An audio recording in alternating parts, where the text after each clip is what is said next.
This is released for the sake of education. This is a brief key insight about all the concepts of the book. We provide free audio books, key insights, summaries, and brief study notes on the concepts of the books. So make sure to subscribe and become a part of our family. Without wasting any second, let's dive into the ocean of words. There are two kinds of people in this life.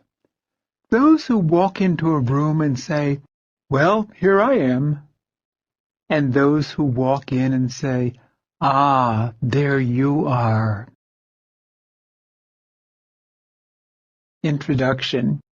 How to get anything you want from anybody. Well, at least have the best crack at it. Have you ever admired those successful people who seem to have it all? You see them chatting confidently at business meetings or comfortably at social parties. They're the ones with the best jobs, the nicest spouses, the finest friends, the biggest bank accounts, or the most fashionable zip codes. But wait a minute, a lot of them aren't smarter than you. They're not more educated than you. They're not even better looking. So what is it? Some people suspect they inherited it. Others say they married it or were just plain lucky. Tell them to think again. What it boils down to is their more skillful way of dealing with fellow human beings. You see, nobody gets to the top alone. Over the years, people who seem to have it all have captured the hearts and conquered the minds of hundreds of others who helped boost them rung by rung to the top of whatever corporate or social ladder they chose. Wannabes, wandering around at the foot of the ladder, often gaze up and grouse that the big boys and big girls at the top are snobs. When big players don't give them their friendship, love, or business, they call them cliquish or accuse them of belonging to an old boy network. Some grumble that they hit their heads against a glass ceiling. The complaining little leaguers never realize the rejection was their own fault. They'll never know they blew the affair, the friendship, or the deal because of their own communications fumbles. It's as though well-liked people have a bag of tricks, a magic, or a Midas touch that turns everything they do into success. What's in their bag of tricks? You'll find a lot of things. A substance that solidifies friendship, a wizardry that wins minds, and a magic that makes people fall in love with them. They also possess a quality that makes bosses hire and then promote, a characteristic that keeps clients coming back, and an asset that makes customers buy from them and not the competition. We all have a few of those tricks in our bags, some more than others. Those with a whole lot of them are big winners in life. How to Talk to Anyone gives you 92 of these little tricks that they use every day so you too can play the game to perfection and get whatever you want in life. How the little tricks were unveiled. Many years ago, a drama teacher, exasperated at my bad acting in a college play, shouted, No, your body's belying your words. Every tiny movement, every body position," he howled, "divulges your private thoughts. Your face can make 7,000 different expressions, and each exposes precisely who you are and what you are thinking at any particular moment." Then he said something I'll never forget. "And your body, the way you move, is your autobiography in motion." How right he was. On the stage of real life, every physical move you make subliminally tells everyone in eyeshot the story of your life. Dogs hear sounds our ears can't detect. Bats see shapes in the darkness that elude our eyes. And people make moves that are beneath human consciousness, but have tremendous power to attract or repel. Every smile, every frown, every syllable you utter, or every arbitrary choice of word that passes between your lips can draw others toward you or make them want to run away. Men, did your gut feeling ever tell you to jump ship on a deal? Women, did your women's intuition make you accept or reject an offer? On a conscious level, we may not be aware of what the hunch is, but like the ear of the dog or the eye of the bat, the elements that make up subliminal sentiments are very real. Imagine, please, two humans in a complex box wired with circuits to record all the signals flowing between the two. As many as 10,000 units of information flow per second. Probably the lifetime efforts of roughly half the adult population of the United States would be required to sort the units in 1 hour's interaction between two subjects, a University of Pennsylvania Communications Authority estimates. With the zillions of subtle actions and reactions zapping back and forth between two human beings, can we come up with concrete techniques to make our every communication clear, confident, credible, and charismatic? Determined to find the answer, I read practically every book written on communication skills, on charisma and chemistry between people. I explored hundreds of studies conducted around the world on what qualities made up leadership and credibility. Intrepid social scientists left no stone unturned in their quest to find the formula. For example, optimistic Chinese researchers, hoping charisma might be in the diet, went so far as to compare the relationship of personality type to the catecholamine level in subjects' urine. Needless to say, their thesis was soon shelved. Dale Carnegie was great for the 20th century, but this is the 21st. Most studies simply confirm Dale Carnegie's 1936 classic, How to Win Friends and Influence People. His wisdom for the ages said success lay in smiling, showing interest in other people, and making them feel good about themselves. That's no surprise, I thought. It's as true today as it was more than 70 years ago. So, if Dale Carnegie and hundreds of others since have offered the same astute advice, why do we need another book telling us how to win friends and influence people? 2 mammoth reasons. Reason 1. Suppose a sage told you, "When in China, speak Chinese," but gave you no language lessons. Dale Carnegie and many communications experts are like that sage. They tell us what to do, but not how to do it. In today's sophisticated world, it's not enough to say smile or give sincere compliments. Cynical business people today see more subtleties in your smile, more complexities in your compliment. Accomplished or attractive people are surrounded by smiling sycophants feigning interest and fawning all over them. Prospects are tired of salespeople who say, "Oh, that suit looks great on you," when their fingers are caressing cash register keys. Women are wary of suitors saying, "You are beautiful," when the bedroom door is in view. Reason 2. The world is a very different place than it was in 1936, and we need a new formula for success. To find it, I observed the superstars of today. I explored the techniques used by top salespeople to close the sale, speakers to convince, clergy to convert, performers to engross, sex symbols to seduce, and athletes to win. I found concrete building blocks to the elusive qualities that lead to their success. Then I broke them down into easily digestible, news-you-can-use techniques. I gave each a name that will quickly come to mind when you find yourself in a communications conundrum. As I developed the techniques, I began sharing them with audiences around the country. Participants in my communications seminars gave me their ideas. My clients, many of them CEOs of Fortune 500 companies, enthusiastically offered their observations.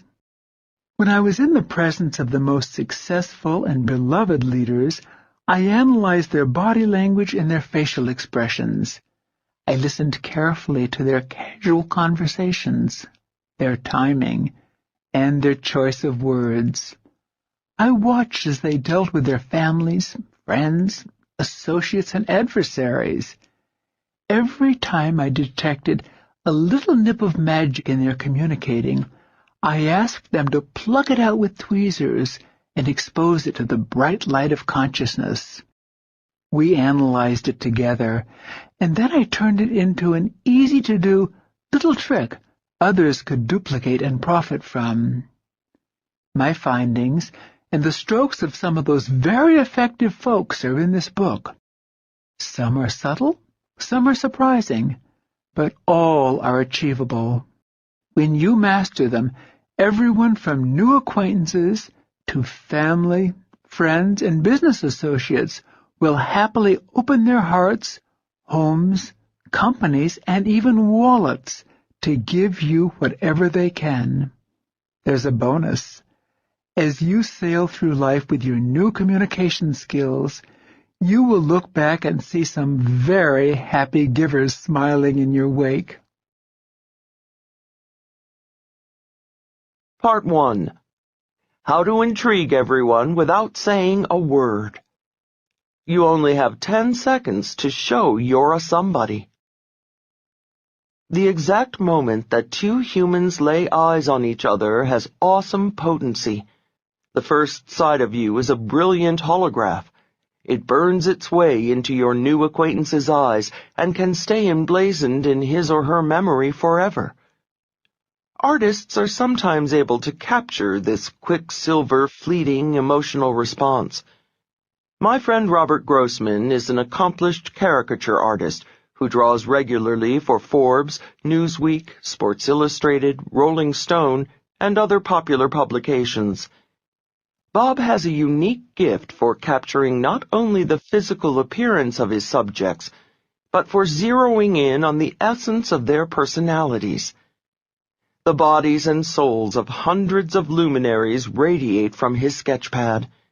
One glance at his caricatures of famous people, and you can actually see their personalities. Sometimes at a party, Bob will do a quick sketch on a cocktail napkin of a guest. Hovering over Bob's shoulder, the onlookers gasp as they watch their friend's image and essence materialize before their eyes. When he's finished drawing, he puts his pen down and hands the napkin to the subject. Often a puzzled look comes over the subject's face.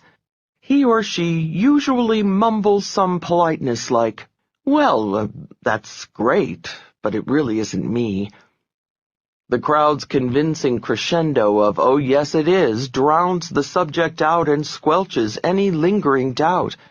The confused subject is left to stare back at the world's view of himself or herself in the napkin. Once, when I was visiting Bob's studio, I asked him how he could capture people's personalities so well. He said, "It's simple. I just look at them." "No," I asked, "how do you capture their personalities?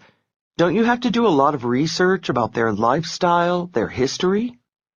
"No, I told you, Leal, I just look at them." "Huh?"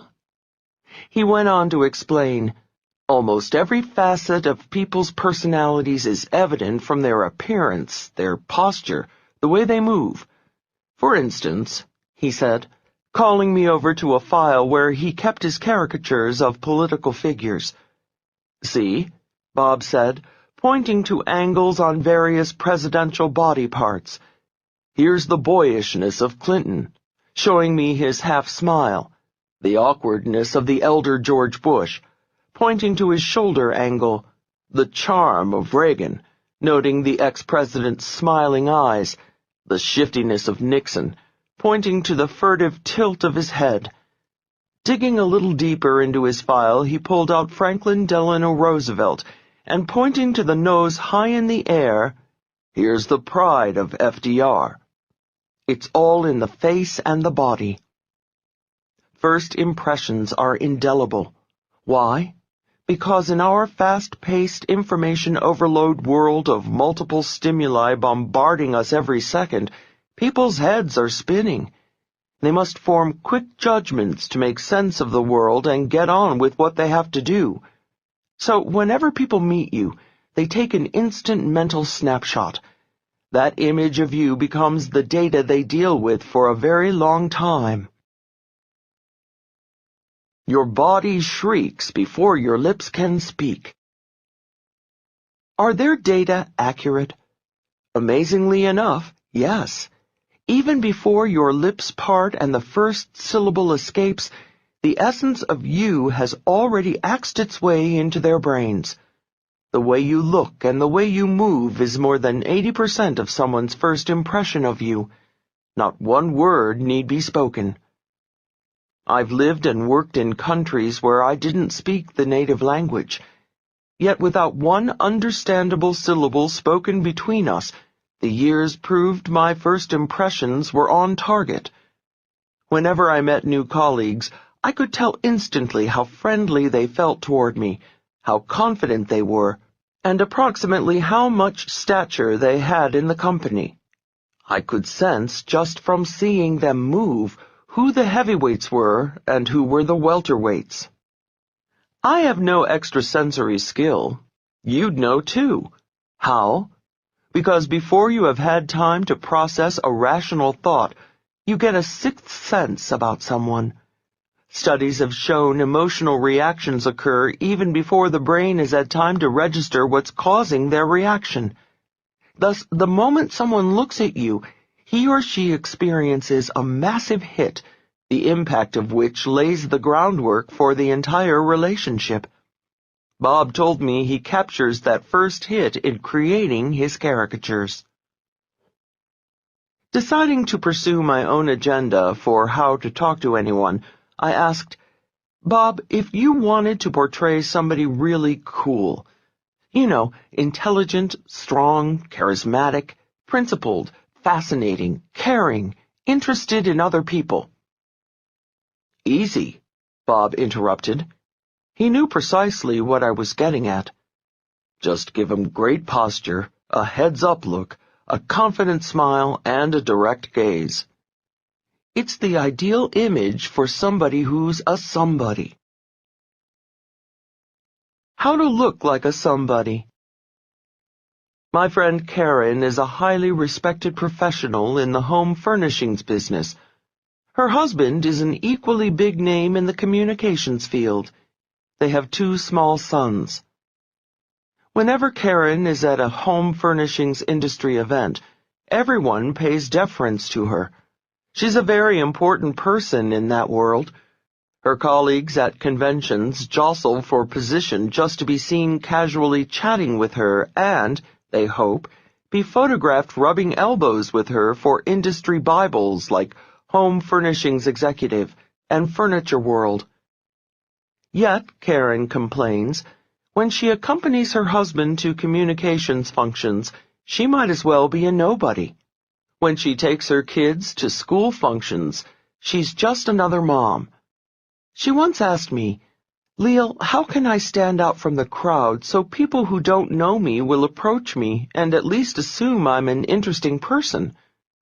The techniques in this section accomplish precisely that. When you use the next 9 techniques, you will come across as a special person to everyone you meet. You will stand out as a somebody in whatever crowd you find yourself in, even if it's not your crowd. Let's start with your smile. 1. How to make your smile magically different. In 1936, One of Dale Carnegie's 6 musts in How to Win Friends and Influence People was smile. His edict has been echoed each decade by practically every communications guru who ever put pen to paper or mouth to microphone. However, at the turn of the millennium, it's high time we re-examine the role of the smile in high-level human relations. When you dig deeper into Dale's dictum, you'll find a 1936 quick smile doesn't always work, especially nowadays. The old-fashioned instant grin carries no weight with today's sophisticated crowd. Look at world leaders, negotiators, and corporate giants. Not a smiling sycophant among them. Key players in all walks of life enrich their smile so when it does erupt, it has more potency and the world smiles with them. Researchers have cataloged dozens of different types of smiles. They range from the tight rubber band of a trapped liar to the soft, squishy smile of a tickled infant. Some smiles are warm, while others are cold. There are real smiles and fake smiles. You've seen plenty of those plastered on the faces of friends who say they're delighted you decided to drop by, and presidential candidates visiting your city who say they're thrilled to be in, Big winners know their smile is one of their most powerful weapons, so they've fine-tuned it for maximum impact. How to fine-tune your smile. Just last year, my old college friend Missy took over her family business, a Midwestern company supplying corrugated boxes to manufacturers. One day she called saying she was coming to New York to court new clients, and she invited me to dinner with several of her prospects. I was looking forward to once again seeing my friend's quicksilver smile and hearing her contagious laugh. Missy was an incurable giggler, and that was part of her charm. When her dad passed away last year, she told me she was taking over the business. I thought Missy's personality was a little bubbly to be a CEO in a tough business. But hey, what do I know about the corrugated box biz? She, 3 of her potential clients, and I met in the cocktail lounge of a midtown restaurant and, as we led them into the dining room, Missy whispered in my ear, "Please call me Melissa tonight." "Of course," I winked back. Not many company presidents are called Missy. Soon after the Maître d' seated us, I began noticing Melissa was a very different woman from the giggling girl I'd known in college. She was just as charming. She smiled as much as ever. Yet something was different. I couldn't quite put my finger on it. Although she was still effervescent, I had the distinct impression everything Melissa said was more insightful and sincere. She was responding with genuine warmth to her prospective clients, and I could tell they liked her too. I was thrilled because my friend was scoring a knockout that night. By the end of the evening, Melissa had 3 big new clients. Afterward, alone with her in the cab, I said, "Missy, you've really come a long way since you took over the company. Your whole personality has developed, well, a really cool, sharp corporate edge." Only one thing has changed," she said. "What's that?" "My smile," she said. "Your what?" I asked incredulously. "My smile," she repeated, as though I hadn't heard her. "You see," she said, with a distant look coming into her eyes, "when Dad got sick and knew in a few years I'd have to take over the business, he sat me down and had a life-changing conversation with me. I'll never forget his words. Dad said, 'Missy, honey, remember that old song, I loves ya, honey, but your feet's too big? Well, if you're going to make it big in the box business, let me say, I loves ya, honey, but your smile's too quick.'" He then brought out a yellowed newspaper article quoting a study he'd been saving to show me when the time was right. It concerned women in business. The study showed women who were slower to smile in corporate life were perceived as more credible. As Missy talked, I began to think about history-making women like Margaret Thatcher, Indira Gandhi, Golda Meir, Madeleine Albright, and other powerful women of their ilk. Not one was known for her quick smile. Missy continued, "The study went on to say a big warm smile is an asset, but only when it comes a little slower, because then it has more credibility." From that moment on, Missy explained, she gave clients and business associates her big smile. However, she trained her lips to erupt more slowly. Thus, her smile appeared more sincere and personalized for the recipient. That was it. Missy's slower smile gave her personality a richer, deeper, more sincere cachet. Though the delay was less than a second, the recipients of her big, beautiful smile felt it was special and just for them. I decided to do more research on the smile. When you're in the market for shoes, you begin to look at everyone's feet. When you decide to change your hairstyle, you look at everyone's haircut. Well, for several months, I became a steady smile watcher. I watched smiles on the street. I watched smiles on TV. I watched the smiles of politicians, the clergy, corporate giants, and world leaders. My findings? Amid the sea of flashing teeth and parting lips, I discovered the people perceived to have the most credibility and integrity were just ever so slower to smile.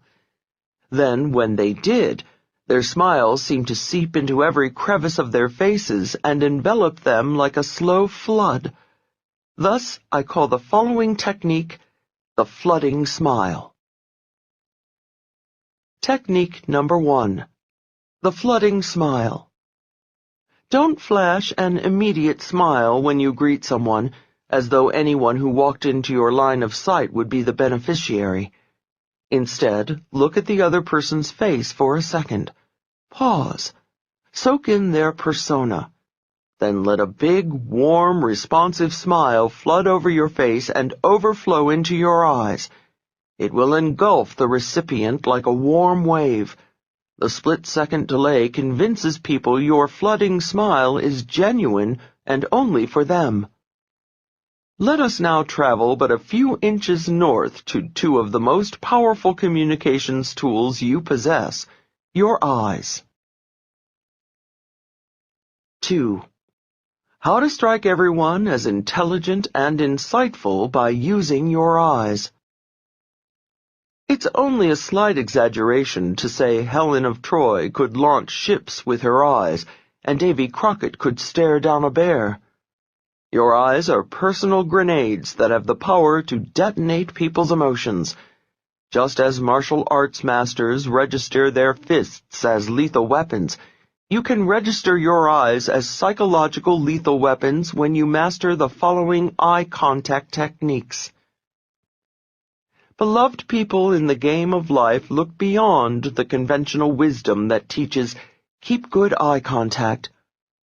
For one, they understand that to certain suspicious or insecure people, intense eye contact can be a virulent intrusion. When I was growing up, my family had a Haitian housekeeper whose fantasies were filled with witches, warlocks, and black magic. Zola refused to be left alone in a room with Louis, my Siamese cat. "Louis looks right through me, sees my soul," she'd whisper to me fearfully. In some cultures, intense eye contact is sorcery. In others, staring at someone can be threatening or disrespectful. Realizing this, big players in the international scene prefer to pack a book on cultural body language differences in their carry-on rather than a Berlitz phrase book. In our culture, however, big winners know exaggerated eye contact can be extremely advantageous, especially between the sexes. In business, even when romance is not in the picture, strong eye contact packs a powerful wallop between men and women. A Boston center conducted a study to learn the precise effect. The researchers asked opposite-sex individuals to have a 2-minute casual conversation. They tricked half their subjects into maintaining intense eye contact by directing them to count the number of times their partner blinked. They gave the other half of the subjects no special eye contact directions for the chat. When they questioned the subjects afterward, the unsuspecting blinkers reported significantly higher feelings of respect and fondness for their colleagues, who, unbeknownst to them, had simply been counting their blinks. I've experienced the closeness intense eye contact engenders with a stranger firsthand. Once, when giving a seminar to several hundred people, one woman's face in the crowd caught my attention. The participant's appearance was not particularly unique, yet she became the focus of my attention throughout my talk. Why? Because not for one moment did she take her eyes off my face. Even when I finished making a point and was silent, her eyes stayed hungrily on my face. I sensed she couldn't wait to savor the next insight to spout from my lips. I loved it. Her concentration and obvious fascination inspired me to remember stories and make important points I had long forgotten. Right after my talk, I resolved to seek out this new friend who was so enthralled by my speech. As people were leaving the hall, I quickly sidled up behind my big fan. "Excuse me," I said. My fan kept walking. "Excuse me," I repeated a tad louder. My admirer didn't vary her pace as she continued out the door. I followed her into the corridor and tapped her shoulder gently. This time she whirled around with a surprised look on her face. I mumbled some excuse about my appreciating her concentration on my talk and wanting to ask her a few questions. "Did you, get much out of the seminar?" I ventured. "Well, not really," she answered candidly. "I had difficulty understanding what you were saying because you were walking around on the platform facing different directions." In a heartbeat, I understood. The woman was hearing impaired. I did not captivate her as I had suspected. She was not intrigued by my talk as I had hoped. The only reason she kept her eyes glued on my face was because she was struggling to read my lips. Nevertheless, her eye contact had given me such pleasure and inspiration during my talk that, tired as I was, I asked her to join me for coffee. I spent the next hour recapping my entire seminar just for her. Powerful stuff, this eye contact. Make your eyes look even more intelligent. There is yet another argument for intense eye contact. In addition to awakening feelings of respect and affection, maintaining strong eye contact gives you the impression of being an intelligent and abstract thinker. Because abstract thinkers integrate incoming data more easily than concrete thinkers, they can continue looking into someone's eyes even during the silences. Their thought processes are not distracted by peering into their partner's peepers. Back to our valiant psychologists. Yale researchers, thinking they had the unswerving truth about eye contact, conducted another study that they assumed would confirm the more eye contact, the more positive feelings. This time they directed subjects to deliver a personally revealing monologue. They asked the listeners to react with a sliding scale of eye contact while their partners talked. The results? All went as expected when women told their personal stories to women. Increased eye contact encouraged feelings of intimacy. But whoops, it wasn't so with the men. Some men felt hostile when stared at too long by another man. Other men felt threatened. Some few even suspected their partner was more interested than he should be and wanted to slug him. Your partner's emotional reaction to your profound gaze has a biological base. When you look intently at someone, it increases their heartbeat, and shoots an adrenaline-like substance gushing through their veins. This is the same physical reaction people have when they start to fall in love. And when you consciously increase your eye contact, even during normal business or social interaction, people will feel they have captivated you. Men talking to women and women talking to men or women use the following technique, which I call sticky eyes, for the joy of the recipient and for your own advantage. Guys, I'll have a man-to-man modification of this technique for you in a moment. Technique number 2, sticky eyes. Pretend your eyes are glued to your conversation partners with sticky warm taffy. Don't break eye contact even after he or she has finished speaking. When you must look away, do it ever so slowly, reluctantly, stretching the gooey taffy until the tiny string finally breaks. What about guys' eyes? Now, gentlemen, when talking to men, you too can use sticky eyes. Just make them a little less sticky when discussing personal matters with other men, lest your listener feel threatened or misinterpret your intentions. But do increase your eye contact slightly more than normal with men on day-to-day communications, and a lot more when talking to women. It broadcasts a visceral message of comprehension and respect.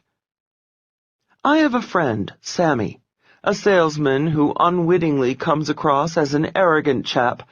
He doesn't mean to, but sometimes his brusque manner makes it look like he's running roughshod over people's feelings. Once, while we were having dinner together in a restaurant, I told him about the sticky eyes technique. I guess he took it to heart. When the waiter came over, Sammy, uncharacteristically, instead of bluntly blurting out his order with his nose in the menu, looked at the waiter. He smiled, gave his order for the appetizer, and kept his eyes on the waiter's for an extra second before looking down again at the menu to choose the main dish. I can't tell you how different Sammy seemed to me just then. He came across as a sensitive and caring man, and all it took was 2 extra seconds of eye contact. I saw the effect it had on the waiter, too. We received exceptionally gracious service the rest of the evening. A week later, Sammy called me and said, "Leal Sticky Eyes has changed my life. I've been following it to a T. With women, I make my eyes real sticky, and with men, slightly sticky. And now everybody's treating me with such deference. I think it's part of the reason I've made more sales this week than all last month." If you deal with customers or clients in your professional life, sticky eyes is a definite boon to your bottom line. To most people in our culture, profound eye contact signals trust, knowledge, and "I'm here for you" attitude. Let's carry sticky eyes one step further. Like a potent medicine that has the power to kill or cure, the next eye contact technique has the potential to captivate or annihilate. 3. How to use your eyes to make someone fall in love with you. Now we haul in the heavy eyeball artillery. Very sticky eyes or superglue eyes. Let's call them epoxy eyes. Big bosses use epoxy eyes to evaluate employees. Police investigators use epoxy eyes to intimidate suspected criminals, and clever Romeos use epoxy eyes to make women fall in love with them. If romance is your goal, epoxy eyes is a proven aphrodisiac. The epoxy eyes technique takes at least 3 people to pull off: you, your target, and 1 other person. Here's how it works. Usually, when you're chatting with 2 or more people, you gaze at the person who is speaking. However, the epoxy eyes technique suggests you concentrate on the listener, your target, rather than the speaker.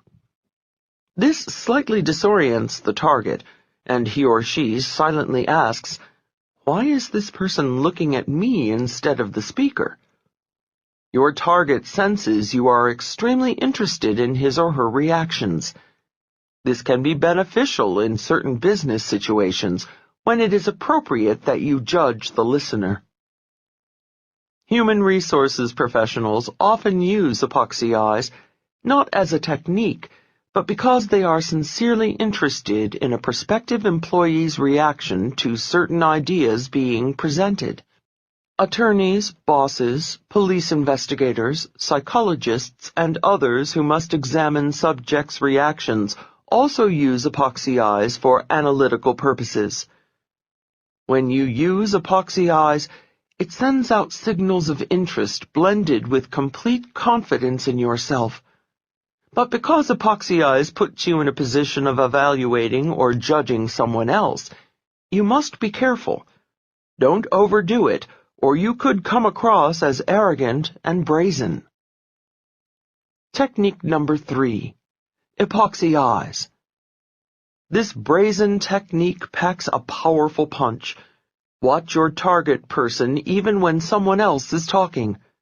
No matter who is speaking, keep looking at the man or woman you want to impact. Sometimes using full epoxy eyes is too potent, so here is a gentler yet effective form. Watch the speaker, but let your glance bounce to your target each time the speaker finishes a point. This way, Mr. or Ms. Target still feels you are intrigued by his or her reactions, yet there is relief from the intensity. Use epoxy eyes to push their erotic button. If romance is on the horizon, epoxy eyes transmits yet another message. It says, "I can't take my eyes off you," or "I only have eyes for you." Anthropologists have dubbed eyes the initial organ of romance, because studies show intense eye contact plays havoc with our heartbeat. It also releases a drug-like substance into our nervous system called phenylethylamine. Since this is the hormone detected in the human body during erotic excitement, intense eye contact can be a turn-on.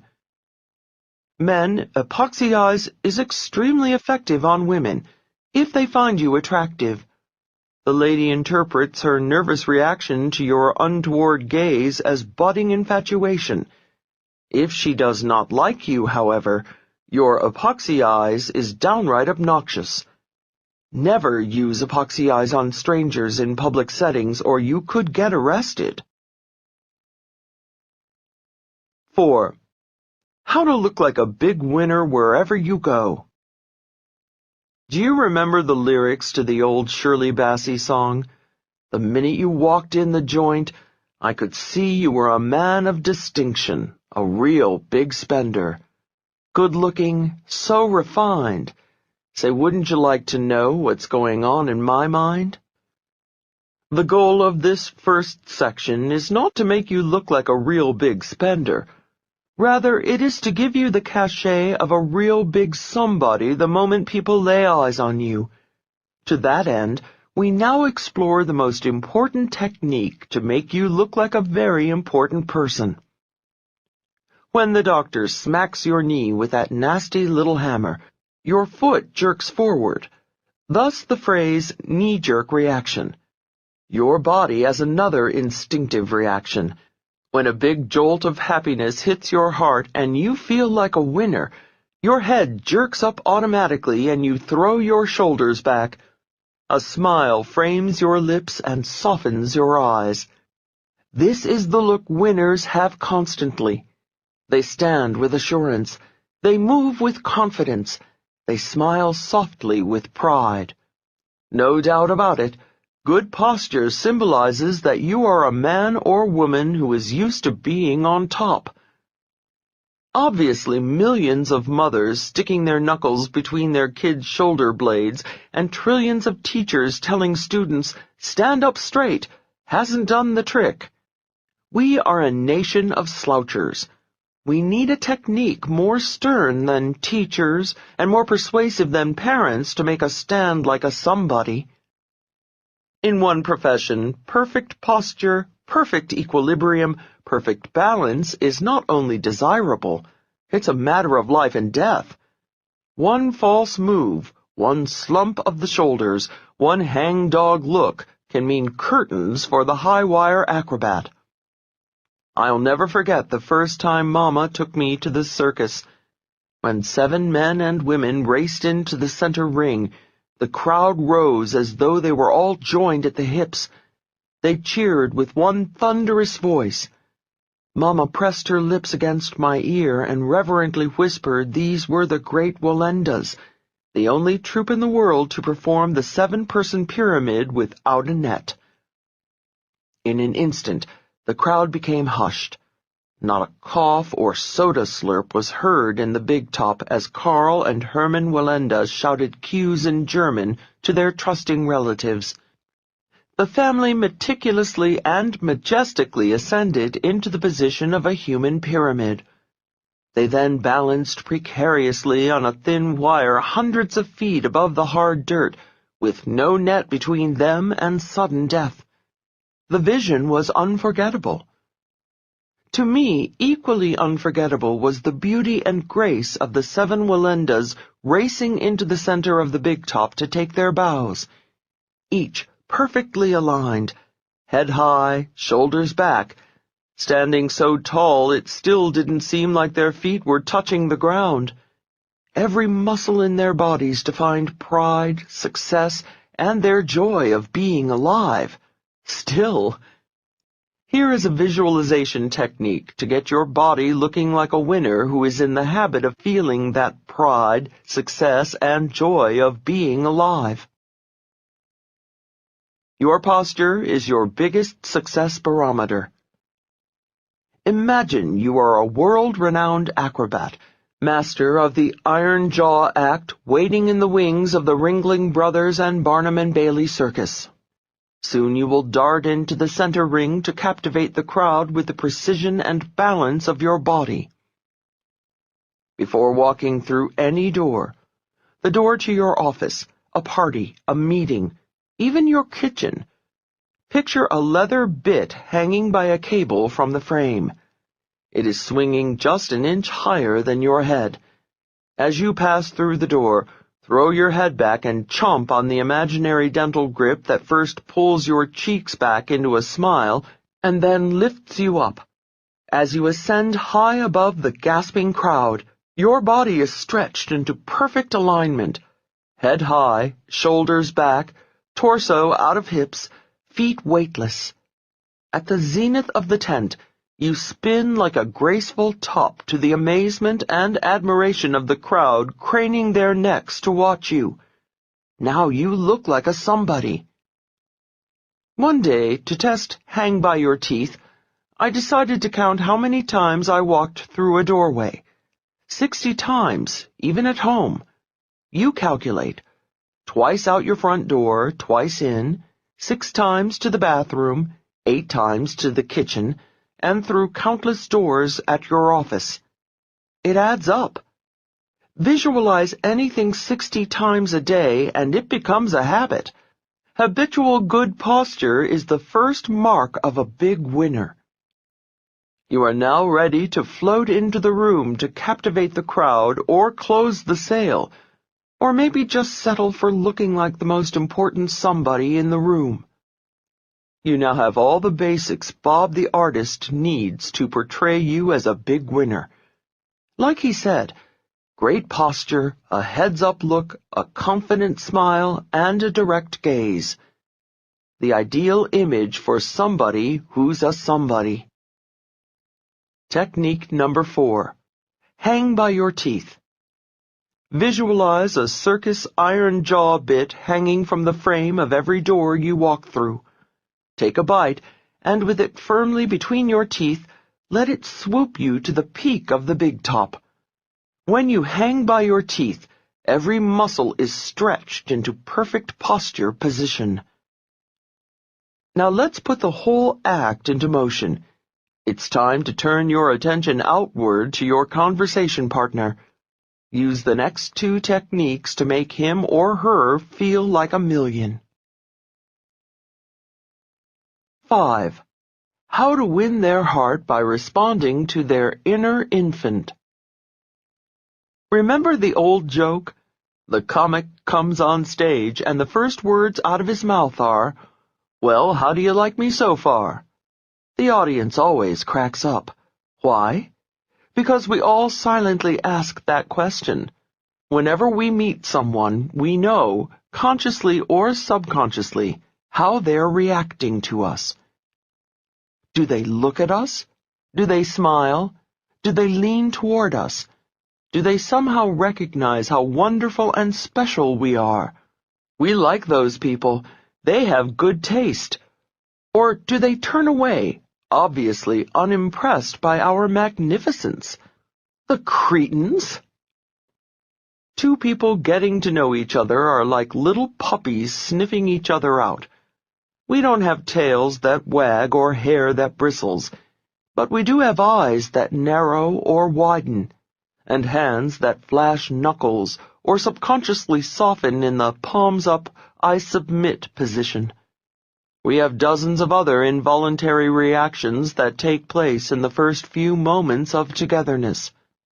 Attorneys conducting voir dire are exquisitely aware of this. They pay close attention to your instinctive body reactions.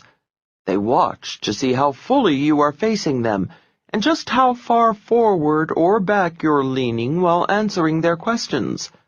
They check out your hands.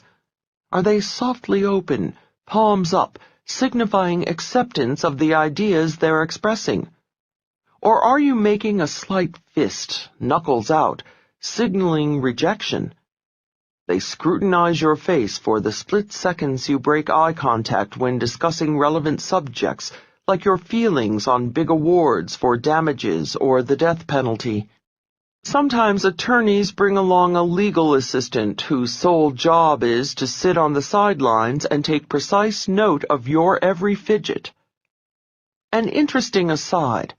Trial lawyers often choose women to do this twitch-and-turn spying job because, traditionally, females are sharper observers of subtle body cues than males. Women, more sensitive to emotions than men, often ask their husbands, "Is something bothering you, honey?" These supersensitive women accuse their husbands of being so insensitive to emotions that they wouldn't notice anything is wrong until their neckties are drenched in her tears. The attorney and the assistant then review your score on the dozens of subconscious signals you flashed. Depending on their tally, you could find yourself on jury duty or twiddling your thumbs back in the juror's waiting room. Trial lawyers are so conscious of body language that, in the 1960s, during the famous trial of the Chicago 7, defense attorney William Kunstler actually made a legal objection to Judge Julius Hoffman's posture. During the summation by the prosecution, Judge Hoffman leaned forward, which, accused Kunstler, sent a message to the jury of attention and interest. During his defense summation, complained Kunstler, Judge Hoffman leaned back, sending the jury a subliminal message of disinterest. You're on trial, and you only have 10 seconds. Like attorneys deciding whether they want you on their case, everybody you meet makes a subconscious judgment on whether they want you in their lives. They base their verdict greatly on the same signals. Your body language answer to their unspoken question, "Well, how do you like me so far?" The first few moments of your reactions set the stage upon which the entire relationship will be played out. If you ever want anything from the new acquaintance, your unspoken answer to their unspoken question, "How do you like me so far?" must be, "Wow, I really like you." When a little 4-year-old feels bashful, he slumps, puts his arms up in front of his chest, steps back, and hides behind Mommy's skirt. However, when little Johnny sees Daddy come home, he runs up to him, he smiles, his eyes get wide, and he opens his arms for a hug. A loving child's body is like a tiny flower bud unfolding to the sunshine. 20, 30, 40, 50 years of life on Earth make little difference. When 40-year-old Johnny is feeling timid, he slumps and folds his arms in front of his chest.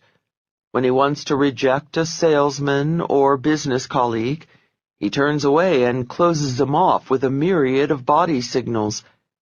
However, when welcoming his loved one home after an absence, Big Johnny opens his body to her like a giant daffodil spreading its petals to the sun after a rainstorm.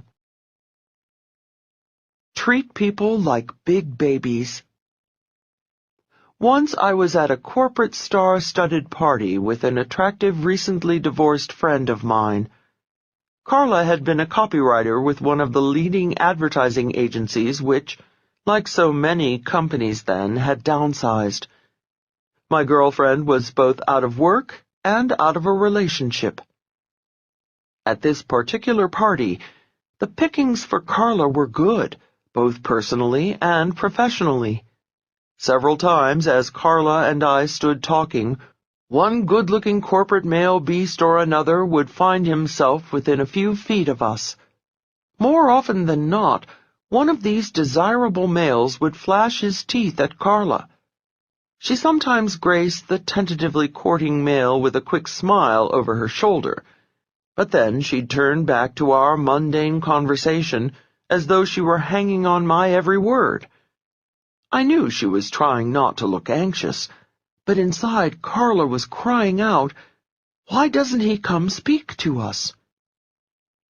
Right after one prize corporate big cat smiled, but, because of Carla's minimal reaction, wandered back into the social jungle, I had to say, "Carla, do you know who that was? He's the head of the Young and Rubicam in Paris. They're looking for copywriters willing to relocate. And he's single." Carla moaned. Just then we heard a little voice down by Carla's left knee. "Hello." We looked down simultaneously. Little 5-year-old Willie, the hostess's adorable young son, was tugging on Carla's skirt, obviously craving attention. "Well, well, well," Carla cried out, a big smile erupting all over her face. Carla turned toward him. Carla kneeled down, touched little Willie's elbow, and crooned, "Well, hello there, Willie. How are you enjoying Mommy's nice party?" Little Willie beamed. When little Willie finally trundled off to tug on the garments of the next group of potential attention-givers, Carla and I returned to our grown-up conversing. During our chat, corporate beasts continued to stalk Carla with their eyes, and she continued casting half-smiles at them. She was obviously disappointed none of them was making a further approach. I had to bite my tongue. Finally, when I felt it was going to bleed from the pressure of my teeth, I said, "Carla, have you been noticing that 4 or 5 men have come over and smiled at you?" "Yes," Carla whispered, her eyes darting nervously around the room lest anyone overhear us. "And you've been giving them little half-smiles," I continued. "Yes," she murmured, now confused at my question. "Remember when little Willie came up and tugged on your skirt? Do you recall how you smiled, that beautiful big smile of yours, turned toward him and welcomed him into our grown-up conversation?" "Yes," she answered haltingly. "Well, I have a request, Carla. I want you to give the next man who smiles at you that same big smile you gave Willie. I want you to turn toward him just like you did then. Maybe even reach out and touch his arm like you did Willie's, and then welcome him into our conversation." "Oh, Leal, I couldn't do that." "Carla, do it." Sure enough, within a few minutes, another attractive man wandered our way and smiled. Carla played her role to perfection. She flashed her beautiful teeth, turned fully toward him, and said, "Hello, come join us." He wasted no time accepting Carla's invitation. After a few moments, I excused myself. Neither noticed my departure because they were in animated conversation. The last glimpse I had of my friend at the party was her floating out the door on the arm of her new friend. Just then, the technique I call the Big Baby Pivot was born. It is a skill that will help you win whatever your heart desires from whatever type of beasts you encounter in the social or corporate jungle. Technique number 5. The Big Baby Pivot. Give everyone you meet the Big Baby Pivot. The instant the two of you are introduced, reward your new acquaintance. Give the warm smile, the total body turn, and the undivided attention you would give a tiny tyke who crawled up to your feet, turned a precious face up to yours, and beamed a big, toothless grin.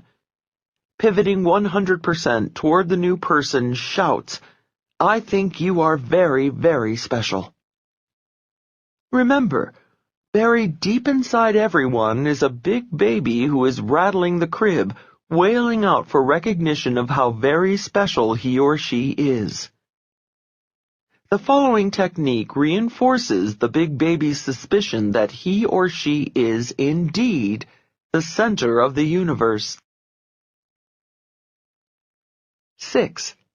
How to make someone feel like an old friend at once.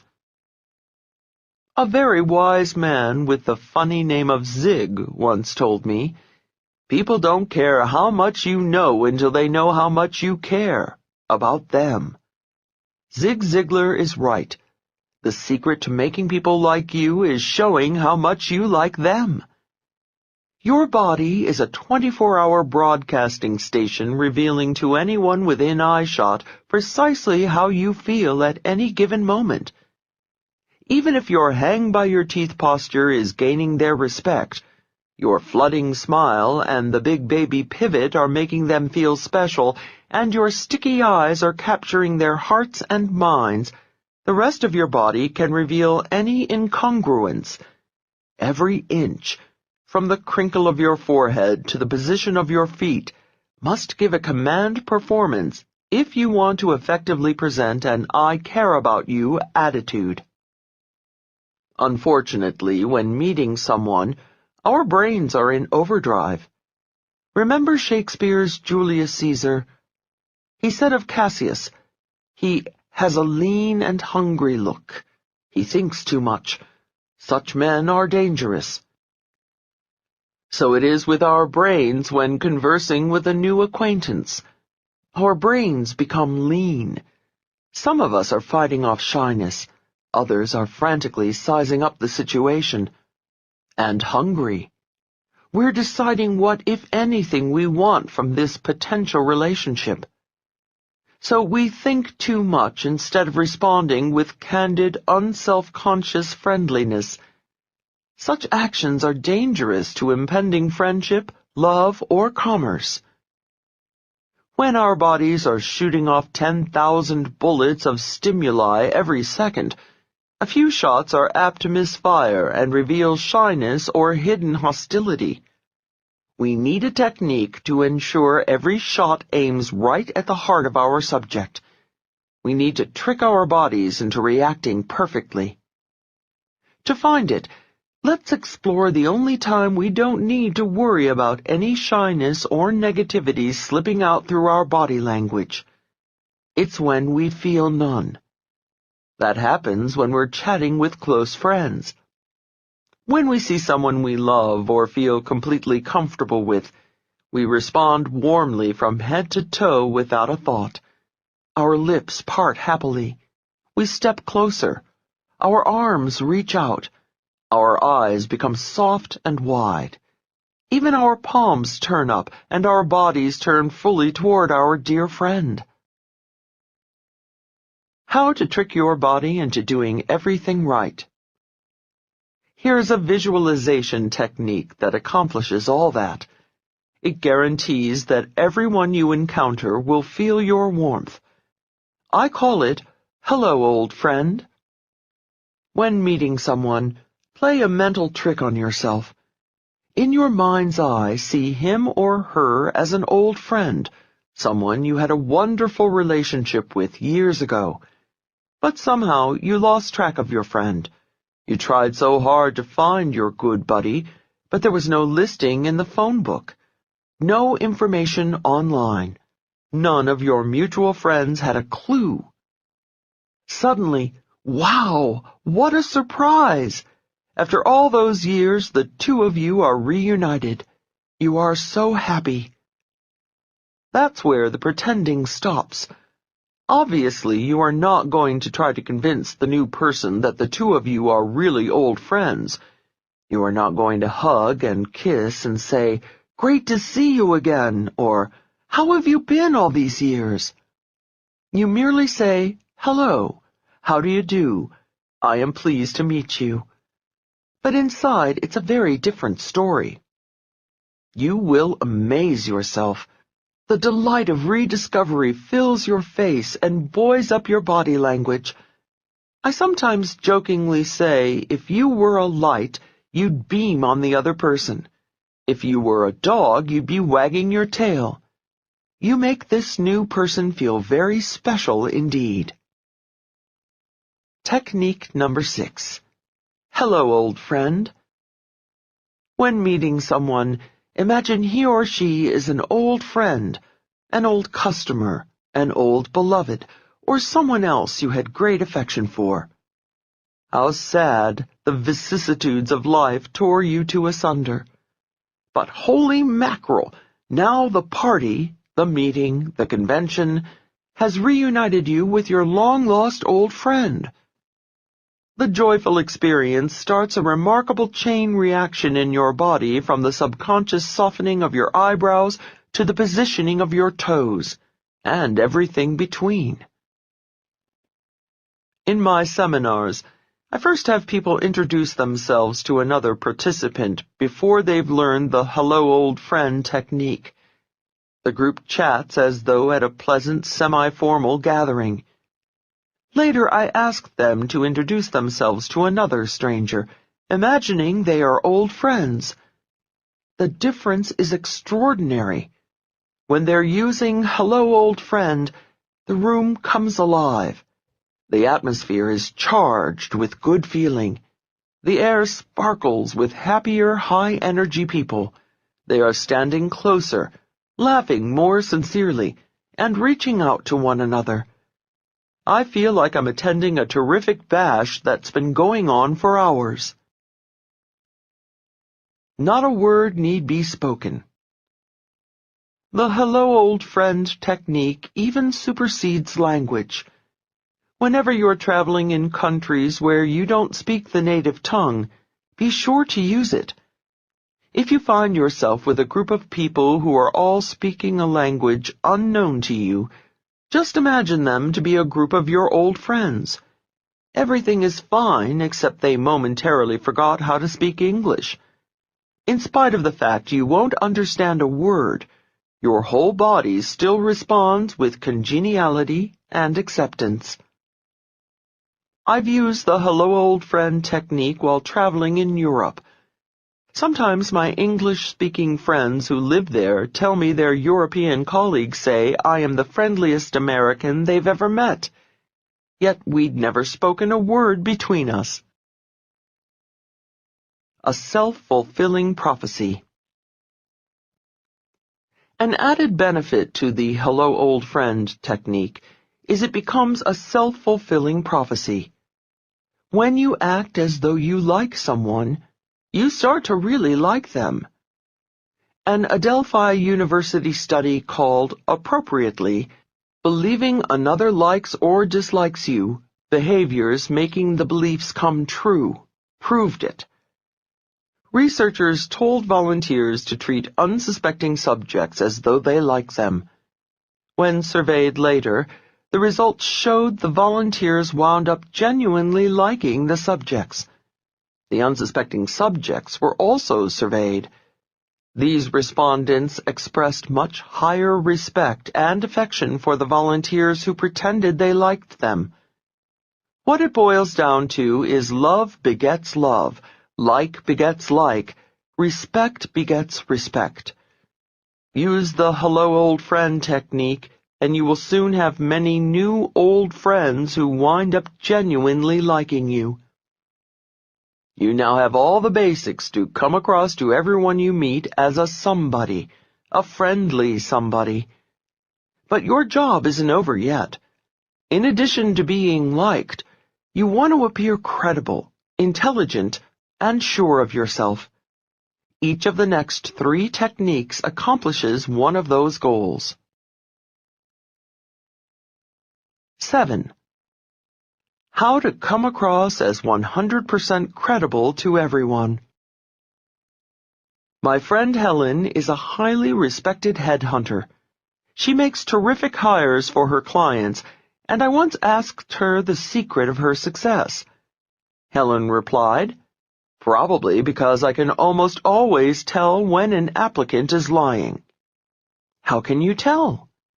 She said, "Well, just last week I was interviewing a young woman for a position as marketing director for a small firm. Throughout the interview, the applicant had been sitting with her left leg crossed over her right. Her hands were comfortably resting in her lap, and she was looking directly at me. I asked her salary.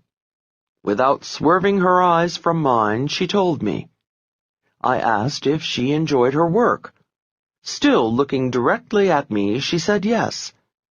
Then I asked her why she left her previous job. At that point, her eyes fleetingly darted away before regaining eye contact with me. Helen continued. Then, while answering my question, she shifted in her seat and crossed her right leg over her left. At one point, she put her hands up to her mouth. Helen said, "That's all I needed." With her words, she was telling me she felt her growth opportunities were limited at her previous firm. But her body told me she was not being entirely forthright. Helen went on to explain the young woman's fidgeting alone wouldn't prove she was lying. Nevertheless, it was enough, she said, that she wanted to pursue the subject further. So I tested it. Helen explained. I changed the subject and went back to more neutral territory. I asked her about her goals for the future. Again, the girl stopped fidgeting. She folded her hands in her lap as she told me how she'd always wanted to work in a small company in order to have hands-on experience with more than one project. Then I repeated my earlier question. I asked again if it was only the lack of growth opportunity that made her leave her previous position. Sure enough, once again, the woman shifted in her seat and momentarily broke eye contact. As she continued talking about her last job, she started rubbing her forearm. Helen continued to probe until she finally uncovered the truth. The applicant had been fired because of a nasty disagreement with the marketing director for whom she worked. Human resources professionals who interview applicants and police officers who interrogate suspected criminals are trained to detect lies. They know specifically what signals to look for. The rest of us, although not knowledgeable about specific clues to deceit, have a sixth sense when someone is not telling us the truth. Just recently, a colleague of mine was considering hiring an in-house booking agent. After interviewing one fellow, she said to me, "I don't know. I don't really think he has the success he claims." "You think he's lying to you?" I asked.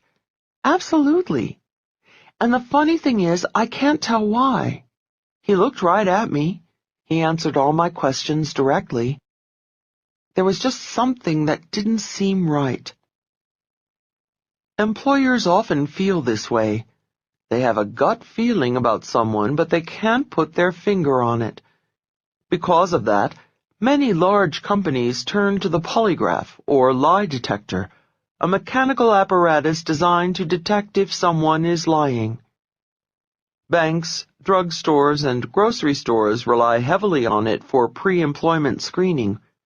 The FBI, Justice Department, and most police departments have used the polygraph on suspects. Interestingly, the polygraph is not a lie detector at all. All the machine can do is detect fluctuations in our autonomic nervous system, changes in breathing patterns, sweating, flushing, heart rate, blood pressure, and other signs of emotional arousal. So is it accurate? Well, yes, often it is. Why? Because when the average person tells a lie, he or she is emotionally aroused and bodily changes do take place. When that happens, the individual might fidget. Experienced or trained liars, however, can fool the polygraph. Beware of the appearance of lying, even when you're telling the truth.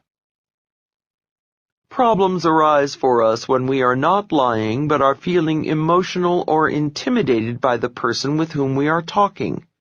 A young man telling an attractive woman about his business success might shift his weight.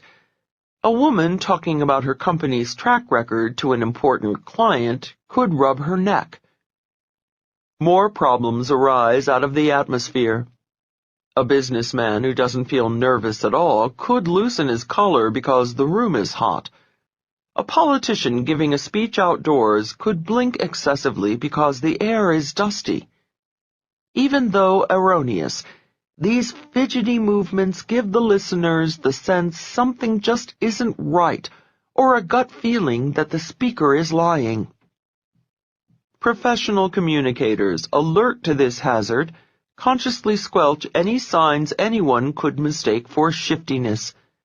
They fix a constant gaze on the listener. They never put their hands on their faces. They don't massage their arm when it tingles or rub their nose when it itches. They don't loosen their color when it's hot or blink because it's sandy. They don't wipe away tiny perspiration beads in public or shield their eyes from the sun. They suffer because they know fidgeting undermines credibility. Consider the infamous September 25, 1960 televised presidential debate between Richard Milhous Nixon and John Fitzgerald Kennedy. Political pundits speculate Nixon's lack of makeup, his fidgeting, and mopping his brow on camera lost him the election. If you want to come across as an entirely credible somebody, try to squelch all extraneous movement when your communication counts. I call the technique, limit the fidget. Technique number 7, limit the fidget. Whenever your conversation really counts, let your nose itch, your ear tingle, or your foot prickle. Do not fidget, twitch, wiggle, squirm, or scratch. And above all, keep your paws away from your puss. Hand motions near your face and all fidgeting can give your listener the gut feeling you're fibbing. Now let's tackle intelligence. What, you ask? Can people come across as more intelligent than they really are? Well, did you ever hear of Hans, the counting horse? Hans was considered the most intelligent horse in history, and he used the technique I'm about to suggest. 8. How to read people like you have ESP.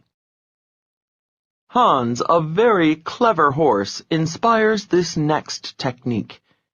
Hans was owned by Herr von Osten, a Berliner, who had trained Hans to do simple arithmetic by tapping his right front hoof. So prodigious was Hans's ability that the horse's fame quickly spread throughout Europe in the early 1900s. He became known as Clever Hans, the counting horse. Herr von Osten taught Hans to do more than just add. Soon the horse could subtract and divide. In time, Clever Hans even mastered the multiplication tables. The horse became quite a phenomenon. Without his owner uttering a single word, Hans could count out the size of his audience, tap the number wearing glasses, or respond to any counting question they asked him. Finally, Hans achieved the ultimate ability that separates man from animal: language. Hans learned the alphabet. By tapping out hoofbeats for each letter, he answered any question about anything humans had read in a newspaper or heard on the radio. He could even answer common questions about history, geography, and human biology. Hans made headlines and was the main topic of discussion at dinner parties throughout Europe.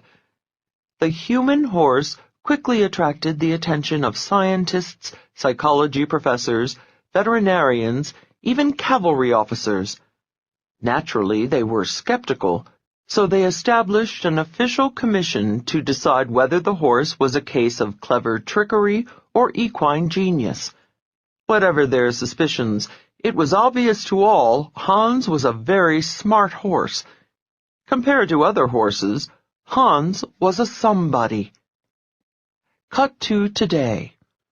Why is it when you talk with certain individuals, you just know they are smarter than other people, that they are a somebody?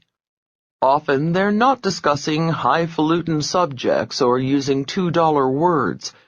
Nevertheless, everybody knows. People say, "She's smart as a whip. He doesn't miss a trick. She picks up on everything. He's got the right stuff. She's got horse sense." Which brings us back to Hans. The day of the big test arrived.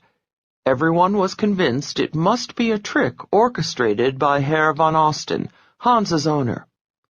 It was standing room only in the auditorium filled with scientists, reporters, clairvoyants, psychics, and horse lovers who eagerly awaited the answer. The canny commission members were confident this was the day they would expose Hans as chicanery, because they too had a trick up their sleeves. They were going to bar von Osten from the hall and put his horse to the test all alone. When the crowd was assembled, they told von Osten he must leave the auditorium. The surprised owner departed, and Hans was stranded in an auditorium with a suspicious and anxious audience. The confident commission leader asked Hans the first mathematical question. He tapped out the right answer. A second. He got it right. Then a third. Then the language questions followed. He got them all right. The commission was befuddled. The critics were silenced. However, the public wasn't. With a great outcry, they insisted on a new commission.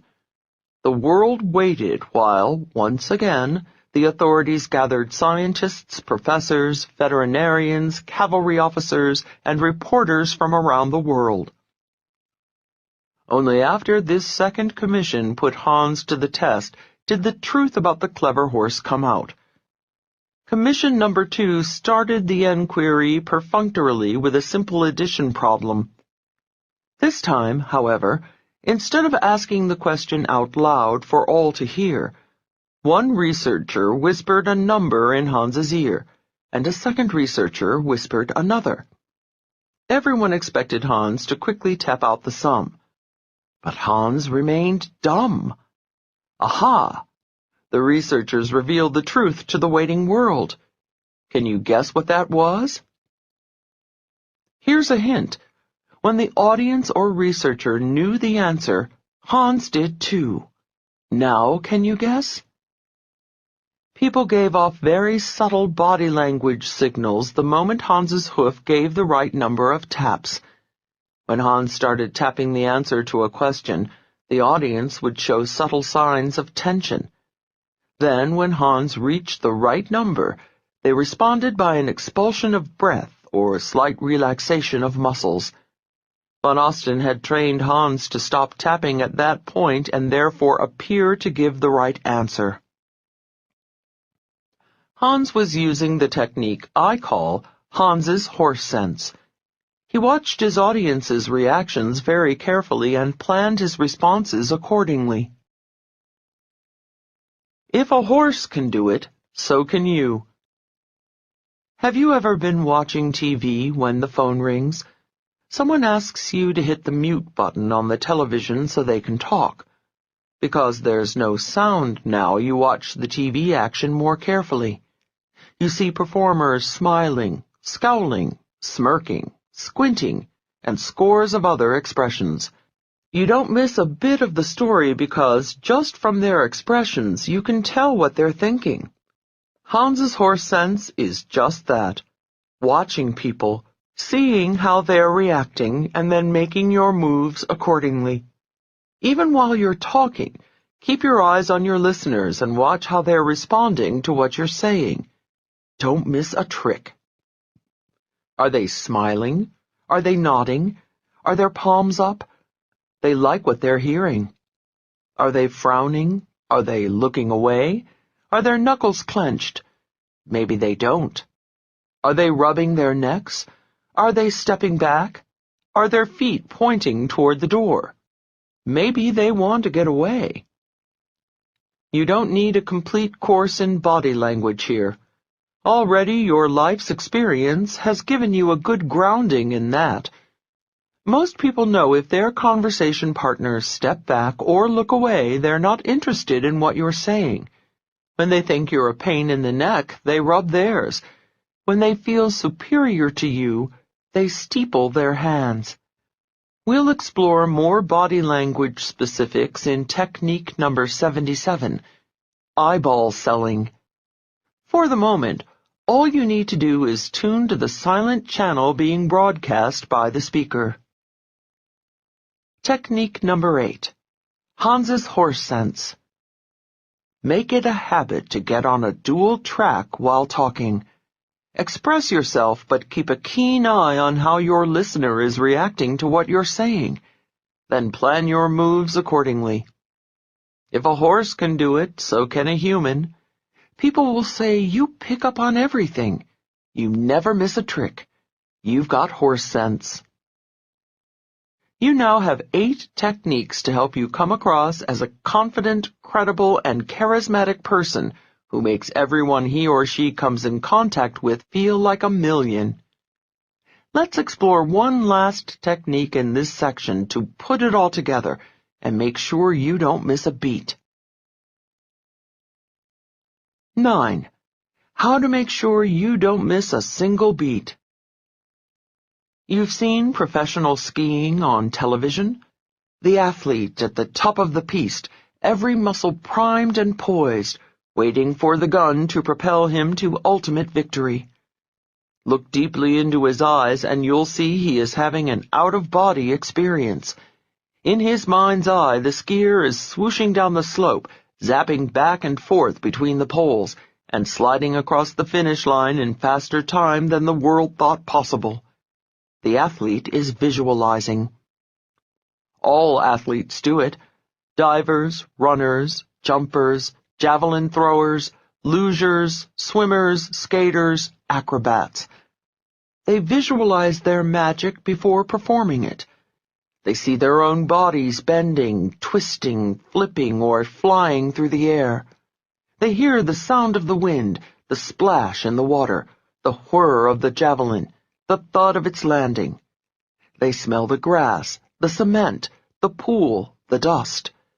Before they move a muscle, professional athletes watch the whole movie, which of course ends in their own victory. Sport psychologists tell us visualization is not just for top-level competitive athletes. Studies show mental rehearsal helps weekend athletes sharpen their golf, their tennis, their running, whatever their favorite activity. Experts agree if you see the pictures, hear the sounds, and feel the movements of your body in your mind before you do the activity, the effect is powerful. 26 miles on my mattress. Psychological mumbo-jumbo? Absolutely not. My friend Richard runs marathons. Once, several years ago, a scant 3 weeks before the big New York marathon, an out-of-control car crashed into Richard's and he was taken to the hospital. He was not badly injured. Nevertheless, his friends felt sorry for him because being laid up 2 weeks in bed would naturally knock him out of the big event. What a surprise when, on that crisp November marathon morning in Central Park, Richard showed up in his little shorts and big running shoes. "Richard, are you crazy? You're in no shape to run. You've been in bed these past few weeks," we all cried out. "My body may have been in bed," he replied, "but I've been running." "What?" we asked in unison. "Yep, every day. 26 miles, 385 yards, right there on my mattress." Richard explained that in his imagination he saw himself traversing every step of the course. He saw the sights, heard the sounds, and felt the twitching movements in his muscles. He visualized himself racing in the marathon. Richard didn't do as well as he had the year before, but the miracle is he finished the marathon without injury, without excessive fatigue, thanks to his visualization. It works in just about any endeavor you apply it to, including being a terrific communicator. Visualization works best when you feel totally relaxed. Only when you have a calm state of mind can you get clear, vivid images. Do your visualization in the quiet of your home or car before leaving for the party, the convention, or the big deal meeting. See it all in your mind's eye ahead of time. Technique number 9. Watch the scene before you make the scene. Rehearse being the super somebody you want to be ahead of time. See yourself walking around with hang-by-your-teeth posture, shaking hands, smiling the flooding smile, and making sticky eyes. Hear yourself chatting comfortably with everyone. Feel the pleasure of knowing you are in peak form and everyone is gravitating toward you. Visualize yourself a super somebody. Then it all happens automatically. You now have the skills necessary to get you started on the right foot with any new person in your life. Think of yourself in these first moments like a rocket taking off. When the folks at Cape Kennedy aim a spacecraft for the moon, a mistake in the millionth of a degree at the beginning, when the craft is still on the ground, means missing the moon by thousands of miles. Likewise, a tiny body language blooper at the outset of a relationship may mean you will never make a hit with that person. But with the flooding smile, sticky eyes, epoxy eyes, hang by your teeth, the big baby pivot, hello old friend, limit the fidget, Hans's horse sense, and watch the scene before you make the scene, you'll be right on course to get whatever you eventually want from anybody, be it business, friendship, or love. We now move from the silent world to the spoken word. Part 2. How to know what to say after you say hi. Just as the first glimpse should please their eyes, your first word should delight their ears. Your tongue is a welcome mat embossed with either welcome or go away. To make your conversation partner feel welcome, you must master small talk. Small talk. Can you hear the shudder? Those two little words drive a stake into the hearts of some otherwise fearless and undaunted souls. Invite them to a party where they don't know anyone, and it mainlines queasiness into their veins. If this sounds familiar, take consolation from the fact that the brighter the individual, the more he or she detests small talk. When consulting for Fortune 500 companies, I was astounded. Top executives, completely comfortable making big talk with their boards of directors or addressing their stockholders, confessed they felt like little lost children at parties where the prater was less than prodigious. Small talk haters take further consolation from the fact that you are in star-studded company. Fear of small talk and stage fright are the same thing. The butterflies you feel in your stomach when you're in a room full of strangers flutter round the tummies of top performers. Pablo Casals complained of lifelong stage fright. Carly Simon curtailed live performances because of it. A friend of mine who worked with Neil Diamond said he insisted the words to Song Sung Blue, a tune he'd been crooning for 40 years, be displayed on his teleprompter, lest fear freeze him into forgetfulness. Is small talkophobia curable? Someday, scientists say, communication fears may be treatable with drugs. They're already experimenting with Prozac to change people's personalities, but some fear disastrous side effects. The good news is that when human beings think and genuinely feel certain emotions, like confidence that they have specific techniques to fall back on, the brain manufactures its own antidotes. If fear and distaste of small talk is the disease, knowing solid techniques like the ones we explore in this section is the cure. Incidentally, science is beginning to recognize it's not chance or even upbringing that one person has a belly of butterflies and another doesn't. In our brains, neurons communicate through chemicals called neurotransmitters. Some people have excessive levels of a neurotransmitter called norepinephrine, a chemical cousin of adrenaline. For some children, just walking into a kindergarten room makes them want to run and hide under a table. As a tot, I spent a lot of time under the table. As a preteen in an all-girls boarding school, my legs turned to linguini every time I had to converse with a male. In 8th grade, I once had to invite a boy to our school prom. The entire selection of dancing males lived in the dormitory of our brother's school, and I only knew one resident, Eugene. I had met Eugene at summer camp the year before. Mustering all my courage, I decided to call him. 2 weeks before the dance, I felt the onset of sweaty palms. I put the call off. 1 week before, rapid heartbeats set in. I put the call off. Finally, 3 days before the big bash, breathing became difficult. Time was running out. The critical moment, I rationalized, would be easier if I read from a script. I wrote out the following. Hi, this is Leal. We met at camp last summer, remember? I programmed in a pause where I hoped he would say yes. Well, National Cathedral School's prom is this Saturday night, and I'd like you to be my date. I programmed in another pause where I prayed he'd say yes. On Thursday before the dance, I could no longer delay the inevitable. I picked up the receiver and dialed. Clutching the phone, waiting for Eugene to answer, my eyes followed perspiration droplets rolling down my arm and dripping off my elbow. A small, salty puddle was forming around my feet. Hello? A sexy, deep male voice answered the dorm phone.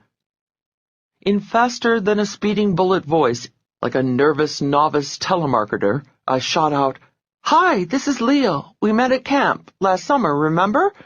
Forgetting to pause for his assent, I raced on. Well, National Cathedral School's prom is this Saturday night, and I'd like you to be my date.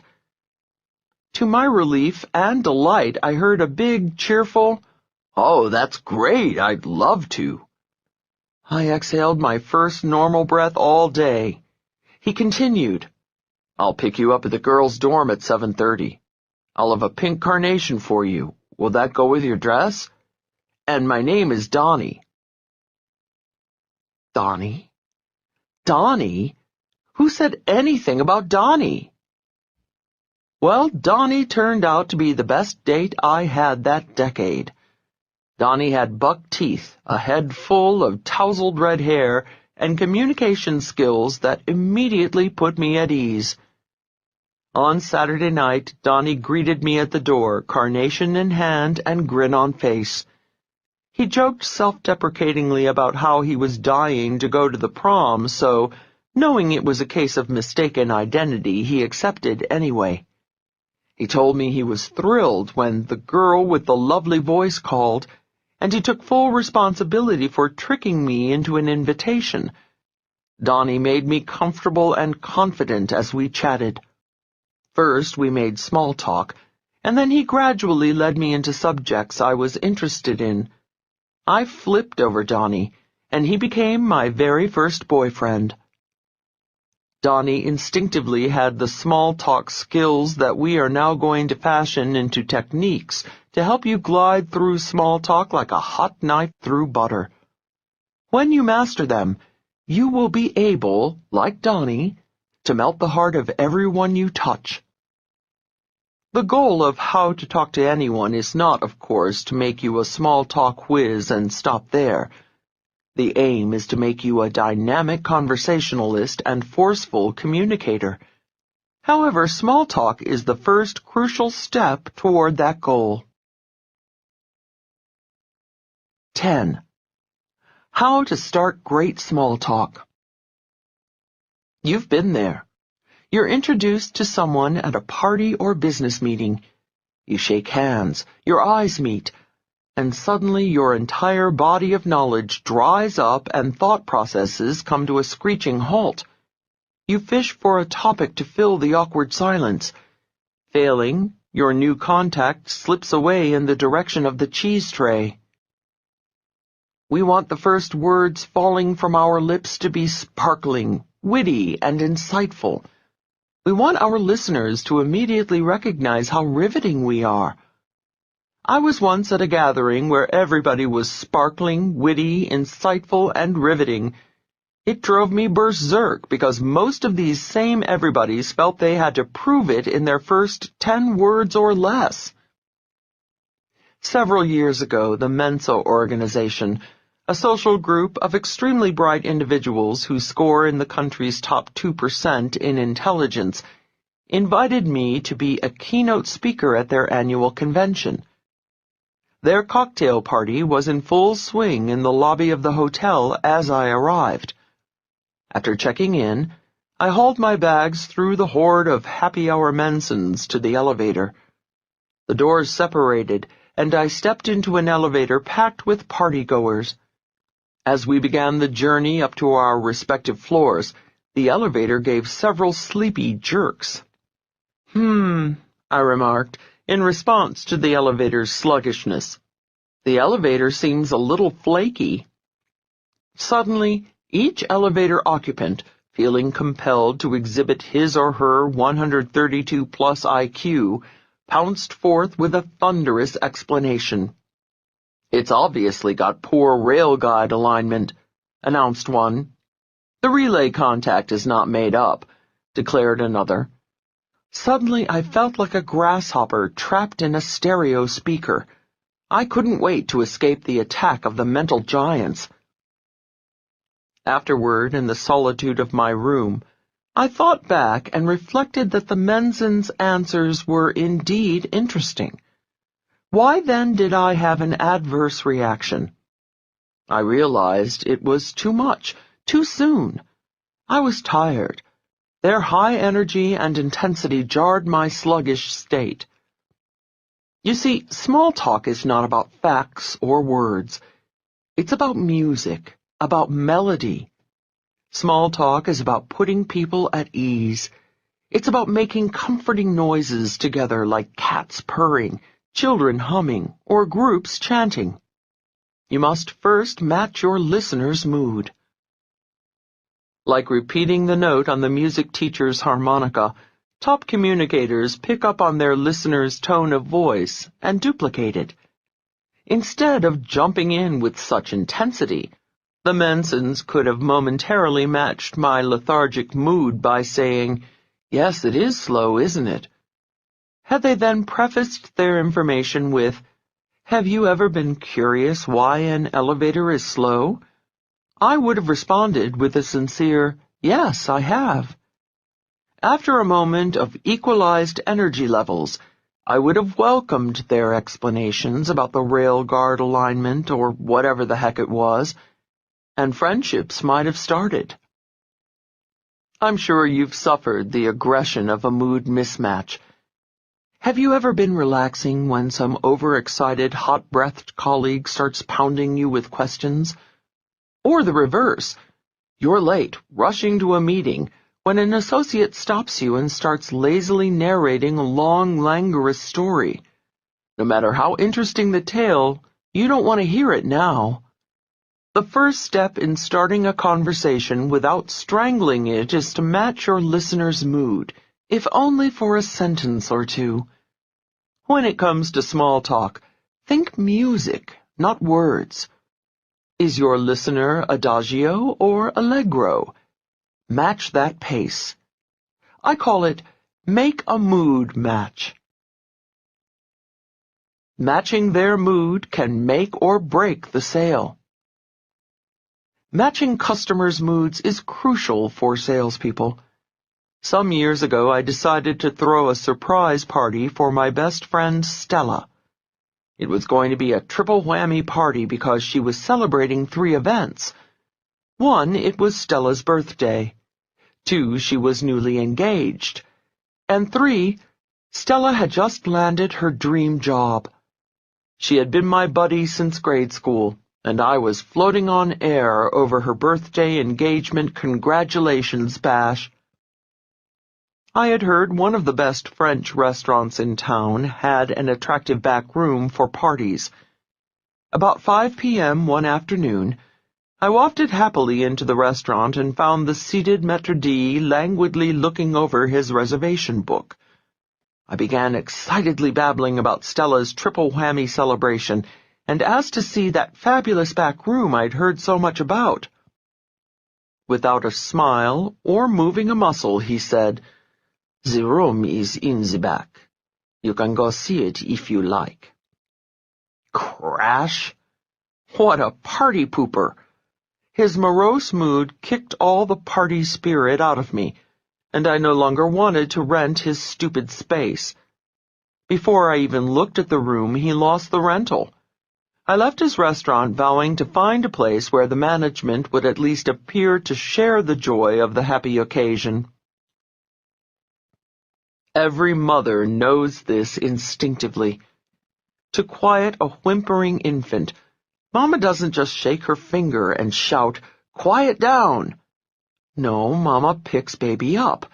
Mama cries, "Ooh, ooh, oh," sympathetically matching baby's misery for a few moments. Mama then gradually transitions the two of them into hush-hush happy sounds. Your listeners are all big babies. Match their mood if you want them to stop crying, start buying, or otherwise come round to your way of thinking. Technique number 10. Make a mood match. Before opening your mouth, take a voice sample of your listener to detect his or her state of mind. Take a psychic photograph of the expression to see if your listener looks buoyant, bored, or blitzed. If you ever want to bring people around to your thoughts, you must match their mood and voice tone, if only for a moment. 11.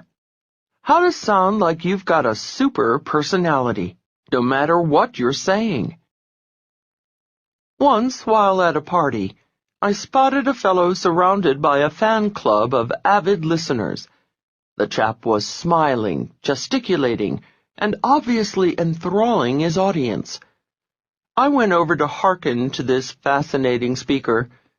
I joined his throng of admirers and eavesdropped for a minute or two. Suddenly, it dawned on me. The fellow was saying the most banal things. His script was dull, dull, dull. Ah, but he was delivering his prosaic observations with such passion, and therefore he held the group spellbound. It convinced me that it's not all what you say, it's how you say it. What's a good opening line when I meet people? I am often asked this question, and I give them the same answer a woman who once worked in my office always gave me. Dottie often stayed at her desk to work through lunch. Sometimes, as I was leaving for the sandwich shop, I'd ask her, "Hey, Dottie, what can I bring you back for lunch?" Dottie, trying to be obliging, would say, "Oh, anything is fine with me." "No, Dottie," I wanted to scream. "Tell me what you want. Ham and cheese on rye? Bologna on whole wheat, hold the mayo? Peanut butter and jelly with sliced bananas? Be specific. Anything is a hassle." Frustrating though it may be, my answer to the opening line question is anything, because almost anything you say really is okay, as long as it puts people at ease and sounds passionate. How do you put people at ease? By convincing them they are okay and that the two of you are similar. When you do that, you break down walls of fear, suspicion, and mistrust. Why Banal makes a bond. Samuel I. Hayakawa was a college president, U.S. Senator, and brilliant linguistic analyst of Japanese origin. He tells us this story that shows the value of, as he says, unoriginal remarks. In early 1943, after the attack on Pearl Harbor, at a time when there were rumors of Japanese spies, Hayakawa had to wait several hours in a railroad station in Oshkosh, Wisconsin. He noticed others waiting in the station were staring at him suspiciously. Because of the war, they were apprehensive about his presence. He later wrote, "One couple with a small child was staring with special uneasiness and whispering to each other." So what did Hayakawa do? He made unoriginal remarks to set them at ease. He said to the husband that it was too bad the train should be late on so cold a night. The man agreed. "I went on," Hayakawa wrote, "to remark that it must be especially difficult to travel with a small child in winter when train schedules were so uncertain." Again the husband agreed. I then asked the child's age and remarked that their child looked very big and strong for his age. Again agreement, this time with a slight smile. The tension was relaxing. After 2 or 3 more exchanges, the man asked Hayakawa, "I hope you don't mind my bringing it up, but you're Japanese, aren't you? Do you think the Japs have any chance of winning this war?" "Well," Hayakawa replied, "your guess is as good as mine. I don't know any more than I read in the papers, but the way I figure it, I don't see how the Japanese, with their lack of coal and steel and oil, can ever beat a powerfully industrialized nation like the United States." Hayakawa went on, "My remark was admittedly neither original nor well-informed. Hundreds of radio commentators were saying much the same thing during those weeks. But just because they were, the remark sounded familiar and was on the right side so that it was easy to agree with." The Wisconsin man agreed at once with what seemed like genuine relief. His next remark was, "Say, I hope your folks aren't over there while the war is going on." "Yes, they are," Hayakawa replied. "My father and mother and 2 young sisters are over there." "Do you ever hear from them?" the man asked. "How can I?" Hayakawa answered. Both the man and his wife looked troubled and sympathetic. "Do you mean you won't be able to see them or hear from them until after the war is over?"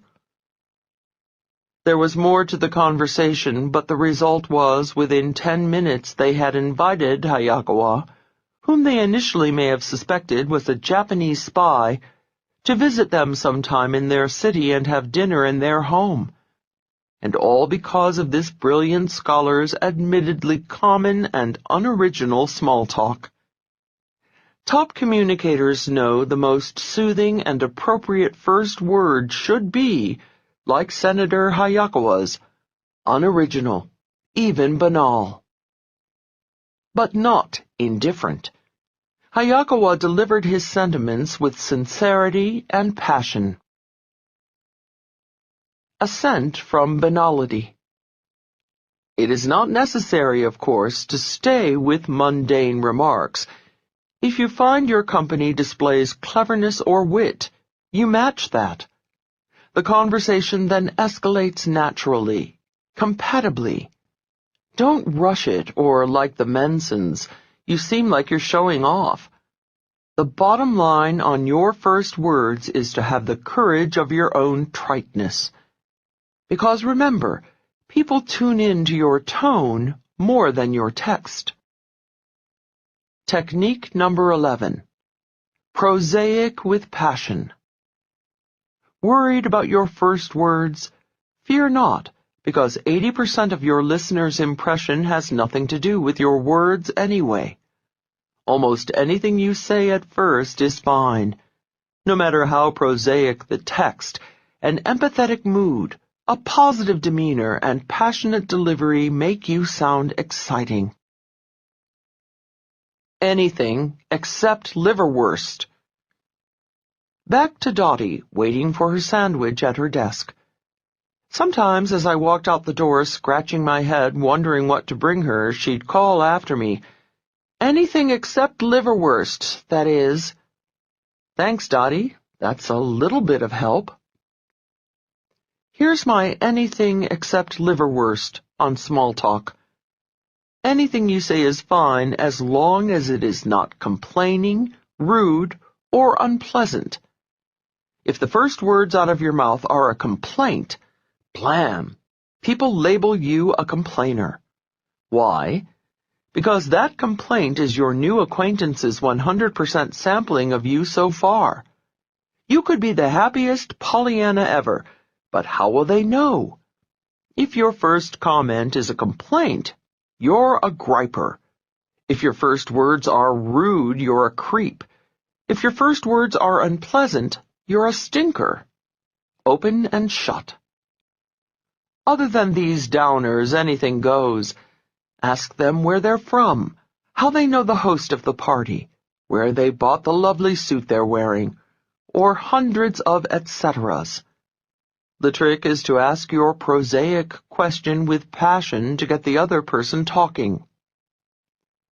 Still feel a bit shaky on making the approach to strangers? Let's take a quick detour on our road to meaningful communicating. I'll give you 3 quickie techniques to meet people at parties, then 9 more to make small talk not so small. 12. How to make people want to start a conversation with you. Singles proficient at meeting potential sweethearts without the benefit of introduction, in the vernacular, making a pickup, have developed a deliciously devious technique that works equally well for social or corporate networking purposes. The technique requires no exceptional skill on your part, only the courage to sport a simple visual prop called a what's-it. What's a what's-it? A what's-it is anything you wear or carry that is unusual.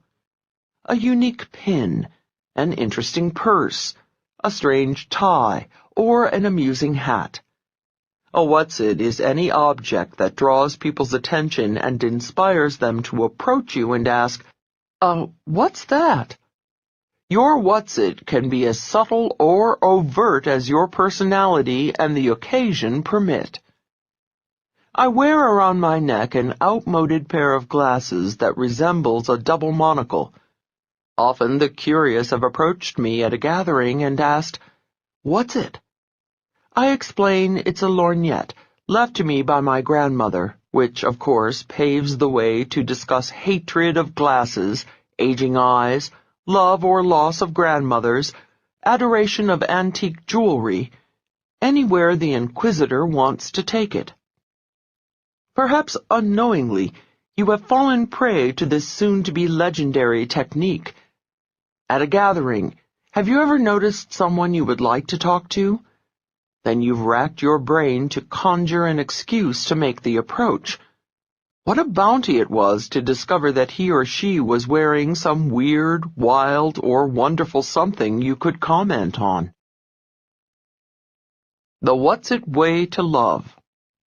Your What's It is a social aid whether you seek business rewards or new romance.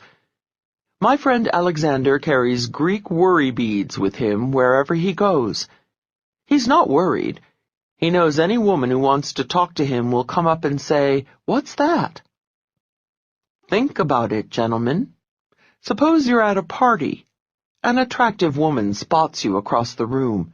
She wants to talk to you, but she's thinking, "Well, mister, you're attractive, but golly, what can I say to you? You just ain't got no what's it." Be a what's it seeker too. Likewise, become proficient in scrutinizing the apparel of those you wish to approach.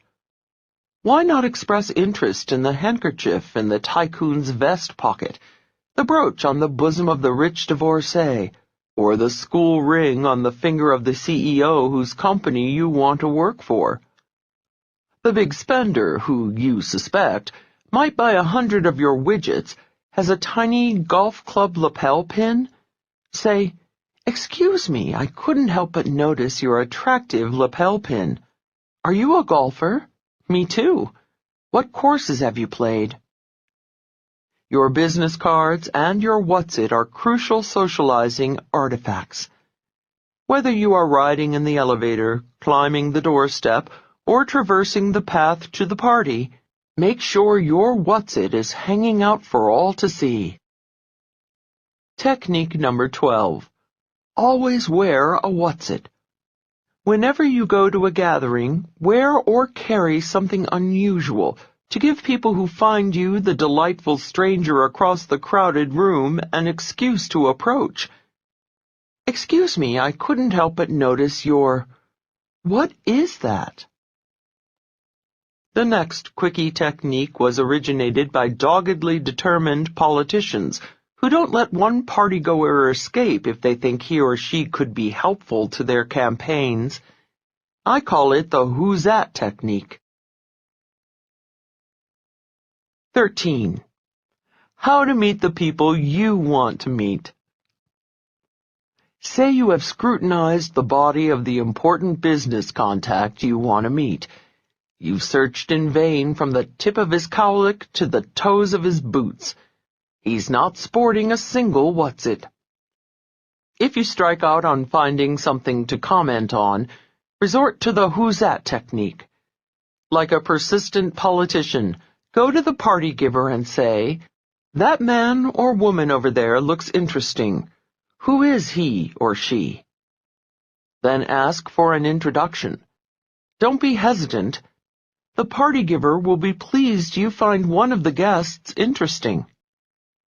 If, however, you are loath to pull the party giver away from his or her other guests, you can still perform Who's That. This time, don't ask for a formal introduction. Simply pump the party giver for just enough information to launch you. Find out about the stranger's jobs, interests, and hobbies. Suppose the party giver says, "Oh, that's Joe Smith. I'm not sure what his job is, but I know he loves to ski." Aha! You've just been given the icebreaker you need. Now you make a beeline for Joe Smith.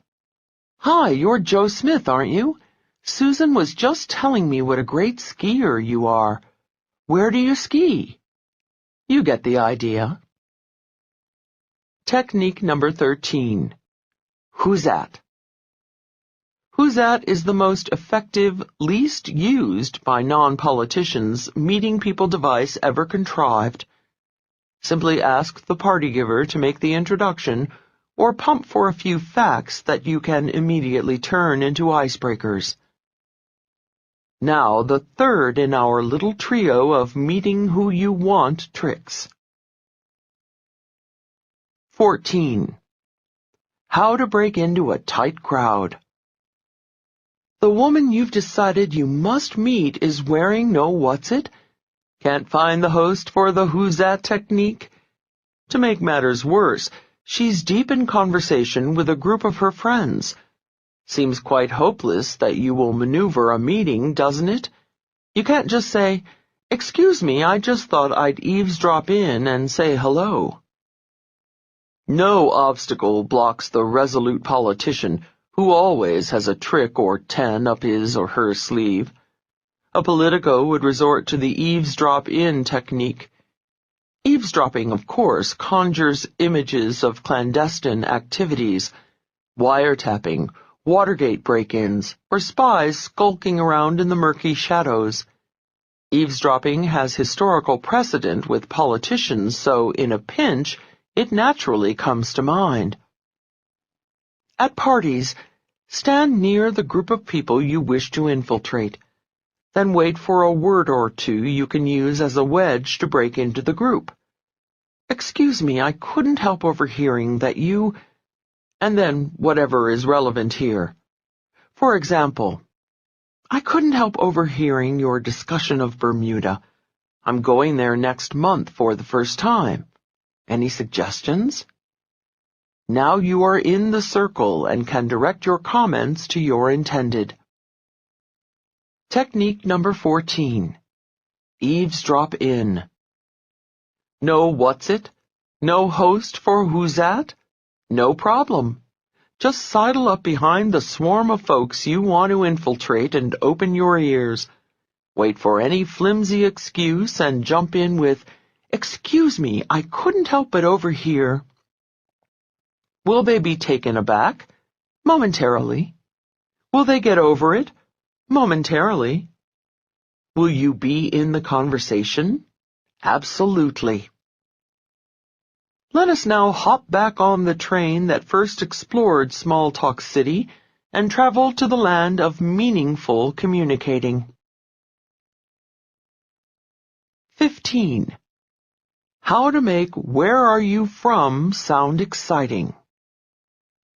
You wouldn't dream of going to a party naked, and I hope you wouldn't dream of letting your conversation be exposed naked and defenseless against the two inevitable assaults, "Where are you from?" and "What do you do?" When asked these questions, most people, like clunking a frozen steak on a china platter, drop a brick of frozen geography or baffling job title on the asker's conversational platter. Then they slap on the muzzle. You're at a convention. Everyone you meet will, of course, ask, "And where are you from?" When you give them the short-form naked city answer, "Oh, I'm from Muscatine, Iowa," or Millinocket, Maine, Winnemucca, Nevada, or anywhere they haven't heard of, what can you expect except a blank stare? Even if you're a relatively big city slicker from Denver, Colorado, Detroit, Michigan, or San Diego, California, you'll receive a panicked look from all but American history professors. They're rapidly racking their brains thinking, "What do I say next?" Even the names of world-class burgs like New York, Chicago, Washington, and Los Angeles inspire less than riveting responses. When I tell people I'm from New York City, what are they expected to say? Seen any good muggings lately? Do humanity and yourself a favor. Never ever give just a one-sentence response to the question, "Where are you from?" Give the asker some fuel for his tank, some fodder for his trough. Give the hungry communicator something to conversationally nibble on. All it takes is an extra sentence or two about your city, some interesting fact, some witty observation, to hook the asker into the conversation. Several months ago, a trade association invited me to be its keynote speaker on networking and teaching people to be better conversationalists. Just before my speech, I was introduced to Mrs. Devlin, who was the head of the association. "How do you do?" she asked. "How do you do?" I replied. Then Mrs. Devlin smiled, anxiously awaiting a sample of my stimulating conversational expertise. I asked her where she was from.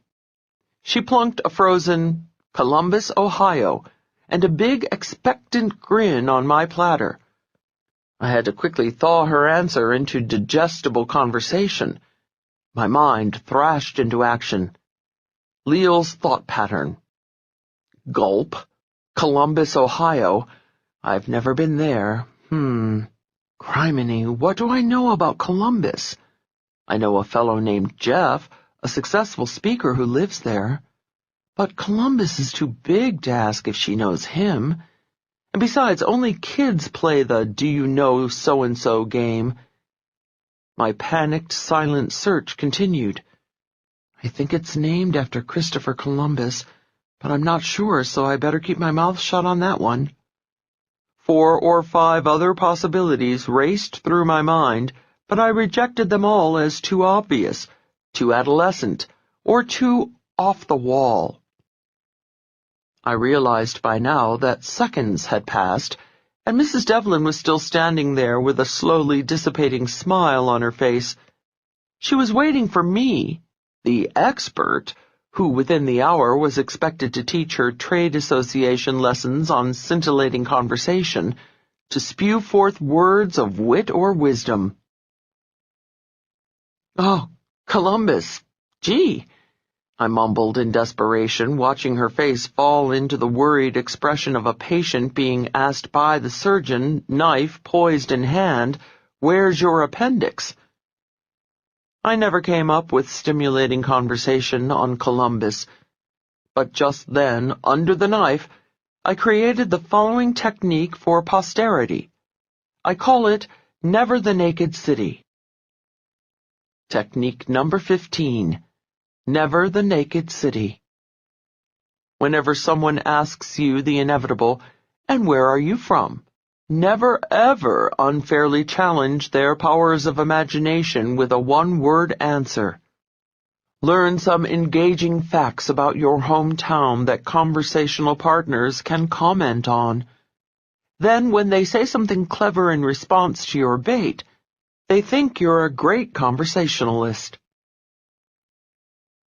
Different bait for shrimp or sharks. A fisherman uses different bait to bag bass or bluefish, and you will obviously throw out different conversational bait to snag simple shrimp or sophisticated sharks. Your hook should relate to the type of person you're speaking with. I'm originally from Washington, D.C. If someone at, say, an art gallery asked me where I was from, I might answer Washington, D.C., designed, you know, by the same city planner who designed Paris. This opens the conversational possibilities to the artistry of city planning, Paris, other cities' plans, European travel, and so forth. At a social party of singles, I'd opt for another answer. I'm from Washington, D.C. The reason I left is there were 7 women to every man when I was growing up. Now the conversation can turn to the ecstasy or agony of being single, the perceived lack of desirable men everywhere, or even flirtatious possibilities. In a political group, I'd cast a current fact from the constantly evolving political face of Washington. No need to speculate on the multitude of conversational possibilities that unlocks. Where do you get your conversational bait? Start by phoning the Chamber of Commerce or Historical Society of your town. Search the World Wide Web and click on your town, or open an old-fashioned encyclopedia. All rich sources for future stimulating conversations. Learn some history, geography, business statistics, or perhaps a few fun facts to tickle future friends' funny bones. The Devlin debacle inspired further research. The minute I got home, I called the Columbus Chamber of Commerce and the Historical Society. Say you too are from Columbus, Ohio, and your new acquaintance lays it on you. Where are you from? When you are talking with a business person, your answer could be, I'm from Columbus, Ohio. You know, many major corporations do their product testing in Columbus because it's so commercially typical. In fact, it's been called the most American city in America. They say if it booms or bombs in Columbus, it booms or bombs nationally. Talking with someone with a German last name? Tell her about Columbus's historic German village with the brick streets and the wonderful 1850s-style little houses. It's bound to inspire stories of the old country. Your conversation partner's surname is Italian? Tell him Genoa, Italy is Columbus's sister city. Talking with an American history buff? Tell him that Columbus was indeed named after Christopher Columbus, and that a replica of the Santa Maria is anchored in the Scioto River. Talking with a student? Tell her about the 5 universities in Columbus. The possibilities continue. You suspect your conversation partner has an artistic bent? Ah, you throw out casually. Columbus is the home of artist George Bellows. Columbusites, prepare some tasty snacks for askers, even if you know nothing about them. Here's a goodie. Tell them you always have to say Columbus, Ohio, because there is also a Columbus, Arkansas, Columbus, Georgia, Columbus, Indiana, Columbus, Kansas, Columbus, Kentucky, Columbus, Mississippi, Columbus, Montana, Columbus, Nebraska, Columbus, New Jersey, Columbus, New Mexico, Columbus, North Carolina, Columbus, North Dakota, Columbus, Pennsylvania, Columbus, Texas, and Columbus, Wisconsin. That spreads the conversational possibilities to 15 other states. Remember, as a quotable notable once said, no man would listen to you talk if he didn't know it was his turn next. A postscript to the hellish experience I had with Columbus. Months later, I mentioned the trauma to my speaker friend from Columbus, Jeff. Jeff explained his house was really in a smaller town just minutes outside Columbus. What town, Jeff? Gahanna, Ohio. Gehenna means hell in Hebrew, he said, and then went on to explain why he thought ancient Hebrew historians were clairvoyant. Thanks, Jeff. I knew you'd never lay a naked city on any of your listeners. 16. How to come out a winner every time they ask, and what do you do? Third only to death and taxes is the assurance a new acquaintance will soon chirp, and what do you do? Is it fitting and proper they should make that query? We'll pick up that sticky wicket later. For the moment, these few defensive moves help you keep your crackerjack communicator credentials when asked the inevitable question. First, like Never the Naked City, don't toss a short shrift answer in response to the asker's breathless inquiry. You leave the poor fish flopping on the deck when you just say your title. I'm an actuary, an auditor, an author, an astrophysicist. Have mercy so he or she doesn't feel like a nincompoop outsider asking, what kind of actualizing, auditing, authoring, or astrophysicizing do you do? You're an attorney. Don't leave it to laymen to try to figure out what you really do. Flesh it out. Tell a little story your conversation partner can get a handle on. For example, if you're talking with a young mother, say, I'm an attorney. Our firm specializes in employment law. In fact, now I'm involved in a case where a company actually discharged a woman for taking extra maternity leave that was a medical necessity. A mother can relate to that. Talking with a business owner, say, I'm an attorney. Our firm specializes in employment law. My current case concerns an employer who is being sued by one of her staff for asking personal questions during the initial job interview. A business owner can relate to that. Technique number 16. Never the naked job. When asked the inevitable, "And what do?" you may think, "I'm an economist, an educator, an engineer," is giving enough information to engender good conversation. However, to one who is not an economist, educator, or an engineer, you might as well be saying, "I'm a paleontologist, psychoanalyst, pornographer." Flesh it out. Throw out some delicious facts about your job for new acquaintances to munch on. Otherwise, they'll soon excuse themselves, preferring the snacks back at the cheese tray. Painful memories of naked job flashers. I still harbor painful recollections of being tongue-tied when confronted by naked job flashers.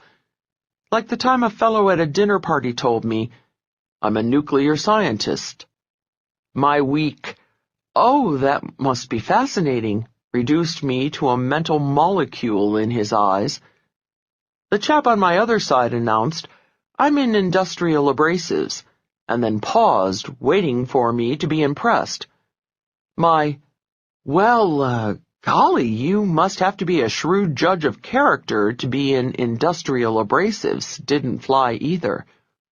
We three sat in silence the rest of the meal.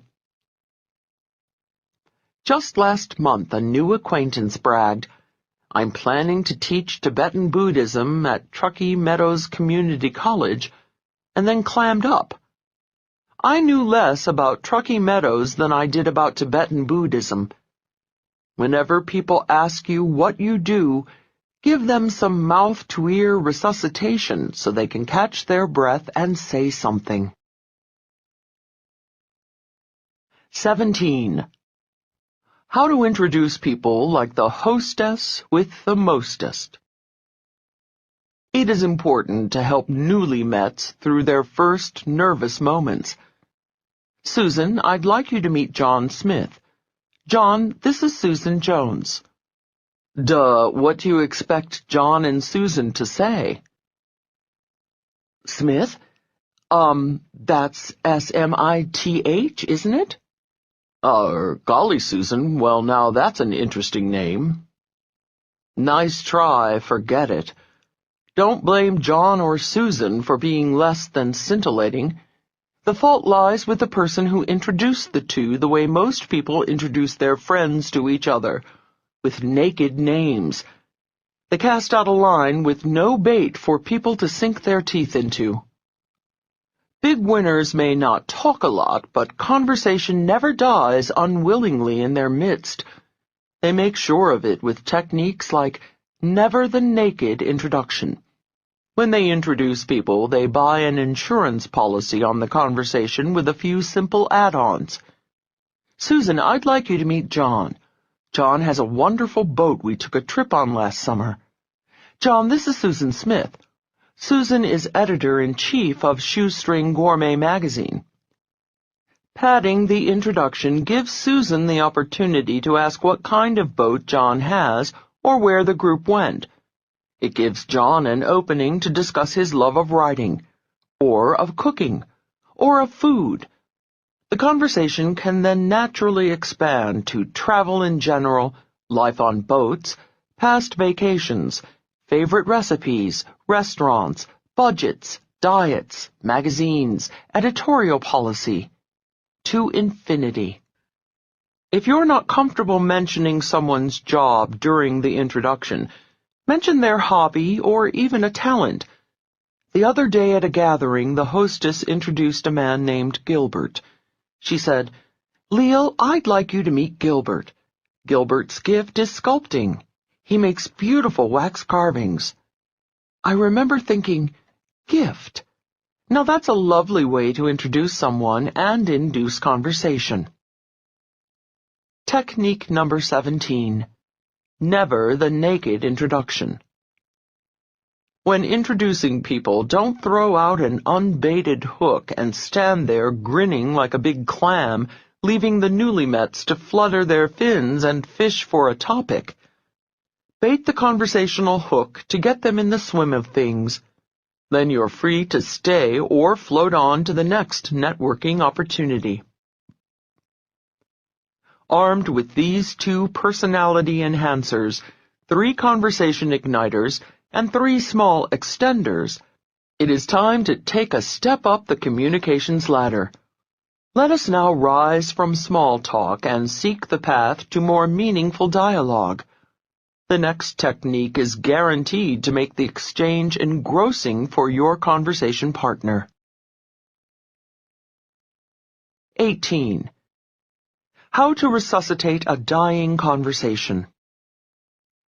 Even a well-intentioned husband who might ask his wife while making love, "Is it good for you too, honey?" knows not to ask a colleague, "Is the conversation good for you too?" Yet he wonders. We all do. With the following technique, set your mind at rest. You can definitely make the conversation hot for anyone with whom you speak. Like my prom date Donnie, you will miraculously find subjects to engross your listeners. Be a sleuth on their slips of the tongue. No matter how elusive the clue, Sherlock Holmes is confident he'll soon be staring right at it through his magnifying glass. Like the unerring detective, big winners know, no matter how elusive the clue, they'll find the right topic. How? They become word detectives. I have a young friend, Nancy, who works in a nursing home. Nancy cares deeply about the elderly, but often grumbles about how crotchety and laconic some of her patients are. She laments she has difficulty relating to them. Nancy told me about one especially cantankerous old woman named Mrs. Otis, whom she could never get to open up to her. One day, Nancy confided, right after all those rainstorms we had last week, just to make conversation, I remarked to Mrs. Otis, "Terrible storms we had last week, don't you think?"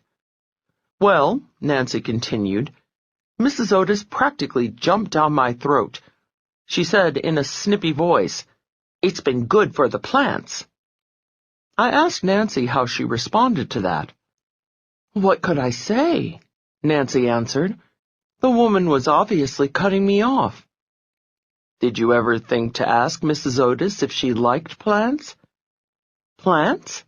Nancy asked. "Well, yes," I suggested. Mrs. Otis brought the subject up. I asked Nancy to do me a favor. "Ask her," I begged. Nancy resisted, but I persisted. Just to quiet me down, Nancy promised to ask cantankerous old Mrs. Otis if she liked plants. The next day, a flabbergasted Nancy called me from work. "Leal, how did you know?" Not only did Mrs. Otis love plants, but she told me she'd been married to a gardener. Today I had a different problem with Mrs. Otis. I couldn't shut her up. She went on and on about her garden, her husband. Top communicators know ideas don't come out of nowhere. If Mrs. Otis thought to bring up plants, then she must have some relationship with them. Furthermore, by mentioning the word, it meant subconsciously she wanted to talk about plants. Suppose, for example, instead of responding to Nancy's comment about the rain with, "It's good for the plants," Mrs. Otis had said, "Because of the rain, my dog couldn't go out." Nancy could then ask about her dog. Or suppose she grumbled, "It's bad for my arthritis." Can you guess what old Mrs. Otis wants to talk about now? When talking with anyone, keep your ears open and, like a good detective, listen for clues. Be on the lookout for any unusual references, any anomaly, deviation, digression, or invocation of another place, time, person. Ask about it because it's the clue to what your conversation partner would really enjoy discussing. If two people have something in common, when the shared interest comes up, they jump on it naturally. For example, if someone mentions playing squash, bird watching, or stamp collecting, and the listener shares that passion, he or she pipes up, "Oh, you're a squasher, or birder, or philatelist, too." Here's the trick. There's no need to be a squasher, birder, or philatelist to pipe up with enthusiasm. You can simply be a word detective. When you pick up on the reference as though it excites you too, it parlays you into conversation the stranger thrills to. The subject may put your feet to sleep, but that's another story. Technique number 18. Be a word detective. Like a good gumshoe, listen to your conversation partner's every word for clues to his or her preferred topic. The evidence is bound to slip out. Then spring on that subject like a sleuth onto a slip of the tongue. Like Sherlock Holmes, you have the clue to the subject that's hot for the other person. Now that you've ignited stimulating conversation, let's explore a technique to keep it hot. 19. How to enthrall 'em with your choice of topic, them. Several years ago, a girlfriend and I attended a party saturated with a hodgepodge of swelligant folks. Everyone we talked to seemed to lead a nifty life. Discussing the party afterward, I asked my friend, "Diane, of all the exciting people at the party, who did you enjoy talking to most?" Without hesitation, she said, "Oh, by far, Dan Smith." "What does Dan do?" I asked her. Well, I'm not sure," she answered. "Where does he live?" I don't know," Diane responded. "Well, what is he interested in?" "Well, we really didn't talk about his interests." "Diane," I asked, "what did you talk about?" "Well, I guess we talked mostly about me." Aha, I thought. Diane has just rubbed noses with a winner. As it turns out, I had the pleasure of meeting Big Winner Dan several months later. Diane's ignorance about his life piqued my curiosity, so I grilled him for details. As it turns out, Dan lives in Paris, has a beach home in the south of France, and a mountain home in the Alps. He travels around the world producing sound and light shows for pyramids and ancient ruins. And he is an avid hang glider and scuba diver. Does this man have an interesting life or what? Yet Dan, when meeting Diane, said nothing about himself. I told Dan about how pleased Diane was to meet him, yet how little she learned about his life. Dan simply replied, "Well, when I meet someone, I learn so much more if I ask about their life. I always try to turn the spotlight on the other person." Truly confident people often do this. They know they grow more by listening than talking. Obviously, they also captivate the talker. Sell yourself with a top sales technique. Several months ago at a speakers' convention, I was talking with a colleague, Brian Tracy. Brian does a brilliant job of training top salespeople. He tells his students of a giant spotlight that, when shining on their product, is not as interesting to the prospect. When they shine the spotlight on the prospect, they make the sale. Salespeople, this technique is especially crucial for you. Keep your swiveling spotlight aimed away from you, only lightly on your product, and most brightly on your buyer. You'll do a much better job of selling yourself and your product. Technique number 19. The swiveling spotlight. When you meet someone, imagine a giant revolving spotlight between you. When you're talking, the spotlight is on you. When the new person is speaking, it's shining on him or her. If you shine it brightly enough, the stranger will be blinded to the fact that you have hardly said a word about yourself. The longer you keep it shining away from you, the more interesting he or she finds you. 20. How to never need to wonder, what do I say next? Moments arise, of course, when even conversationalists extraordinaire hit the wall. Some folks' monosyllabic grunts leave slim pickings even for masters of the be-a-word detective technique. If you find yourself futilely fanning the embers of a dying conversation, and if you feel for political reasons or human compassion that the conversation should continue, here's a foolproof trick to get the fire blazing again. I call it parroting, after that beautiful tropical bird that captures everyone's heart simply by repeating other people's words. Have you ever, puttering around the house, had the TV in the background tuned to a tennis game? You hear the ball going back and forth over the net. Clink clunk, clink clunk, clink. This time you don't hear the clunk. The ball didn't hit the court. What happened? You immediately look up at the set. Likewise, in conversation, the conversational ball goes back and forth. First you speak, then your partner speaks, you speak, and so it goes back and forth.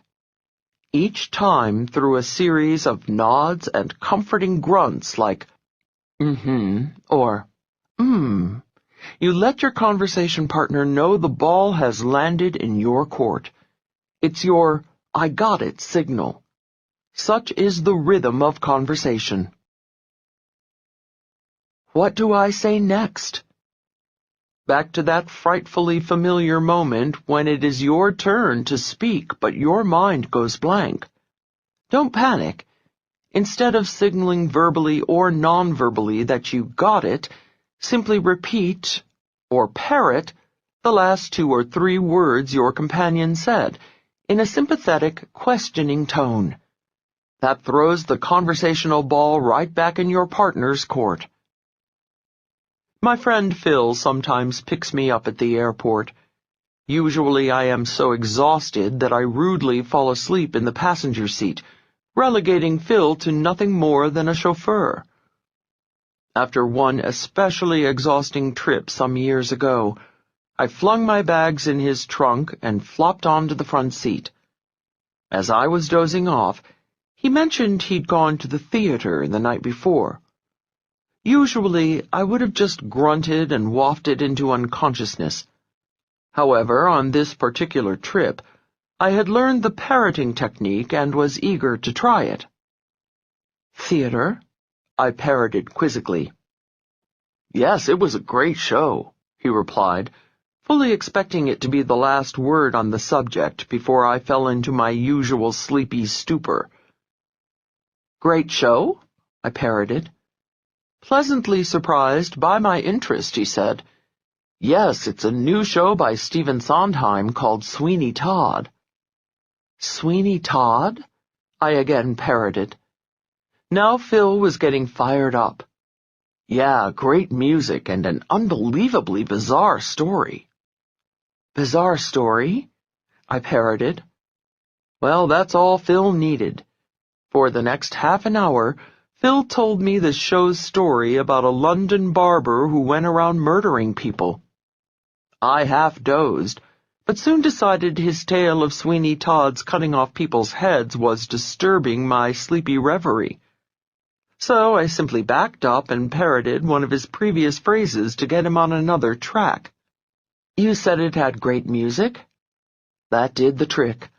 For the rest of the 45-minute trip to my home, Phil sang me Pretty Women, The Best Pies in London, and other songs from Sweeney Todd. Much better accompaniment for my demi-nap. I'm sure to this day Phil thinks of that trip as one of the best conversations we ever had. And all I did was parrot a few of his phrases. Technique number 20. parroting. Never be left speechless again.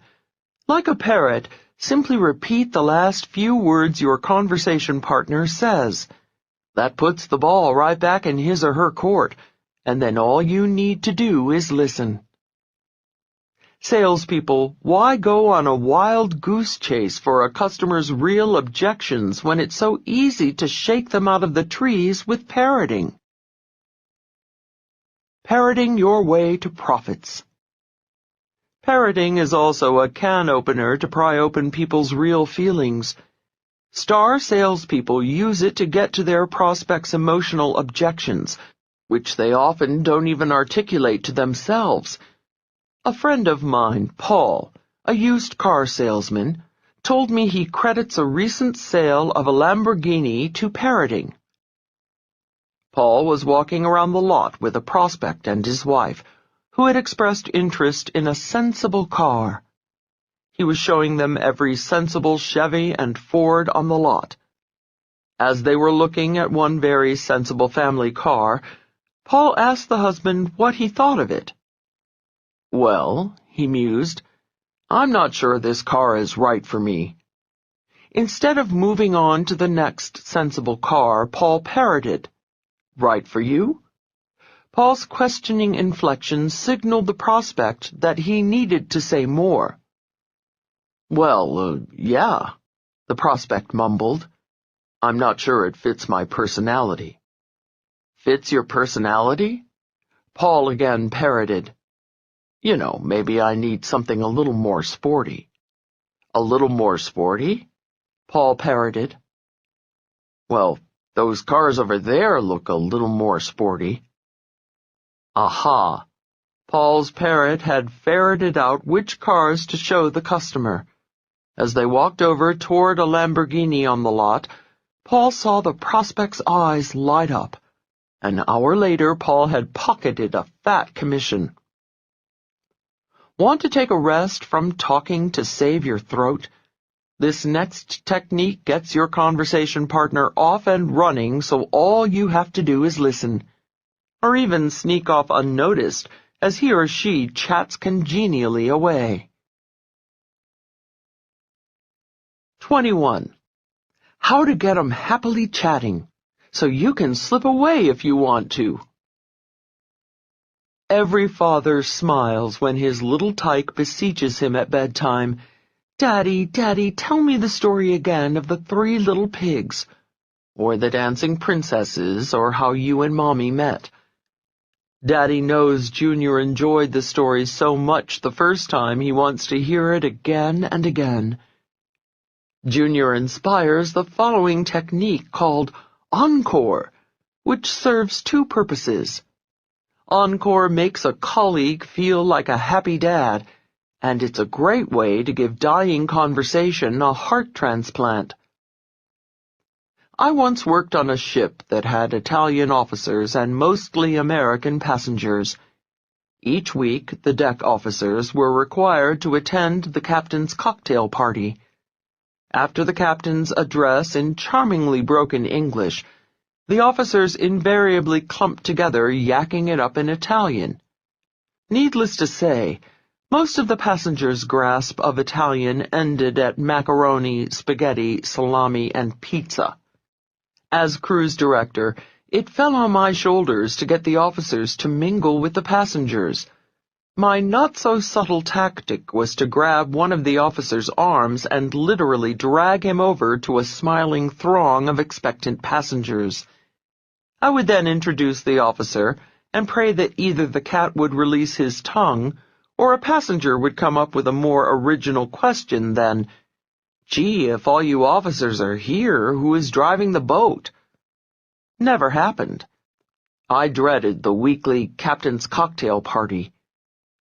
One night, sleeping in my cabin, I was awakened by the ship rocking violently from side to side. I listened, and the engines were off. A bad sign. I grabbed my robe and raced up to the deck. Through the dense fog, I could barely discern another ship not half a mile from us. 5 or 6 officers were grasping the starboard guardrail and leaning overboard. I rushed over just in time to see a man in the moonlight with a bandage over one eye struggling up our violently rocking ladder. The officers immediately whisked him off to our ship's hospital. The engine started again, and we were on our way. The next morning I got the full story. A laborer on the other ship, a freighter, had been drilling a hole in an engine cylinder. While he was working, a sharp, needle-thin piece of metal shot like a missile into his right eye. The freighter had no doctor on board, so the ship broadcast an emergency signal.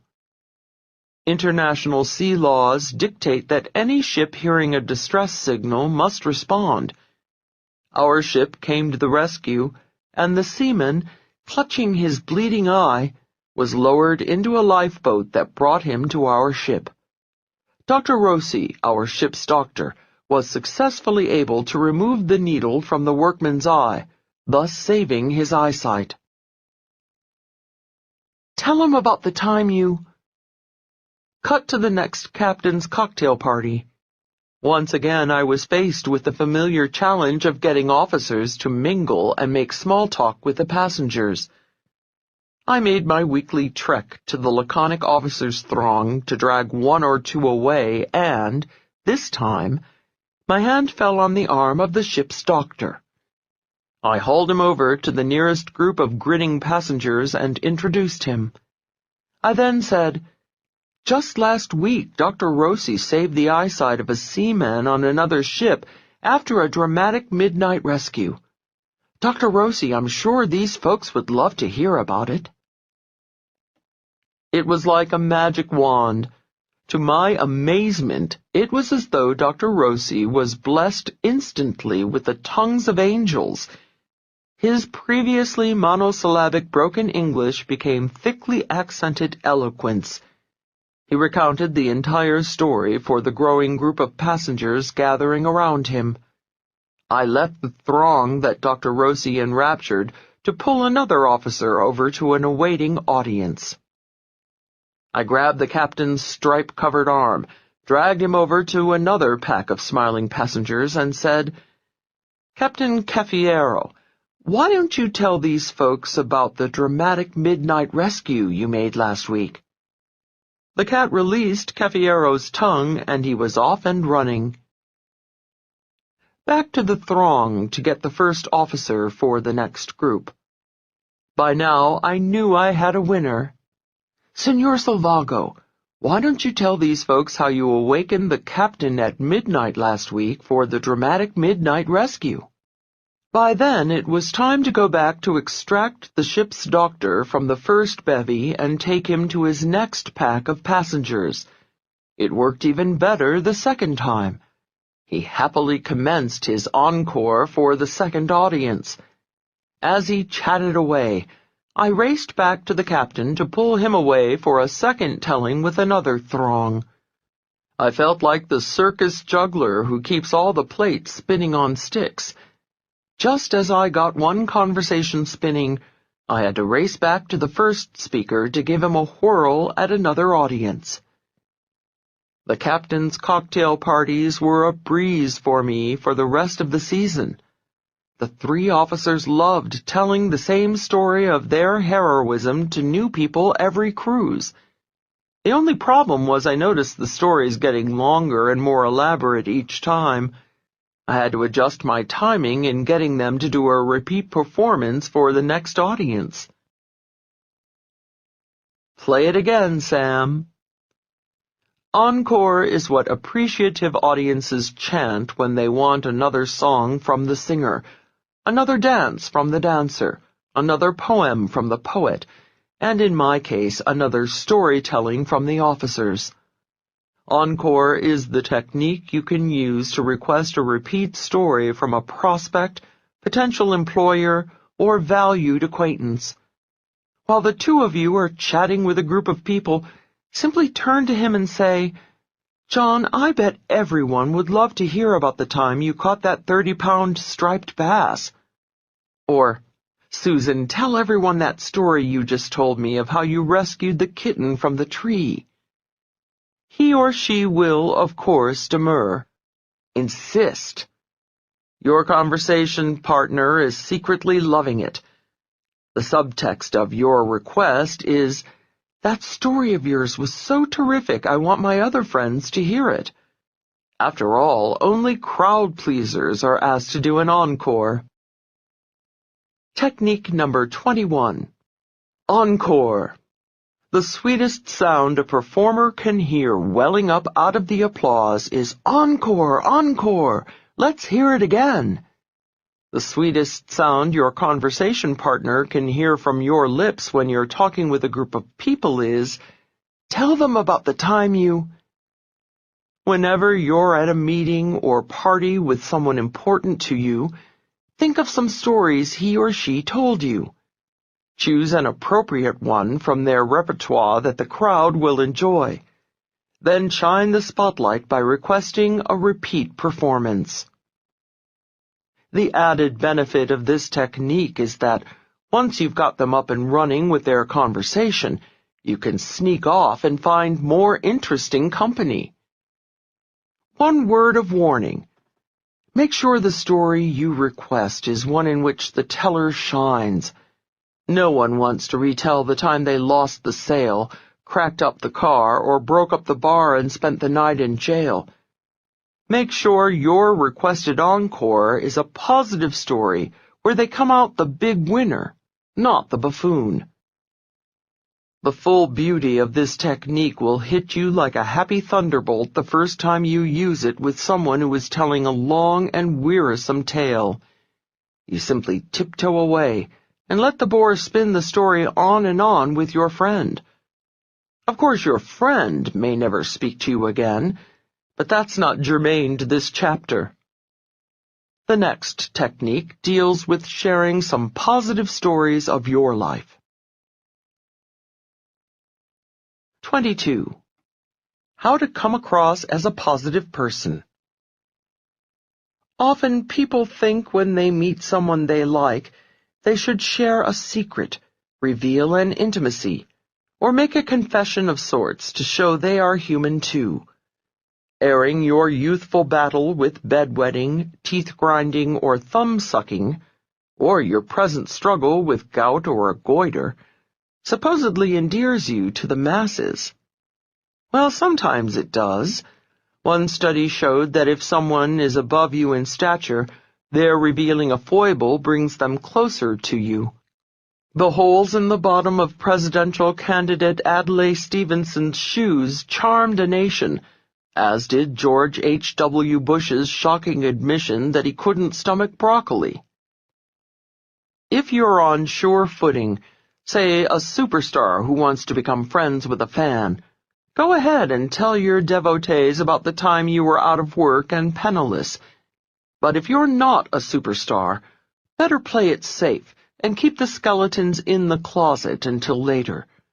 People don't know you well enough to put your foible in context. Later in a relationship, telling your new friend you've been thrice married, you got caught shoplifting as a teenager, and you got turned down for a big job may be no big deal. And that may be the extent of what could be construed as black marks on an otherwise flawless life of solid relationships, no misdemeanors, and an impressive professional record. But very early in a relationship, the instinctive reaction is, what else is coming? If he shares that with me so quickly, what else is he hiding? A closet full of ex-spouses? A criminal record? Walls papered with rejection letters? Your new acquaintance has no way of knowing your confession was a generous act, a well-intentioned revelation on your part. Technique number 22. Accentuate the positive. When first meeting someone, lock your closet door and save your skeletons for later. You and your new good friend can invite the skeletons out, have a good laugh, and dance over their bones later in the relationship. But now's the time, as the old song says, to accentuate the positive and eliminate the negative. So far in this section, You have found assertive methods for meeting people and mastering small talk. The next is both an assertive and defensive move to help spare you that pasty smile we tend to sport when we have no idea what people are talking about. 23. How to always have something interesting to say. You've heard folks whine, "I can't go to the party, I haven't got a thing to wear." When was the last time you heard, "I can't go to the party, I haven't got a thing to say"? When going to a gathering with great networking possibilities, you naturally plan your outfit and make sure your shoes will match. And of course, you must have just the right tie or correct color lipstick. You puff your hair, pack your business cards, and you're off. Whoa! Wait a minute. Didn't you forget the most important thing? What about the right conversation to enhance your image? Are you actually going to say anything that comes to mind, or doesn't, at the moment? You wouldn't don the first outfit your groping hand hits in the darkened closet, so you shouldn't leave your conversing to the first thought that comes to mind when facing a group of expectant, smiling faces. You will, of course, follow your instincts in conversation, but at least be prepared in case inspiration doesn't hit. The best way to ensure you're conversationally in the swing of things is to listen to a newscast just before you leave. What's happening right now in the world, all the fires, floods, air disasters, toppled governments, and stock market crashes, pulverizes into great conversational fodder, no matter what crowd you're circulating in. It is with some embarrassment that I must attribute the following technique to a businesswoman in the world's oldest profession. For a magazine article I was writing, I interviewed one of the savviest operators in her field, Sydney Biddle Barrows, the famed Mayflower Madam. Sydney told me she had a house rule when she was in business. All of her female independent contractors were directed to keep up with the daily news so they could be good conversationalists with their clients. This was not just Sydney's whim. Feedback from her employees had revealed that 60% of her girls' work hour was spent in chatting, and only 40% in satisfying the customer's needs. Thus, she instructed them to read the daily newspaper or listen to a radio broadcast before leaving for an appointment. Sydney told me when she initiated this rule, her business increased significantly. Reports came back from her clients complimenting her on the fascinating women she had working for her. The consummate businesswoman, Ms. Barrows always strove to exceed her customers' expectations. Technique number 23. The latest news. Don't leave home without it. The last move to make before leaving for the party, even after you've given yourself final approval in the mirror, is to turn on the radio news or scan your newspaper. Anything that happened today is good material. Knowing the big deal news of the moment is also a defensive move that rescues you from putting your foot in your mouth by asking what everybody's talking about. Foot in mouth is not very tasty in public, especially when it's surrounded by egg on face. Ready for the big leagues of conversation? Let's go. Part 3. How to talk like a VIP. Welcome to the human jungle. When two tigers prowling through the jungle chance upon one another in a clearing, they look at each other. They freeze. Instinctively they calculate, if our staring came to hissing, came to scratching, came to clawing, who would win? Which of us has the stronger survival skills? Tigers in the wilderness differ little from the urban upright animals inhabiting the corporate jungle, or singles jungle, or social jungle. Humans start the process by looking at each other and talking. In the business world, while smiling and uttering, "How do you do?" "Hello," "Howdy," or "Hi," they are, like tigers, instinctively, instantaneously, sizing each other up. They're not calculating the length of each other's claws or the sharpness of their teeth. They're judging each other on a weapon far more powerful to survival as they have defined it. Humans are judging each other's communication skills. Although they may not know the names of the specific studies first proving it, they sense the truth. 85% of one's success in life is directly due to communication skills. They may not be familiar with the U.S. Census Bureau's recent survey showing employers choose candidates with good communication skills and attitude way over education, experience, and training. But they know communication skills get people to the top. Thus, by observing each other carefully during casual conversing, it becomes almost immediately evident to both which is the bigger cat in the human jungle. It doesn't take long for people to recognize who is an important person. One cliché, one insensitive remark, one over-anxious reaction, and you can be professionally or personally demoted. You can lose a potentially important friendship or business contact. One stupid move and you can tumble off the corporate or social ladder. The techniques in this section will help ensure that you make all the right moves so this doesn't happen. The following communication skills give you a leg up to start your ascent to the top of any ladder you choose. 24. How to find out what they do without even asking. To size each other up, the first question little cats flat-pawedly ask each other is, "And what do you do, Then they crouch there, quivering their whiskers and twitching their noses with an obvious, "I'm going to pronounce silent judgment on you after you answer" look on their pusses. Big cats never ask outright, "What do you do?" Oh, they find out all right, in a much more subtle manner. By not asking the question, the big boys and big girls come across as more principled, even spiritual. After all, their silence says, a man or woman is far more than his or her job. Resisting the tempting question also shows their sensitivity. With so much downsizing, right-sizing, and capsizing of corporations these days, the blunt interrogation evokes uneasiness.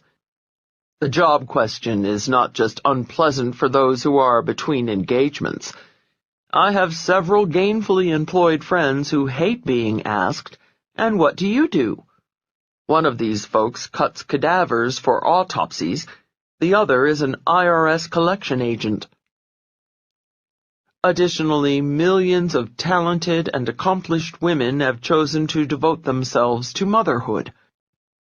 When the cruel corporate question is thrust at them, they feel guilty. The rude interrogation belittles their commitment to their families. No matter how the women answer, they fear the asker is only going to hear a humble, "I'm just a housewife." Big boys and big girls should avoid asking, "What do you do?" for another reason. Their abstinence from the question leads listeners to believe that they are in the habit of soaring with a high-flying crowd. Recently, I attended a posh party on Easy Street. I suspect they invited me as their token working-class person. I noticed no one was asking anyone what they did, because these swells didn't do anything. Oh, some might have a ticker tape on the bed table of their mansion to track investments, but they definitely did not work for a living. The final benefit to not asking, "What do you do?" is it throws people off guard. It convinces them that you are enjoying their company for who they are, not for any crass networking reason. Technique number 24. What do you do not? A sure sign you're a somebody is the conspicuous absence of the question, what do you do? You determine this, of course, but not with those 4 dirty words that label you as either a ruthless networker, a social climber, a gold-digging husband or wife hunter, or someone who's never strolled along Easy Street. The right way to find out. So how do you find out what someone does for a living? I thought you'd never ask. You simply practice the following 8 words. All together now. How do you spend most of your time? How do you spend most of your time is the gracious way to let a cadaver cutter, a tax collector, or a capsized employee off the hook. It's the way to reinforce an accomplished mother's choice. It's the way to assure a spiritual soul you see his or her inner beauty. It's a way to suggest to a swell that you reside on Easy Street too. Now, suppose you've just made the acquaintance of someone who does like to talk about his or her work. Asking, how do you spend most of your time, also opens the door for workaholics to spout off. Oh, golly, they mock moan, I just spend all my time working. That, of course, is your invitation to grill them for details. Then they'll talk your ear off. Yet the new wording of your question gives those who are somewhere between at leisure and work-addicted the choice of telling you about their job or not. Finally, asking, how do you spend most of your time, instead of, and what do you do, gives you your big cat stripes right off. 25. How to know what to say when they ask, what do you do? Now, 99% of the people you meet will, of course, ask, and what do you do? Big winners, realizing someone will always ask, are fully prepared for the interrogation. Many folks have one written resume for job seeking. They type it up and then trudge off to the printer to get a nice, neat stack to send to all prospective employers. The resume lists their previous positions, dates of employment, and education. Then at the bottom they might as well have scribbled, well, that's me, take it or leave it. And usually they get left. Why? Because prospective employers do not find enough specific points in the resume that relate directly to what their firm is seeking. Boys and girls in the big leagues, however, have bits and bytes of their entire work experience tucked away in their computers. When applying for a job, they punch up only the appropriate data and print it out so it looks like it just came from the printer. My friend Roberto was out of work last year. He applied for 2 positions, a sales manager of an ice cream company and head of strategic planning for a fast food chain. He did extensive research and found the ice cream company had deep sales difficulties and the food chain had long-range international aspirations. Did he send the same resume to each? Absolutely not. His resume never deviated 1 iota from the truth of his background. However, for the ice cream company, he highlighted his experience turning a small company around by doubling its sales in 3 years. For the food chain, he underscored his experience working in Europe and his knowledge of foreign markets. Both firms offered Roberto the job. Now he could play them off against each other. He went to each, explaining he'd like to work for them, but another firm was offering a higher salary or more perks. The 2 firms started bidding against each other for Roberto. He finally chose the food chain at almost double the salary they originally offered him. To make the most of every encounter, Personalize your verbal resume with just as much care as you would your written curriculum vitae. Instead of having one answer to the omnipresent, "What do you do?" prepare a dozen or so variations, depending on who's asking. For optimum networking, every time someone asks about your job, give a calculated oral resume in a nutshell. Before you submit your answer, consider what possible interest the asker could have in you and your work. Here's how my life can benefit yours. Top salespeople talk extensively of the benefit statement.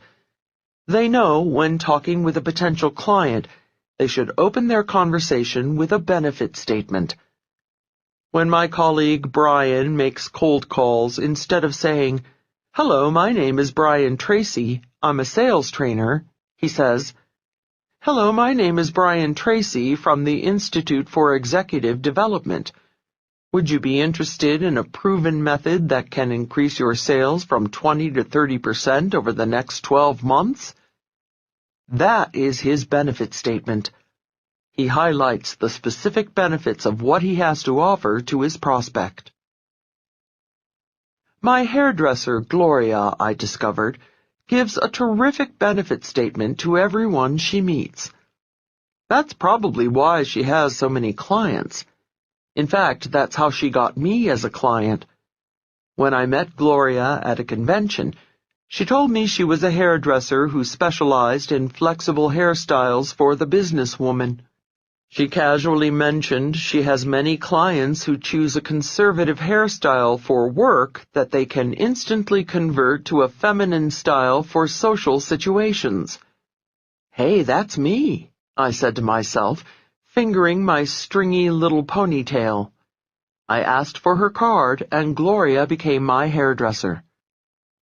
Then, several months later, I happened to see Gloria at another event. I overheard her chatting with a stylish gray-haired woman at the buffet table. Gloria was saying, "And we specialize in a wonderful array of blue rinses." Now that was news to me. I didn't remember seeing one gray head in her salon. As I was leaving the party, Gloria was out on the lawn talking animatedly with the host's teenage daughters. "Oh yeah," she was saying, "like we specialize in these really cool, up-to-the-minute styles." Good for you, Gloria. Like Gloria the hairdresser, give your response a once-over before answering the inevitable "What do you do?" When someone asks, never give just a one-word answer.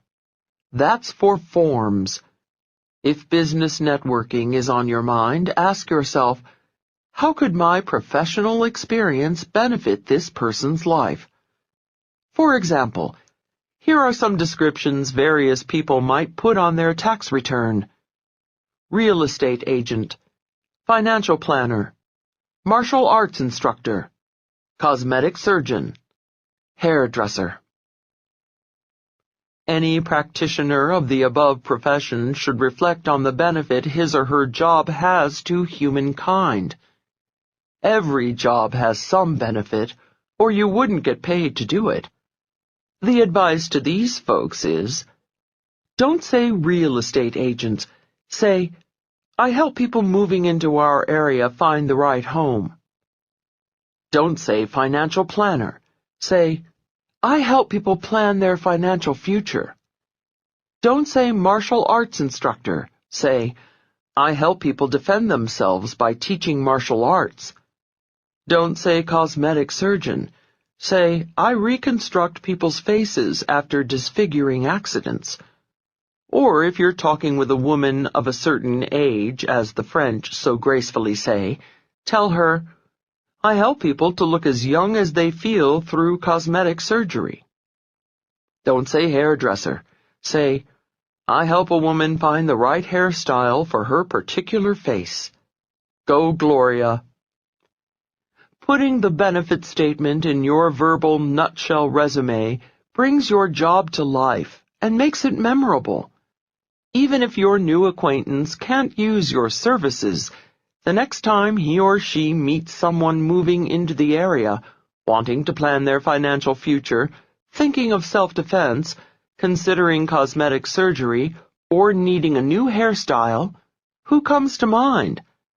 Not the unimaginative people who gave the tax return description of their jobs, but the big winners who painted a picture of helping people with needs.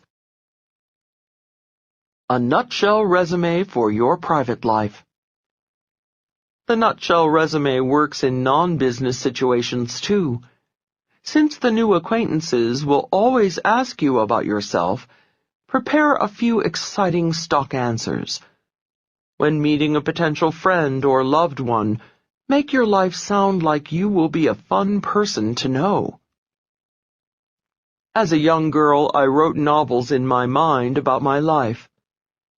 Leal, squinting her eyes against the torrential downpour, bravely reached out the window into the icy storm to pull the shutters tight and keep the family safe from the approaching hurricane. Big deal. Mama asked me to close the windows when it started to rain. Still, marching toward the open window, I fancied myself the family's brave savior. You don't need to be quite so melodramatic in your self-image, but at least punch up your life to sound interesting and dedicated. Technique number 25. The nutshell resume. Just as job-seeking top managers roll a different written resume off their printers for each position they're applying for, let a different true story about your professional life roll off your tongue for each listener. Before responding to, "What do you do?" ask yourself, what possible interest could this person have in my answer? Could he refer business to me? Buy from me? Hire me? Marry my sister? Become my buddy? Wherever you go, pack a nutshell about your own life to work into your communications bag of tricks. 26. How to sound even smarter than you are. Did you ever hear someone try to say a word that was just too darn big for his tongue? By the smile on the speaker's face and the gleam in his eye as the word limped off his lips, you knew he was really proud of it. To make matters worse, he probably used the word incorrectly, inappropriately, and maybe even mispronounced it. Ouch. The world perceives people with rich vocabularies to be more creative, more intelligent. People with larger vocabularies get hired quicker, promoted faster, and listened to a whole lot more. So big winners use rich, full words, but they never sound inappropriate. The phrases slide gracefully off their tongues to enrich their conversation. The words fit. With the care that they choose their tie or their blouse, big players in life choose words to match their personalities and their points. The startling good news is that the difference between a respected vocabulary and a mundane one is only about 50 words. You don't need much to sound like a big winner. A mere few dozen wonderful words will give everyone the impression that you have an original and creative mind. Acquiring this super vocabulary is easy. You needn't pore over vocabulary books or listen to tapes of pompous pontificators with impossible British accents. You don't need to learn $2 words that your grandmother, if she heard, would wash out of your mouth with soap. All you need to do is think of a few tired, overworked words you use every day. Words like smart, nice, pretty, or good. Then grab a thesaurus or book of synonyms off the shelf. Look up that common word even you are bored hearing yourself utter every day. Examine your long list of alternatives. For example, if you turn to the word smart, you'll find dozens of synonyms. Some words are colorful and rich, like ingenious, resourceful, adroit, shrewd, and many more. Run down the list and say each out loud. Which ones fit your personality? Which ones seem right for you? Try each on like a suit of clothes to see which feel comfortable. Choose a few favorites and practice saying them aloud until they become a natural staple of your vocabulary. The next time you want to compliment someone, say on being smart, you'll be purring, "Oh, that's so clever of you. My, how resourceful. That was ingenious." Or maybe, "How astute of you."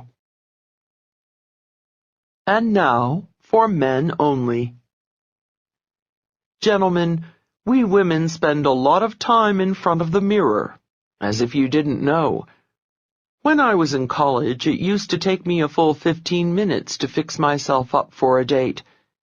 Every year since, I've had to add a few minutes. I'm now up to an hour and a half gussying myself up for an evening out. Gentlemen, when your wife comes down the staircase all dolled up for a night out, or you pick a lady up for dinner, what do you say? If you make no comment except, "Well, are you ready to go?" how do you think that makes the lady feel? My friend Gary is a nice gentleman, and he occasionally takes me to dinner. I met him about 12 years ago, and I'll never forget the first time he arrived on my doorstep for our date. He said, "Leal, you look great." I adored his reaction. I saw Gary a month or so later. On my doorstep again, "Leal, you look great." The precise same words as the first time, but I still appreciated it. It's been 12 long years now that this gentleman and I have been friends. I see him about once every 2 months, and every darn time it's the same old comment, "Leal, you look great." I think I'll show up one evening in a flannel nightshirt and a mud pack on my face. I swear Gary will say, "Leal, you look great." During my seminars, to help men avoid Gary's mistake, I ask every male to think of a synonym for pretty or great. Then I bring up one woman and several men. I ask each to pretend he is her husband. She has just come down the stairs, ready to go out to dinner. I ask each to take her hand and deliver his compliment. "Darla," one says, "you look elegant." "Ooh," every woman in the room sighs. "Darla," says another, taking her hand, "you look stunning." "Ooh," every woman in the room swoons. "Darla," says the third, putting her hand between his, "you look ravishing." "Ooh." By now every woman in the room has gone limp. Pay attention, men. Words work on us women. More unisex suggestions. Suppose you've been at a party and it was wonderful. Don't tell the hosts it was wonderful. Everybody says that. Tell them it was a splendid party, a superb party, an extraordinary party. Hug the hosts and tell them you had a magnificent time, a remarkable time, a glorious time. The first few times you say a word like glorious, it may not roll comfortably off your tongue. Yet you have no trouble with the word wonderful. Glorious doesn't have any more syllables than wonderful. Neither does it have any more difficult sounds to pronounce. Vocabulary is all a matter of familiarity. Use your new favorite words a few times and, just like breaking in a new pair of shoes, you'll be very comfortable wearing your glorious new words. Technique number 26. Your personal thesaurus. Look up some common words you use every day in a thesaurus. Then, like slipping your feet into a new pair of shoes, slip your tongue into a few new words to see how they fit. If you like them, Start making permanent replacements. Remember, only 50 words makes the difference between a rich, creative vocabulary and an average, middle-of-the-road one. Substitute a word a day for 2 months, and you'll be in the verbally elite. 27. How to not sound anxious. Let them discover your similarity. Tigers prowl with tigers, lions lurk with lions, and little alley cats scramble around with other little alley cats. Similarity breeds attraction. But in the human jungle, big cats know a secret. When you delay revealing your similarity, or let them discover it, it has much more punch. Above all, you don't want to sound anxious to have rapport. Whenever someone mentions a common interest or experience, instead of jumping in with a breathless, "Hey, me too, I do that too," or "I know all about that," let your conversation partner enjoy talking about it. Let her go on about the country club before you tell her you're a member too. Let him go on analyzing the golf swing of Arnold Palmer before you start casually comparing the swings of golf greats Greg, Jack, Tiger, and Arnie. Let her tell you how many tennis games she's won before you just happen to mention your USTA ranking. Several years ago, I was telling a new acquaintance how much I loved to ski. He listened with interest as I indulged in a detailed travelogue of places I had skied. I raved about the various resorts. I analyzed the various conditions. I discussed artificial versus natural snow. It wasn't until near the end of my monologue that I finally had the sense to ask my new acquaintance if he skied. He replied, "Yes, I keep a little apartment in Aspen." Cool. If he had jumped in and told me about his ski pad right after I first told him how much I liked skiing, I'd have been impressed, mildly. However, waiting until the end of our conversation, and then revealing he was such an avid skier that he kept an Aspen ski pad, made it unforgettable. Here's the technique I call, kill the quick me too. Whenever people mention an activity or interest you share, let them enjoy discussing their passion. Then, when the time is right, casually mention you share their interest. Oh, I must have been boring you. I waited weeks for the opportunity to try it out. Finally, the moment presented itself at a convention. A new contact began telling me about her recent trip to Washington, D.C. She had no idea that Washington was where I grew up. She told me all about the Capitol, the Washington Monument, the Kennedy Center, and how she and her husband went bicycling in Rock Creek Park. Momentarily, I forgot I was keeping my mouth shut to practice my new technique. I was genuinely enjoying hearing about these familiar sights from a visitor's perspective. I asked her where she stayed, where she dined, and if she had a chance to get into any of the beautiful Maryland or Virginia suburbs. At one point, obviously pleased by my interest in her trip, she said, "You sound like you know a lot about Washington." "Yes," I replied. "It's my hometown, but I haven't been back there in ages." "Your hometown?" she squealed.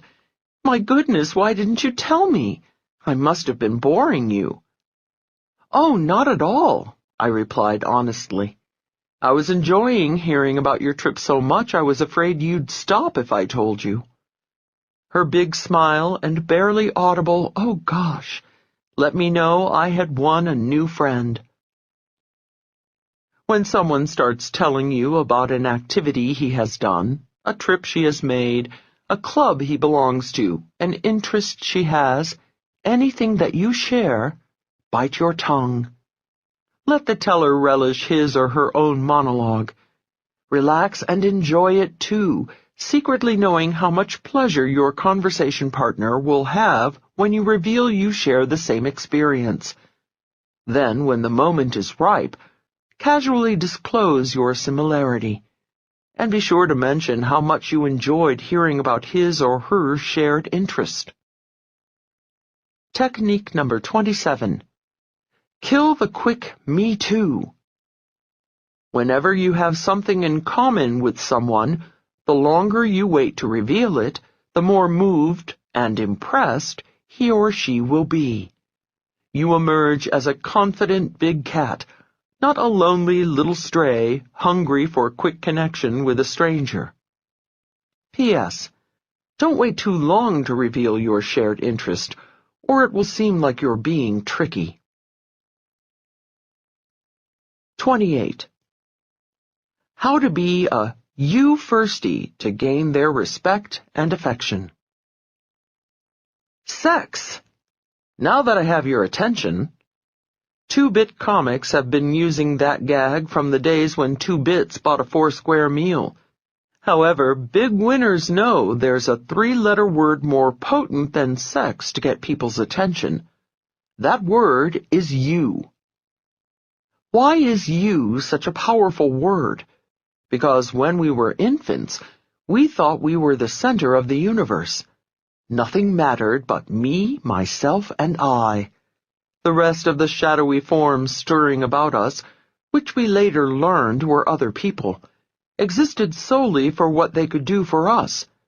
Self-centered little tykes that we were, our tiny brains translated every action, every word into, how does that affect me? Big winners know we haven't changed a bit. Adults camouflage their self-centeredness under a mask of civilization and politeness. Yet the human brain still immediately, instinctively, and unfailingly translates everything into terms of, how does that affect me? For example, suppose, gentlemen, you want to ask a colleague, Jill, if she would like to join you for dinner. So you say to her, there's a really good new Indian restaurant in town. Will you join me there for dinner tonight? Before answering, Jill is thinking to herself, by good, does he mean the food or the atmosphere or both? Her reverie continues. Indian cuisine, I'm not sure. He says it's good. However, will I like it? While thinking, Jill hesitates. You probably take her hesitation personally, and the joy of the exchange diminishes. Suppose instead you had said to her, Jill, you will really love this new Indian restaurant. Will you join me there this evening for dinner? Phrasing it that way, you've already subliminally answered Jill's questions, and she's more apt to give you a quick yes. The pleasure-pain principle is a guiding force in life. Psychologists tell us everyone automatically gravitates toward that which is pleasurable and pulls away from that which is painful. For many people, thinking is painful. So, big winners, when they wish to control, inspire, be loved by, sell to people, or get them to go to dinner, do the thinking for them. They translate everything into the other person's terms by starting as many sentences as they can with that powerful little 3-letter word, you. Thus, I call the technique communication. Communicate when you want a favor.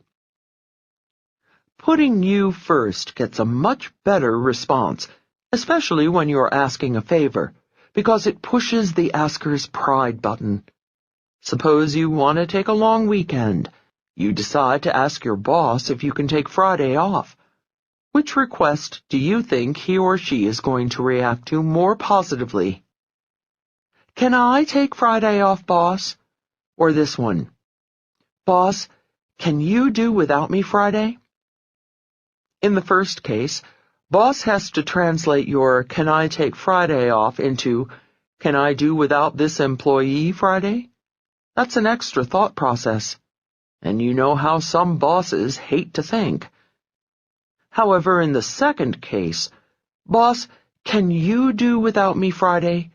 You did boss's thinking for her. Your new wording made managing without you a matter of pride for Boss. Of course, she said to herself.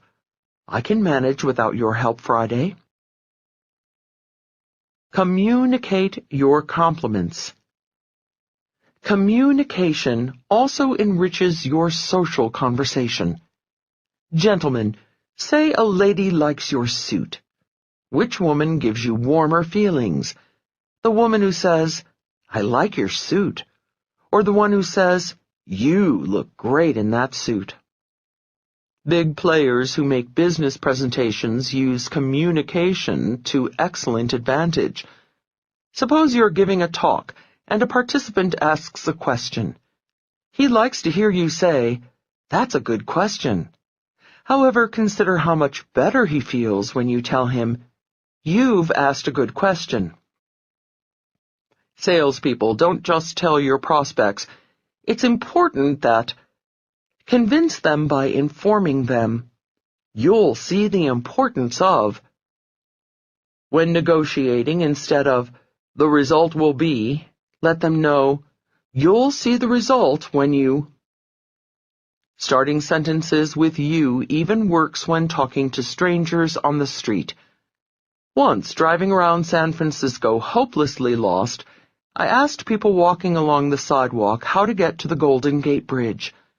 I stopped a couple trudging up a hill. Excuse me, I called out the window. I can't find the Golden Gate Bridge. The pair looked at each other and shrugged with that, how stupid can these tourists get look on their faces. That direction, the husband mumbled, pointing straight ahead. Still lost, I called out to the next couple I encountered. Excuse me, where's the Golden Gate Bridge? Without smiling, they pointed in the opposite direction. Then I decided to try communication. When I came upon the next strolling couple, I called out the window. Excuse me, could you tell me where the Golden Gate Bridge is? Of course, they said, answering my question literally. You see, by phrasing the question that way, it was a subtle challenge. I was asking, in essence, are you able to give me directions? This hits them in the pride button. They walked over to my car and gave me explicit instructions. Hey, I thought, this you stuff really works. To test my hypothesis, I tried it a few more times. I kept asking passers-by my 3 forms of the question. Sure enough, whenever I asked, could you tell me where, people were more pleasant and helpful than when I started the question with I or where. I'm sure when they recover the flight box from the fall of man under a fig leaf in the Garden of Eden, it will convince the world of the power of the word you. Eve did not ask Adam to eat the apple. She did not command him to eat the apple. She didn't even say, Adam, I want you to eat this apple. She phrased it, as all big winners would, you will love this apple. That's why he bit. Communication is a sign of sanity. Therapists calculate inmates of mental institutions say I and me 12 times more often than residents of the outside world. As patients' conditions improve, the number of times they use the personal pronouns also diminishes.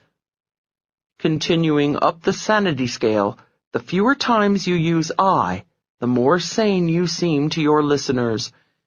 If you eavesdrop on big winners talking with each other, you'll notice a lot more you than I in their conversation. Technique number 28. Communication. Start every appropriate sentence with you. It immediately grabs your listener's attention. It gets a more positive response because it pushes the pride button and saves them having to translate it into me terms. When you sprinkle you as liberally as salt and pepper throughout your conversation, your listeners find it an irresistible spice. The next technique concerns a way big winners are silently you-oriented. 29. How to make them feel you don't smile at just anybody. Have you ever seen those low-budget mail-order fashion catalogs that use the same model throughout? Whether she is engulfed in a wedding gown or partially clad in a bikini, her face sports the same plastic smile. Looking at her, you get the feeling if you rapped on her forehead, a tiny voice would come back saying, "Nobody's in here." Whereas models in more sophisticated magazines have mastered a myriad of different expressions. A flirtatious, "I've got a secret" smile on one page, a quizzical, "I think I'd like to get to know you, but I'm not sure" smile on the next, and a mysterious Mona Lisa smile on the third. You feel there's a brain running the operation somewhere inside that beautiful head. I once stood in the receiving line of the ship I worked on, along with the captain, his wife, and several other officers. One passenger with a radiant smile started shaking hands down our line. When he got to me, he flashed a shimmering smile, revealing teeth as even and white as keys on a new piano. I was transfixed. It was as though a brilliant light had illuminated the dim ballroom.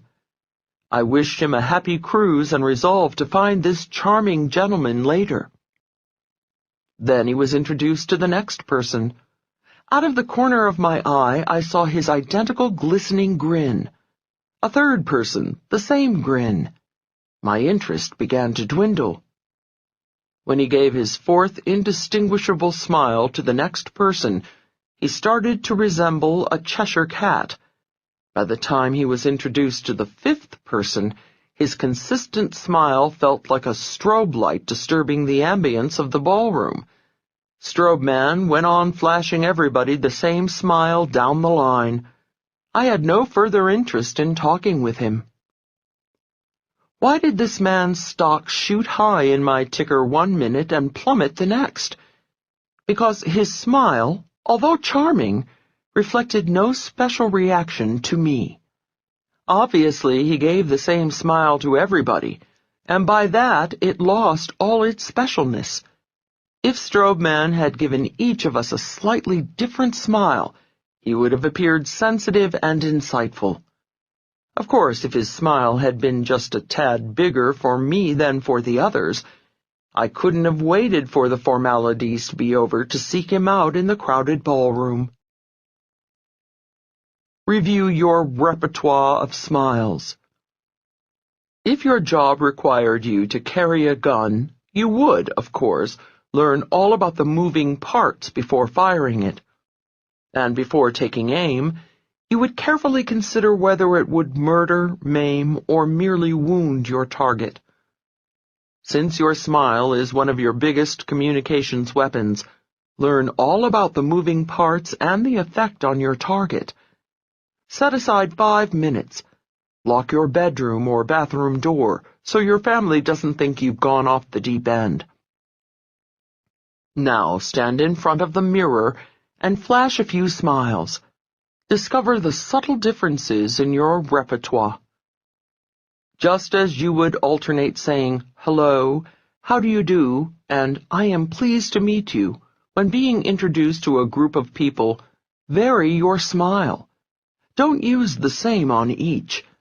Let each of your smiles reflect the nuances of your sentiment about the recipient. Technique number 29. The exclusive smile. If you flash everybody the same smile like a Confederate dollar, it loses value. When meeting groups of people, grace each with a distinct smile. Let your smiles grow out of the beauty big players find in each new face. If one person in a group is more important to you than the others, reserve an especially big flooding smile just for him or her. In defense of the quickie. There are times, I discovered, when the quick put-on smile works. For example, when you want to engineer the acquaintance of someone to whom you have not had the opportunity to be introduced. In the vernacular, that's pick them up. The smile's pickup power was proven for posterity by solemn researchers at the University of Missouri. They conducted a highly controlled study titled Giving Men the Come On: Effect of Eye Contact and Smiling in a Bar Environment. I kid you not. To prove their hypothesis, female researchers made eye contact with unsuspecting male subjects enjoying a little libation in a local drinking establishment. Sometimes the female researchers followed their glance with a smile. In other cases, no smile. The results? I quote the study. The highest approach behavior, 60%, was observed in the condition in which there was smiling. That translates into layman's English. The guy came over 60% of the time when the lady smiled. Without the smile, he made the approach only 20% of the time. So yes, a smile works for those who wish to pick somebody up. However, in situations where the stakes are higher, try the flooding smile from the first section, and now the exclusive smile. 30. How to avoid sounding like a jerk. Do you remember that scene from the movie classic Annie Hall, where Diane Keaton is first meeting Woody Allen? As she's chatting with him, we hear her private thoughts. She's musing to herself, "Oh, I hope he's not a jerk like all the others." One of the quickest ways to make a big winner think you are, well, a jerk, is to use a cliché. If you're chatting with a top communicator and even innocently remark, "Yes, I was tired as a dog," or "She was cute as a button," you've unknowingly laid a linguistic bomb. Big winners silently moan when they hear someone mouth a trite, overworn phrase. Oh sure, just like the rest of us, big winners find themselves feeling fit as a fiddle, happy as a lark, or high as a kite. Like the rest of humanity, they consider some of their acquaintances crazy as a loon, nutty as a fruitcake, or blind as a bat. Because many of them work hard, many of them are as busy as a bee, and get rich as Croesus. Yet would any of them describe themselves in those words? Not in a coon's age. Why? Because when a big winner hears your cliché, you might as well be saying, "My powers of imagination are impoverished. I can't think of anything original to say, so I must fall back on these trite, overworn phrases." Mouthing a common cliché around uncommonly successful people brands you as uncommonly common. Technique number 30. Don't touch a cliché with a 10-foot pole. Be on guard. Don't use any clichés when chatting with big winners. Don't even touch one with a 10-foot pole. Never? Not even when hell freezes over? Not unless you want to sound dumb as a doorknob. Instead of coughing up a cliché, roll your own clever phrases by using the next technique. 31. How to use motivational speakers' techniques to enhance your conversation. They say the pen is mightier than the sword. It is, but the tongue is even mightier than the pen. Our tongues can bring crowds to laughter, to tears, and often to their feet in shouting appreciation. Orators have moved nations to war or brought lost souls to God. And what is their equipment? The same eyes, ears, hands, legs, arms, and vocal cords you and I have. Perhaps a professional athlete has a stronger body, or a professional singer is blessed with a more beautiful singing voice than the one we were doled out. But the professional speaker starts out with the same equipment we all have. The difference is, these jawsmiths use it all. They use their hands, they use their bodies, and they use specific gestures with heavy impact. They think about the space they're talking in. They employ many different tones of voice. They invoke various expressions. They vary the speed with which they speak. And they make effective use of silence. You may not have to make a formal speech anytime soon, but chances are sometime, probably very soon, you're going to want people to see things your way. Whether it's persuading your family to spend their next vacation at Grandma's, or convincing the stockholders in your multi-million-dollar corporation that it's time to do a takeover, do it like a pro. Get a book or two on public speaking and learn some of the tricks of the trade. Then put some of that drama into your everyday conversation. A gem for every occasion. If stirring words help make your point, ponder the impact of powerful phrases. They've helped politicians get elected. Read my lips, no new taxes. And defendants get acquitted. If it doesn't fit, you must acquit. If George H.W. Bush had said, "I promise not to raise taxes," or Johnny Cochran during O.J. Simpson's criminal trial had said, "If the glove doesn't fit, he must be innocent," their bulky sentences would have slipped in and out of the voters' or jurors' consciousness. As every politician and trial lawyer knows, neat phrases make powerful weapons. If you're not careful, your enemies will later use them against you. Read my lips. One of my favorite speakers is a radio broadcaster named Barry Farber, who brightens up late-night radio with sparkling similes.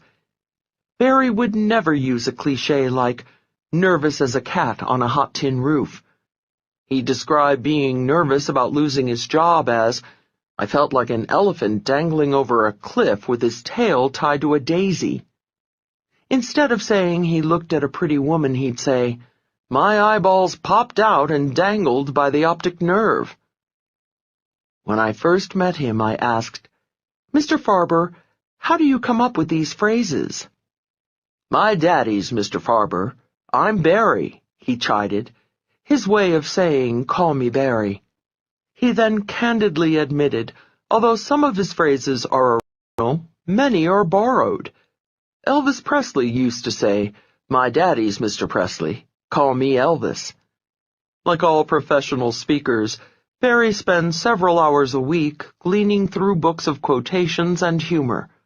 All professional speakers do. They collect bon mots they can use in a variety of situations, most especially to scrape egg off their faces when something unexpected happens.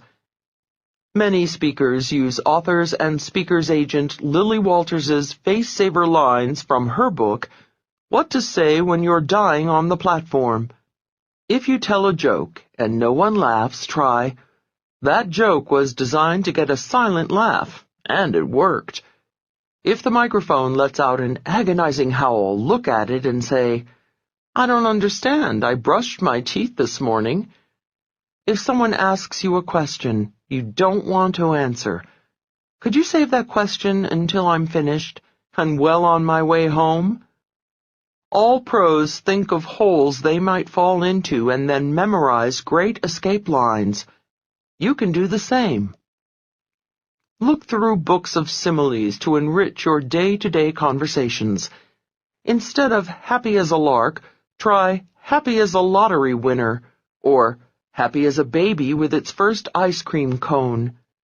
Instead of bald as an eagle, try bald as a new Marine, or bald as a bullfrog's belly.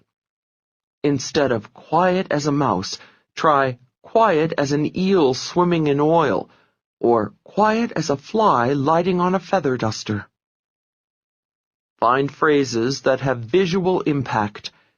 Instead of a cliché like sure as death and taxes, try as certain as beach traffic in July, or as sure as your shadow will follow you. Your listeners can't see death or taxes, but they sure can see beach traffic in July or their shadow following them down the street. Try to make your similes relate to the situation. If you're riding in a taxi with someone as sure as that taxi meter will rise, has immediate impact.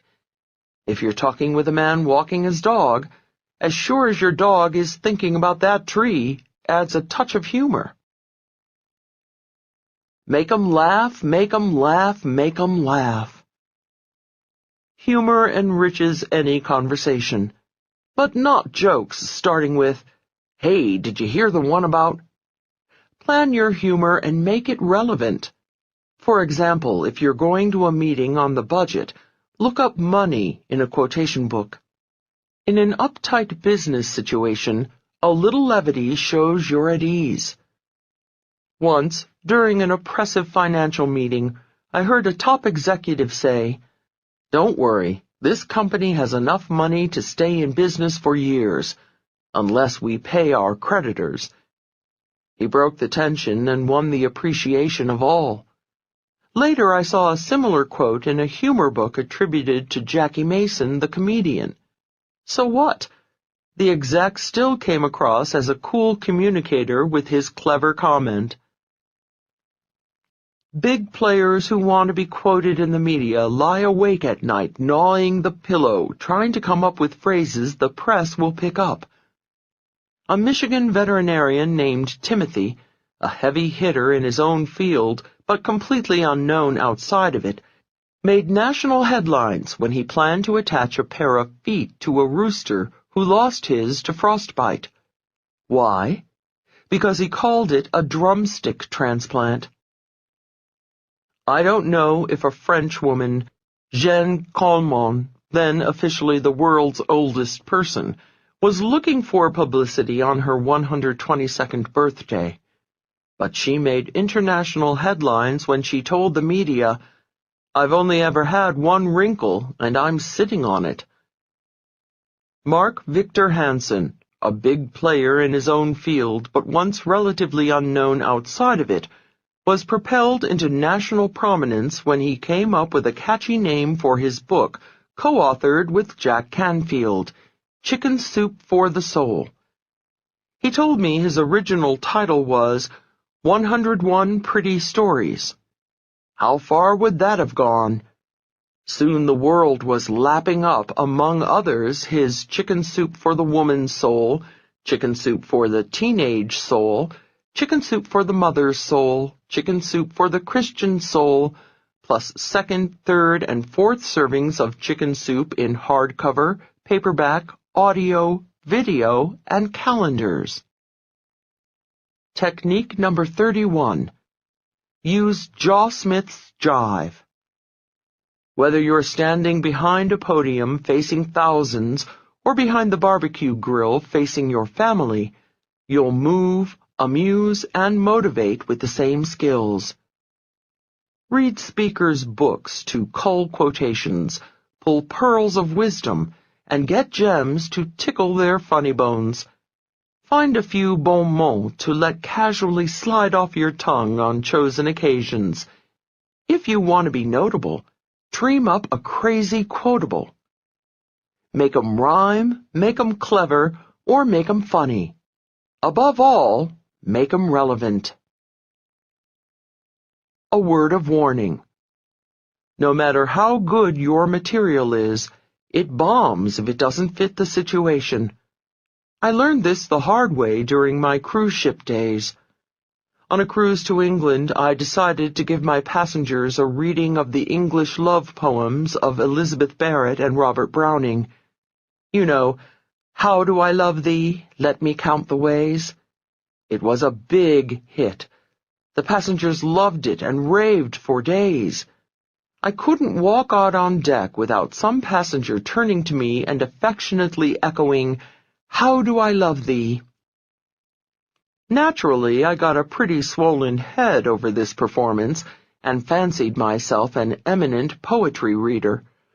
I decided to reward the passengers on the next cruise, which was a cruise to the Caribbean and didn't go anywhere in the neighborhood of England, with my spectacular reading of the English love poems.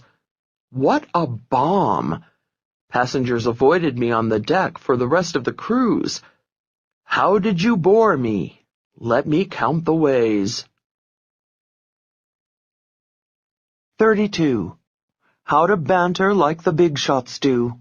Big winners tell it like it is. If you stepped into an elevator full of people speaking Hungarian, you might not recognize they were Hungarian unless you spoke their language. However, the minute you opened your mouth, they'd recognize you're not Hungarian. It's the same with the big cats. If you overhear several of them speaking, you might not recognize they're big cats. However, the minute you opened your mouth, they'd recognize you're not a big cat, unless you spoke their lingo. What are some differences between a big cat's growl and a little cat's insignificant hiss? One of the most blatant is euphemisms. Big cats aren't afraid of real words. They call a spade a spade. Words like toilet paper don't scare them. Little cats hide behind bathroom tissue. If somebody is rich, big cats call it rich.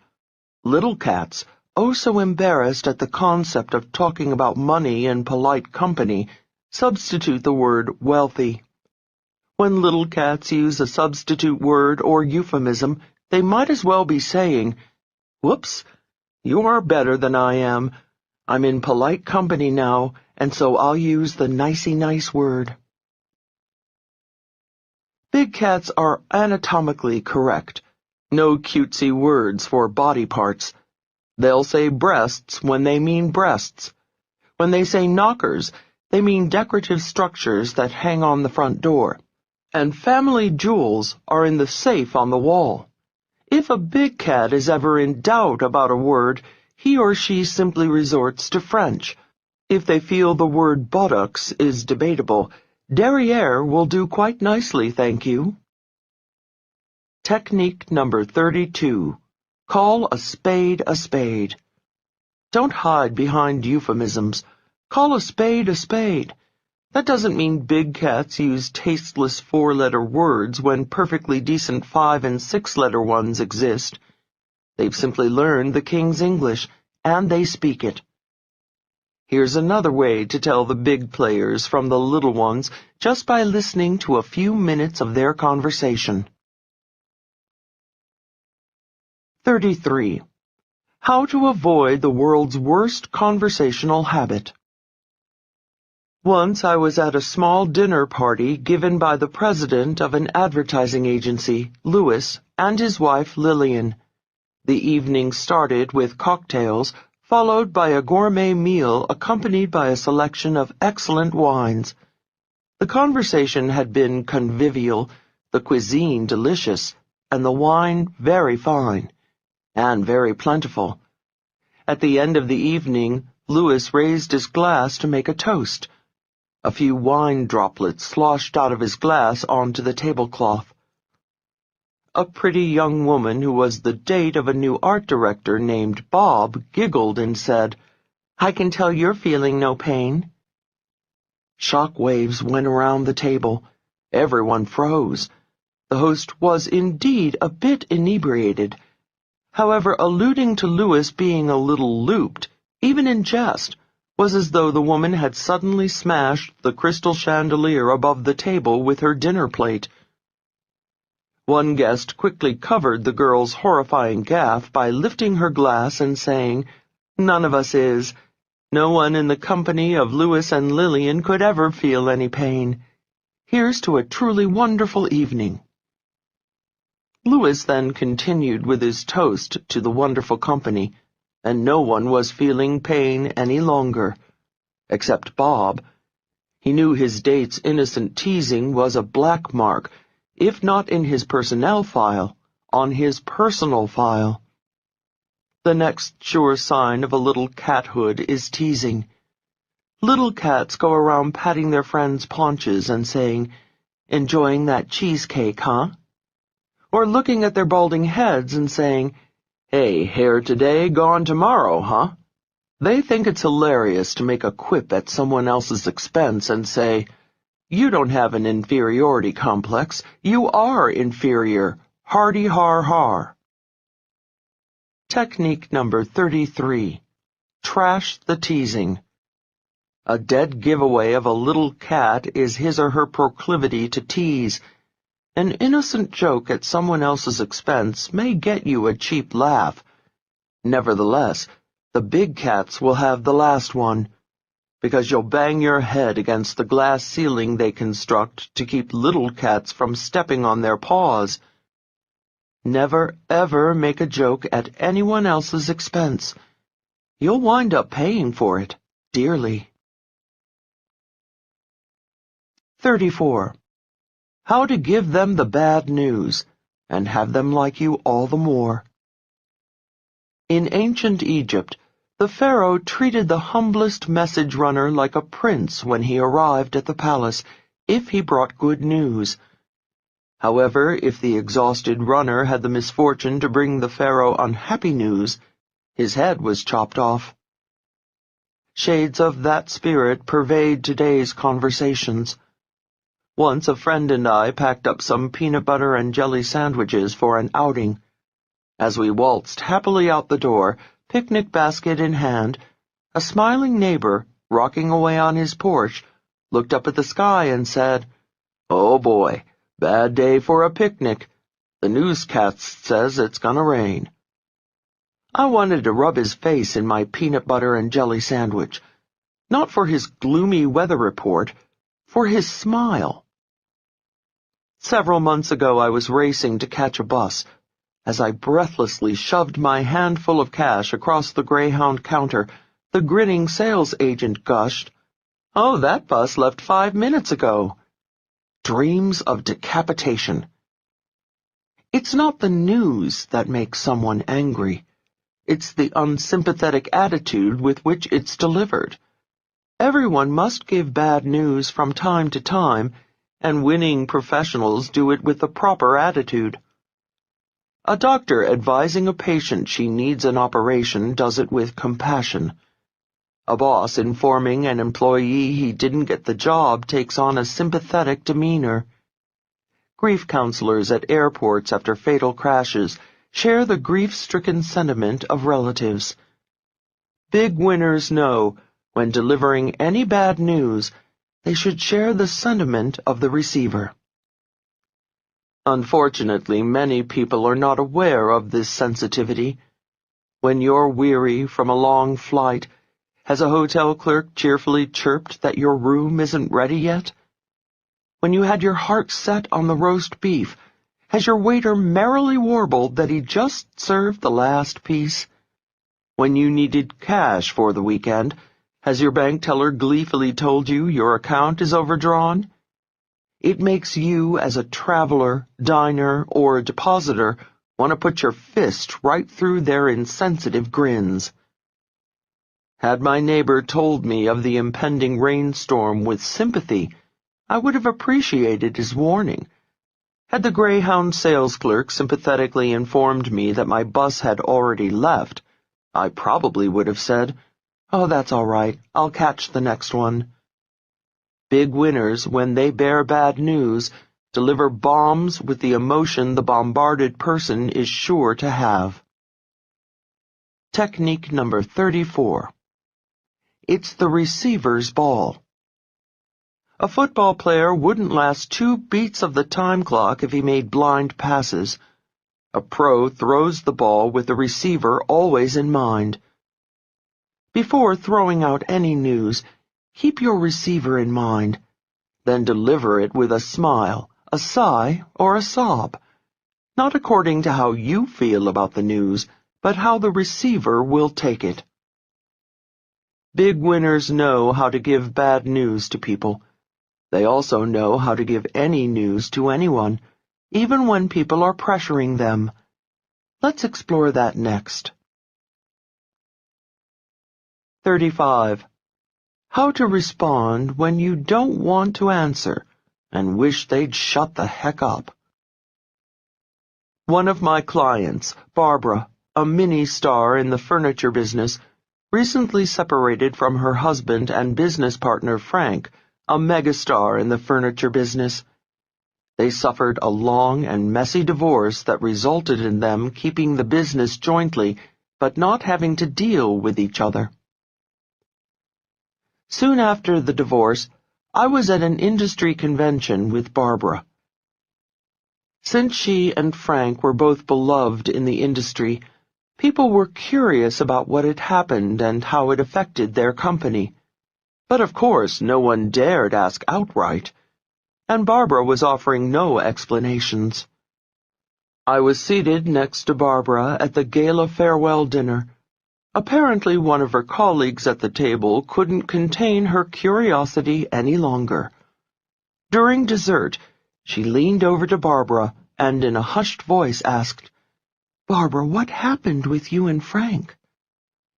Barbara, unruffled by the rude question, simply took a spoonful of her cherries Jubilee and said, "We've separated, but the company is unaffected." Not satisfied with that answer, the woman pumped harder. "Are you still working together?" Barbara took another bite of her dessert and repeated in precisely the same tone of voice, "We've separated, but the company is unaffected." The frustrated interrogator was not going to give up easily. "Are you both still working in the company?" Barbara, appearing not the least disturbed by the woman's incontinent insistence, scooped the last cherry out of her dish, smiled, looked directly at her, and said in the identical tone of voice, "We've separated, but the company is unaffected." That shut her up. Barbara had shown her big winner's badge by using the broken record technique, the most effective way to curtail an unwelcome cross-examination. Technique number 35. The broken record. Whenever someone persists in questioning you on an unwelcome subject, simply repeat your original response. Use precisely the same words in precisely the same tone of voice. Hearing it again usually quiets them down. If your rude interrogator hangs on like a leech, your next repetition never fails to flick them off. 36. How to talk to a celebrity. Suppose you've just settled in for dinner at a nice restaurant. You look over at the next table, and who do you see? Is it really he? Could it possibly be? It's got to be a look-alike. No, it isn't. It really is Woody Allen. Substitute any celebrity here, your favorite movie star, politician, broadcaster, boss who owns the company that owns the company you work for. And there the celestial body is, in the flesh, sitting not 10 feet from you. What should you do? Nothing. Big shots don't slobber over stars. Let the luminary enjoy a brief moment of anonymity. If he or she should cast a glance in your direction, give a smile and a nod, then waft your gaze back to your dining companion. You will be a lot cooler in the eyes of your dinner partner if you take it all in your stride.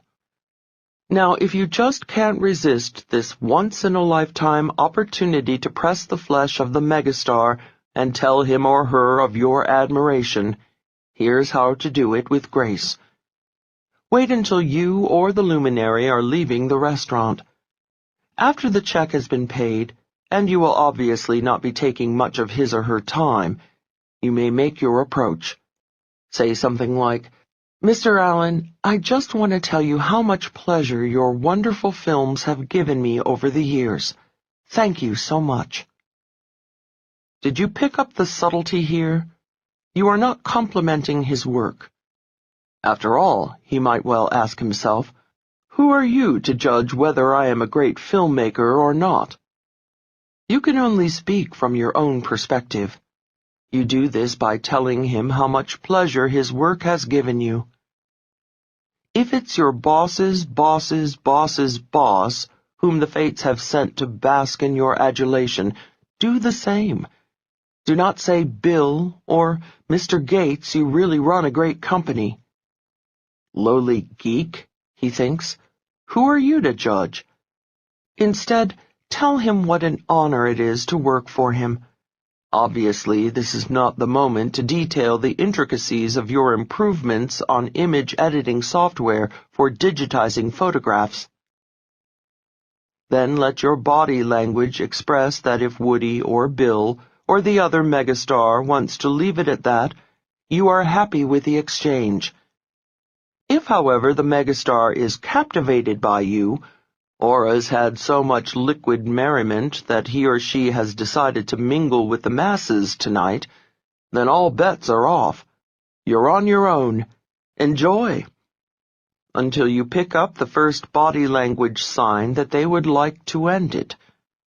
Think of yourself as a ballroom dance student waltzing with your teacher. He leads, you follow, and he tells you when the waltz is over. Incidentally, if the megastar is with a companion and your conversation goes on for more than a few moments, direct some comments at the companion. If the satellite is in such stellar company, he or she is probably also an accomplished person.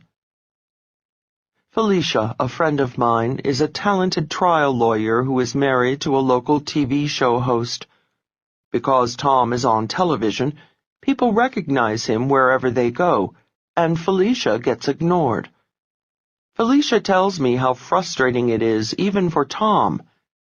Whenever they go to a party, people gush all over Tom, and Felicia's fascinating work hardly ever gets mentioned. She and Tom used to love going out to dinner, but now they hide out at home in the evenings. Why? Because they can't stand the interruptions of overly effervescent fans. I love what you used to be, you has-been. Another sensitivity.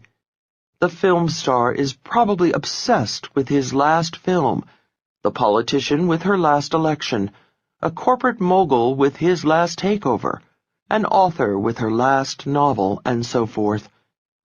So when discussing the stars, the politicians, the moguls, the authors, or any VIP's work, try to keep your comments to current or recent work. Telling Woody Allen how much you loved his 1980 film Stardust Memories would not endear you to him. What about all my wonderful films since? Thinks he. Stick to the present or very recent past if possible. Technique number 36. Big shots don't slobber. People who are VIPs in their own right don't slobber over celebrities. When you are chatting with one, don't compliment her work. Simply say how much pleasure or insight it's given you. If you do single out any one of the star's accomplishments, make sure it's a recent one, not a memory that's getting yellow in her scrapbook. If the queen bee has a drone sitting with her, find a way to involve him in the conversation. A final celebrity codicil. Suppose you are fortunate enough to have one at your party. To shine some starlight on your party, don't ask the TV host to say a few words.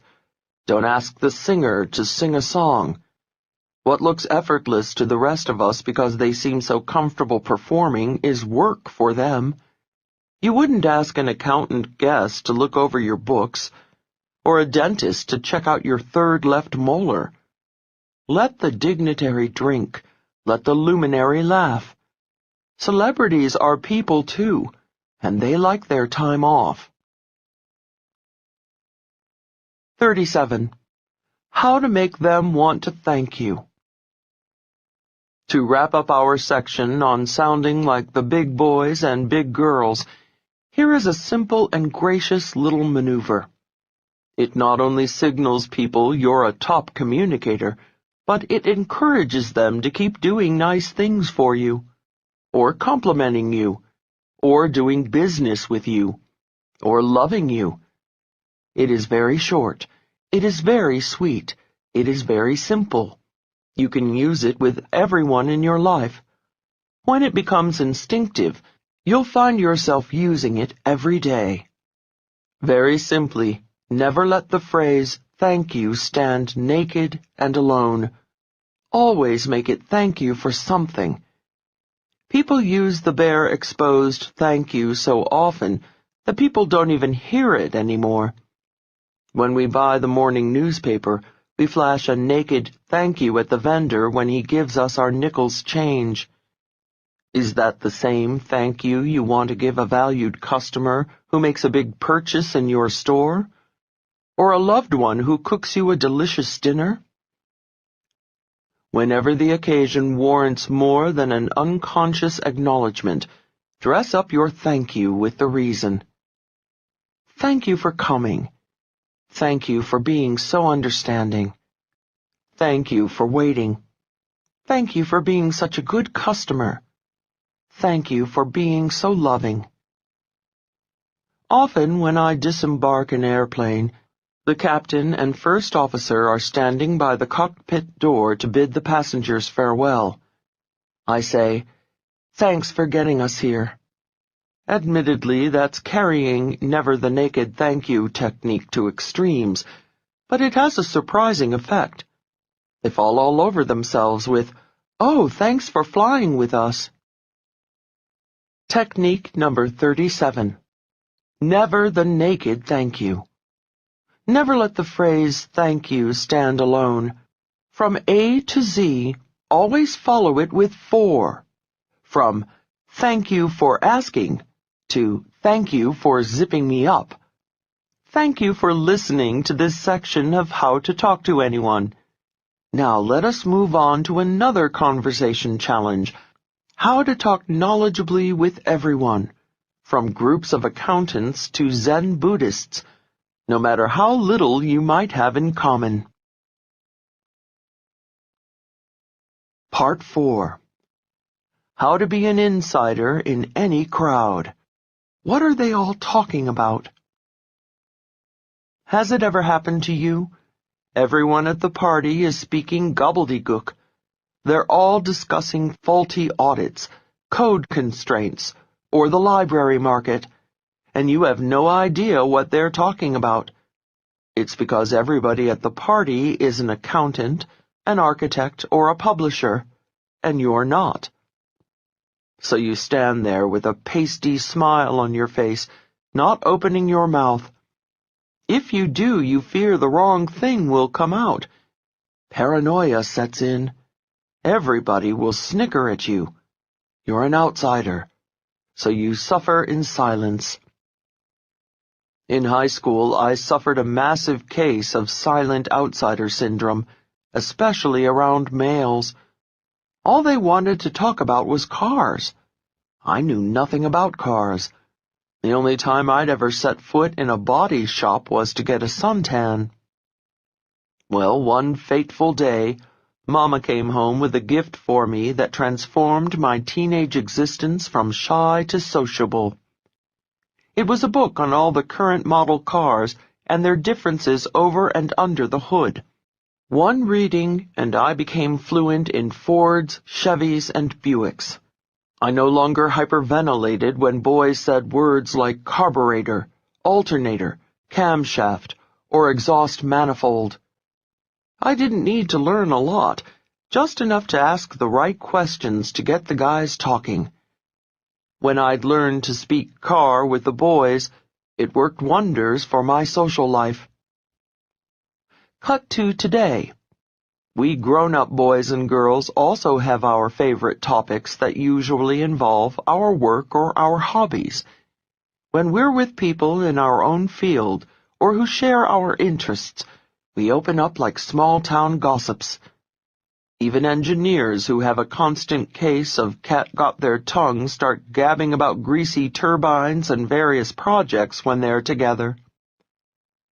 To outsiders, our conversation sounds like gobbledygook. But we know precisely what it's about. It's our own jobbledygook or hobbidygook. You fear you'll find yourself in a party of squash players when you're the type of person who'd rather be in court than on court? Don't panic hearing words like lobbing and hitting rails roll off the squash players' tongues. So what if the only experience you've ever had with squash was the mashed acorn variety on your plate next to the turkey last Thanksgiving? All you need is the few techniques that follow. Just as anglers throw out a dragonfly to get the fish to bite, all you have to do is throw out the right questions to get people to open up. Dale Carnegie's adage, "Show sincere interest and people will talk," only goes so far. As they say in poker, it takes jacks or better to open.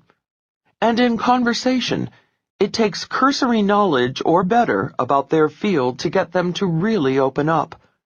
You must have knowledgeable curiosity, the kind that makes you sound like you're worth talking to. In this section, we explore techniques that are open sesames to get people gabbing with you like an insider. 38. How to be a modern-day Renaissance man or woman.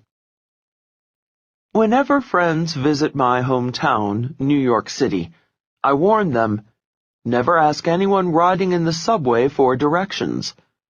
"Because I'll get mugged?" they fearfully ask. "No, just because you'll never get where you're going." Most Big Apple subway riders know only two things about the subway: where they get on and where they get off. They know nothing about the rest of the system. Most people are like NYC strap hangers when it comes to their hobbies and interests. They know their own pastimes, but all the others are like unvisited stations. My unmarried, and wishing she weren't, friend Rita has a bad case of bowler's thumb. Every Wednesday night she's bowling up a storm with her friends. She is forever discussing her scores, her averages, and her high game. Another single and searching friend Walter is into whitewater rafting. He talks endlessly with his paddling friends about which rivers he's run, which outfitters he's gone with, and which class rapids he prefers.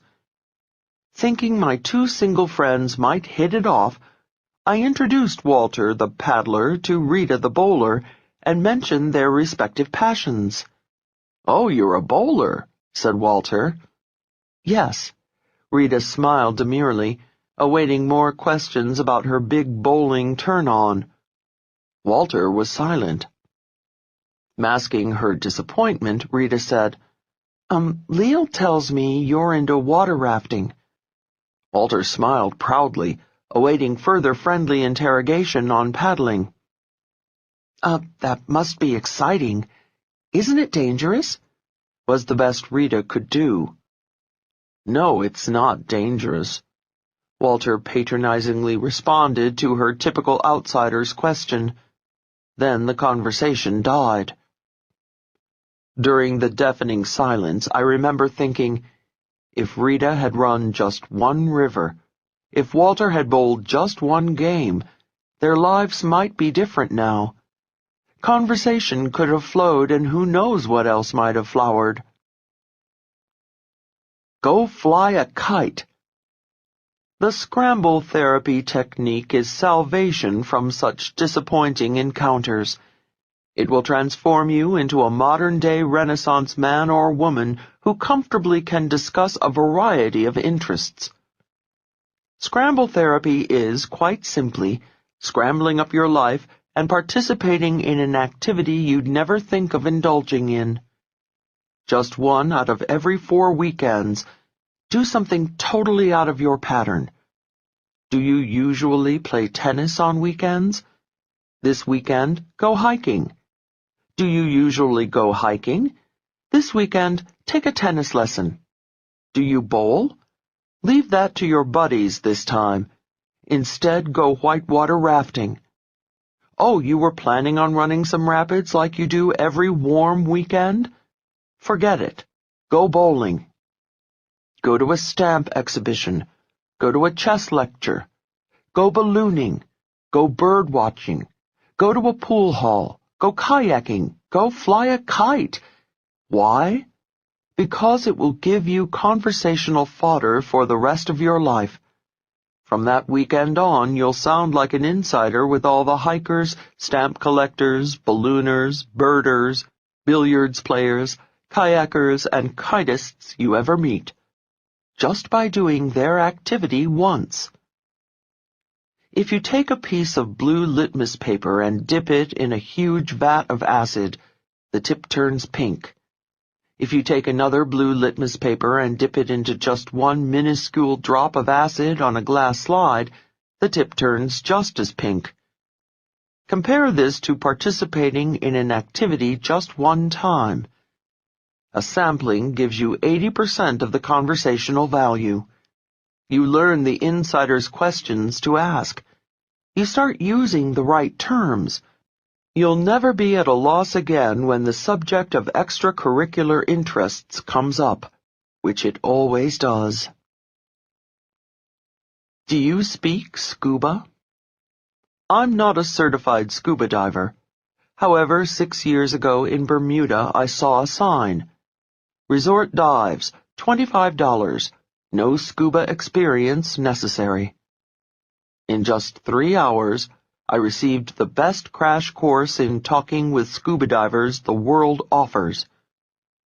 First, I was given a quick lesson in the pool. Then, struggling to stay erect under the weight of my oxygen tank, regulator, buoyancy compensator, and weight belt, I went clumping out to the dive boat. Sitting there on the rocking dinghy, fondling my mask and fins like worry beads, I overheard the certified divers asking each other insider questions.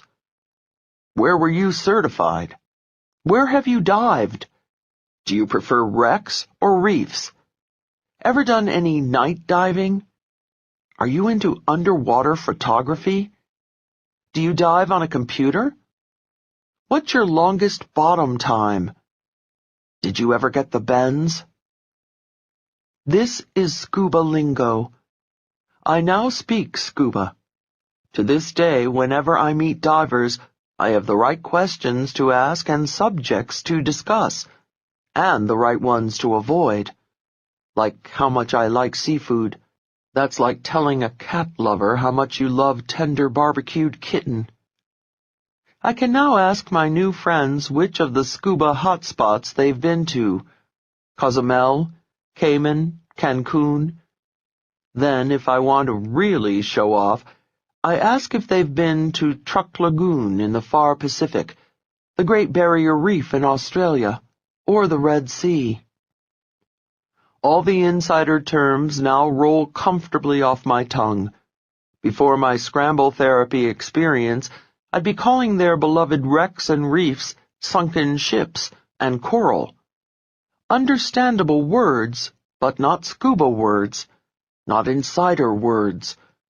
Upon meeting a scuba diver, I probably would have asked, "Oh, scuba diving.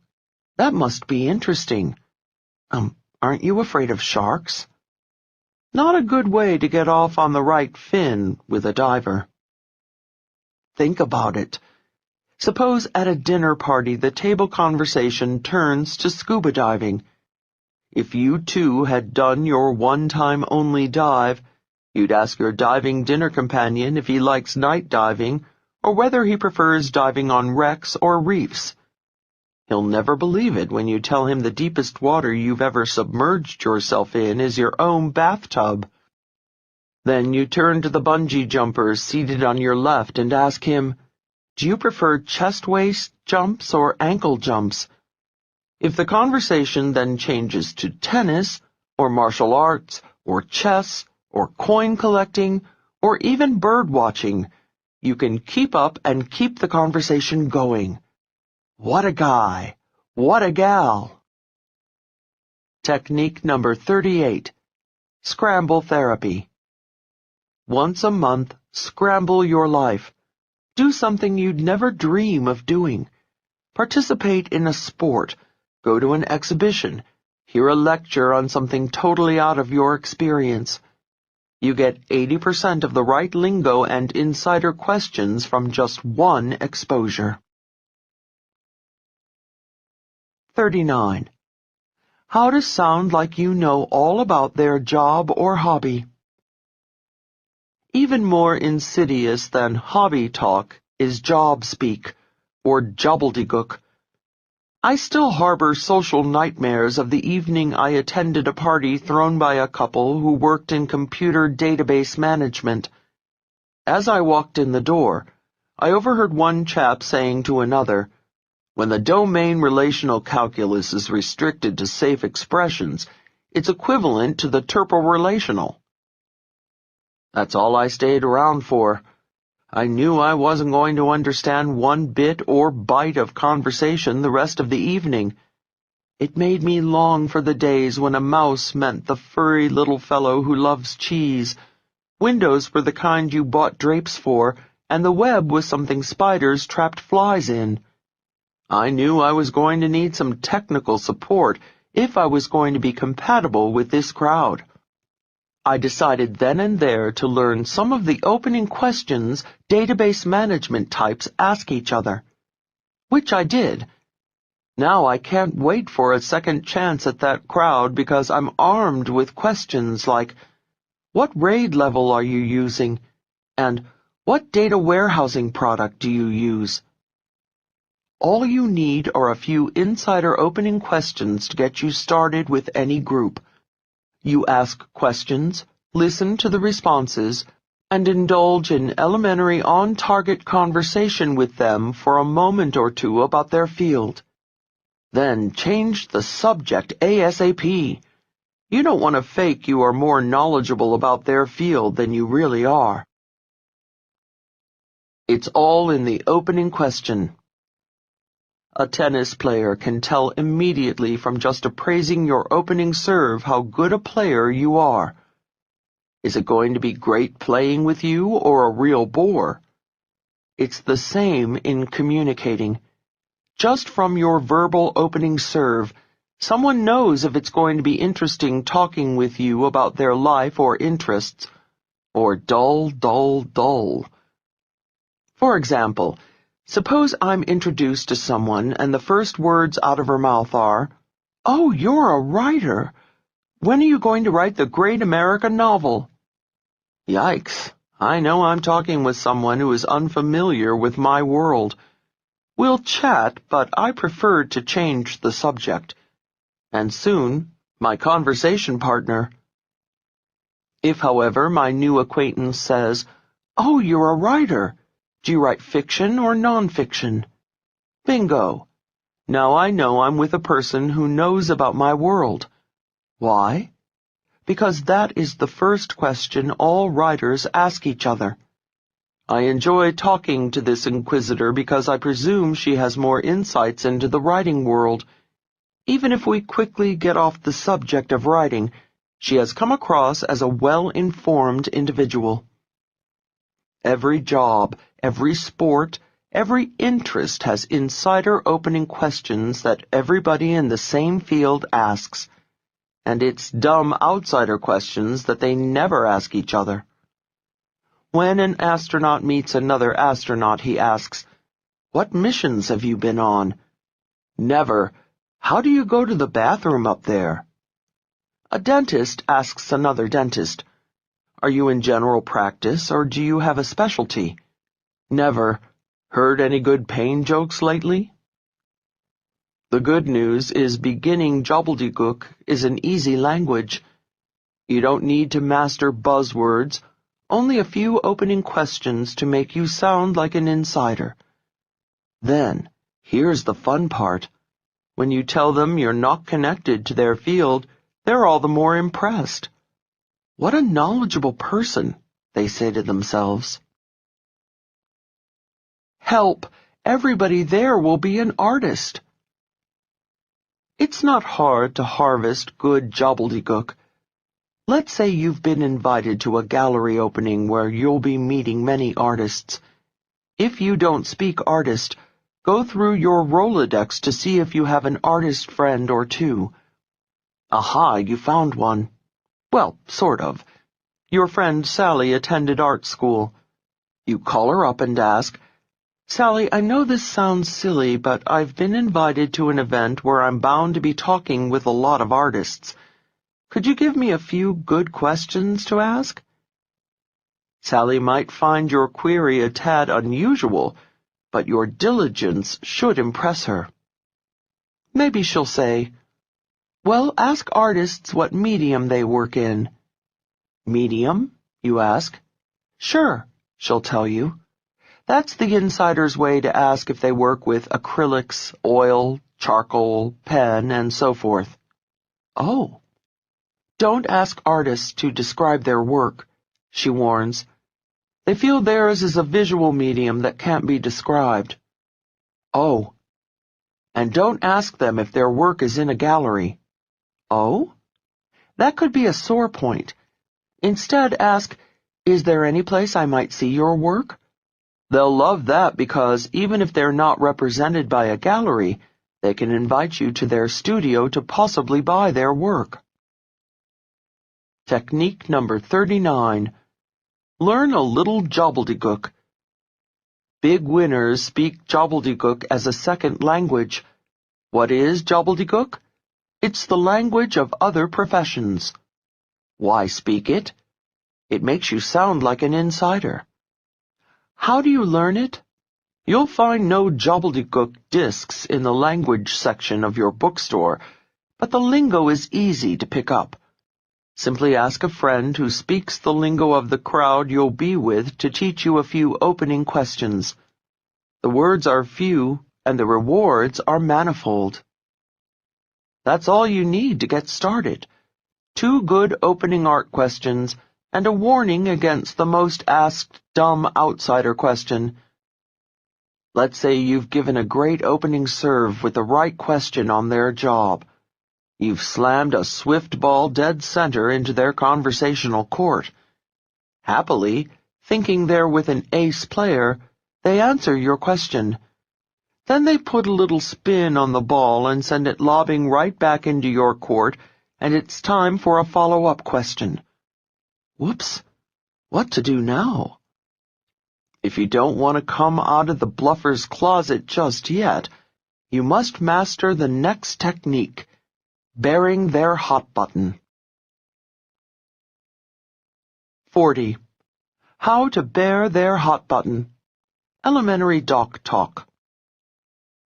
My friend John, a physician, recently married a charming Japanese woman, Yamika.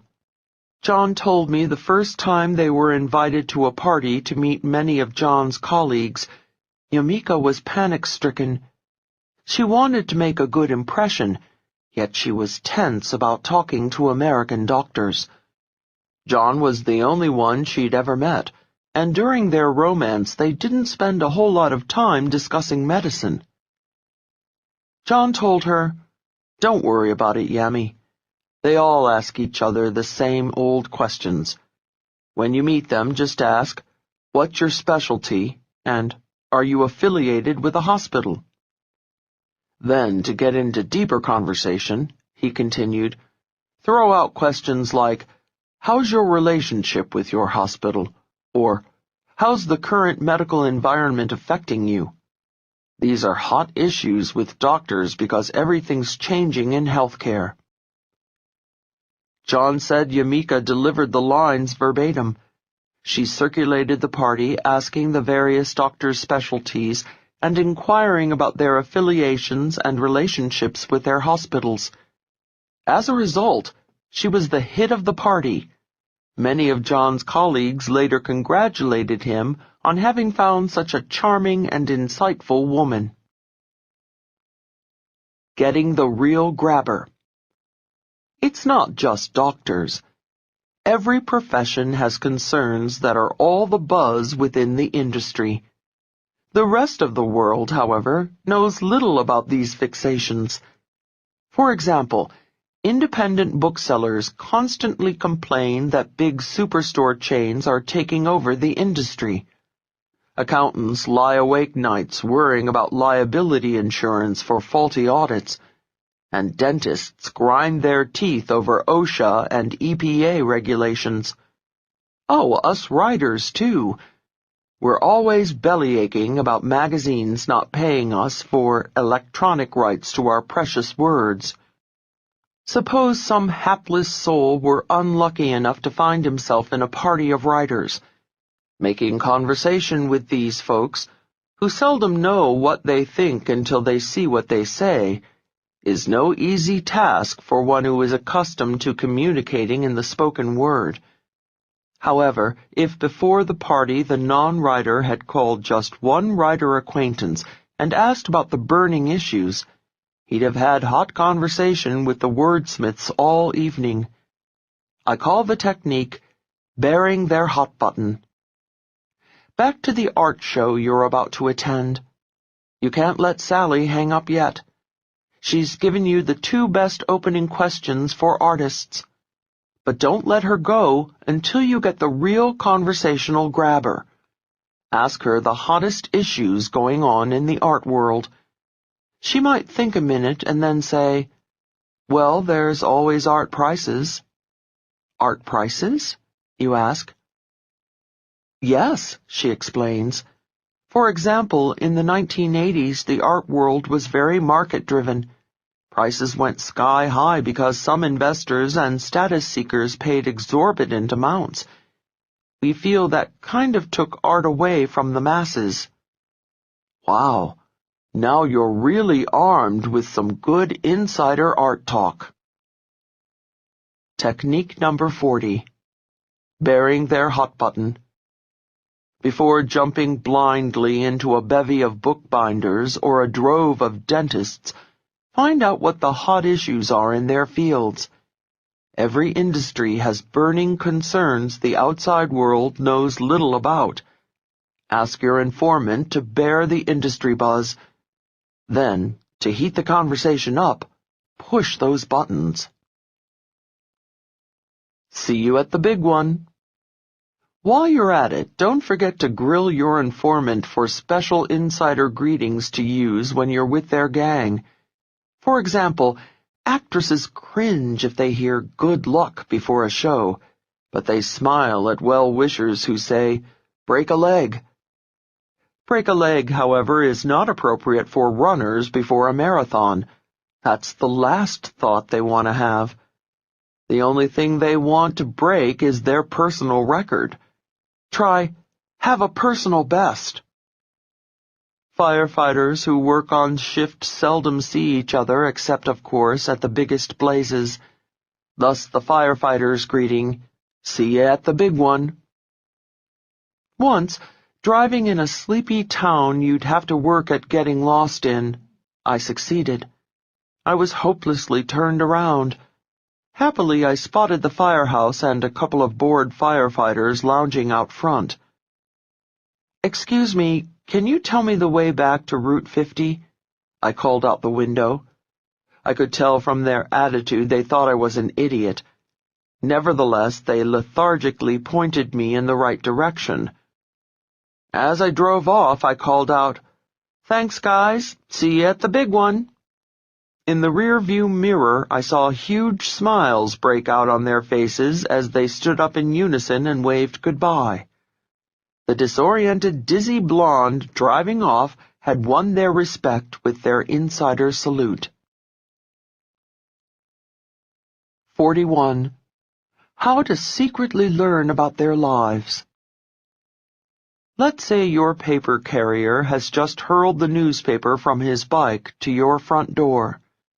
You pour a cup of coffee and get comfortable to catch up on what's happening in the world. Your world, that is. Do you flip first to the international news, the fashion section, the sports page, the entertainment section, maybe the comics? Whichever section you usually flip to first, tomorrow, don't. Turn to any other section, preferably one you hardly ever read. Why? Because it will familiarize you with other worlds so that you can soon discuss anything with anybody, no matter how little you have in common. How about the real estate section? Yawn. Maybe you don't find real estate especially engrossing. However, sooner or later you're going to find yourself with a group of people who are discussing properties, deals, and today's market. Scanning the real estate section just once every few weeks will keep you au courant with their conversation. The advertising column? Maybe you think the world would be a far, far better place without Madison Avenue. But your bottom line won't be better off if you can't hold your own discussing matters with the marketing maven you've just contracted to advertise your company's widgets. Just a few peeks at the advertising news section, and you'll soon be chatting about campaigns and creative people and doing print or TV. Instead of saying words, you'll be saying copy. Instead of the agency, you'll be bandying about real insider terms like the shop. Using outsider words is one of the biggest giveaways that you are not in the know. On the ship, if a passenger asked any of my staff, "How long have you been working on the boat?" they'd squelch a groan. Cruise staffers proudly worked on a ship, and the word boat revealed the passenger as a real landlubber. The right word can perform conversational miracles. In the receiving line, whenever passengers asked our laconic captain, "When did you first become a master?" or "What was your first command?" he would hold up the entire line of people snaking around the ballroom waiting to shake his hand. Captain Caffiero would enthusiastically recount his naval history to the savvy inquirer who might have just learned the words master or command last week in the newspaper shipping notices. If the passenger had simply said, "How long have you been a captain?" or "What was your first boat?" he or she would have gotten the captain's usual Italian gentleman's version of the bum's rush. Soon you'll become addicted to the high that establishing rapport with so many people gives you. All it takes is reading different sections of the newspaper. Pump their pulp for even more fuel. Then, when you crave a bigger hit of insider lingo, start reading trade journals. Those are the closed circulation magazines that go to members of various industries. Ask your friends in different jobs to lend you one, so you'll have even more fuel for the conversational fire. All industries have one or two. You'll see big glossy rags with names like automotive news, restaurant business, pool and spa news, trucking industry, and even Hogs Today for people in the pig business. Excuse me, they call themselves swine practitioners. Hey, you never know when to make your next big sale it will help to speak pig. Any one issue will give you a sample of their lingo and inform you of the hottest issues in that field. When it comes to people's hobbies and interests, browse through magazines on running, working out, bicycling, skiing, swimming, and surfing. Large magazine stores carry biker rags, boxer rags, bowler rags, even bull riding rags. You'll find thousands of special interest magazines published every month. Several years ago, I got hooked on buying a different one each week. It paid off quickly when a potential consulting client invited me to dinner at her home.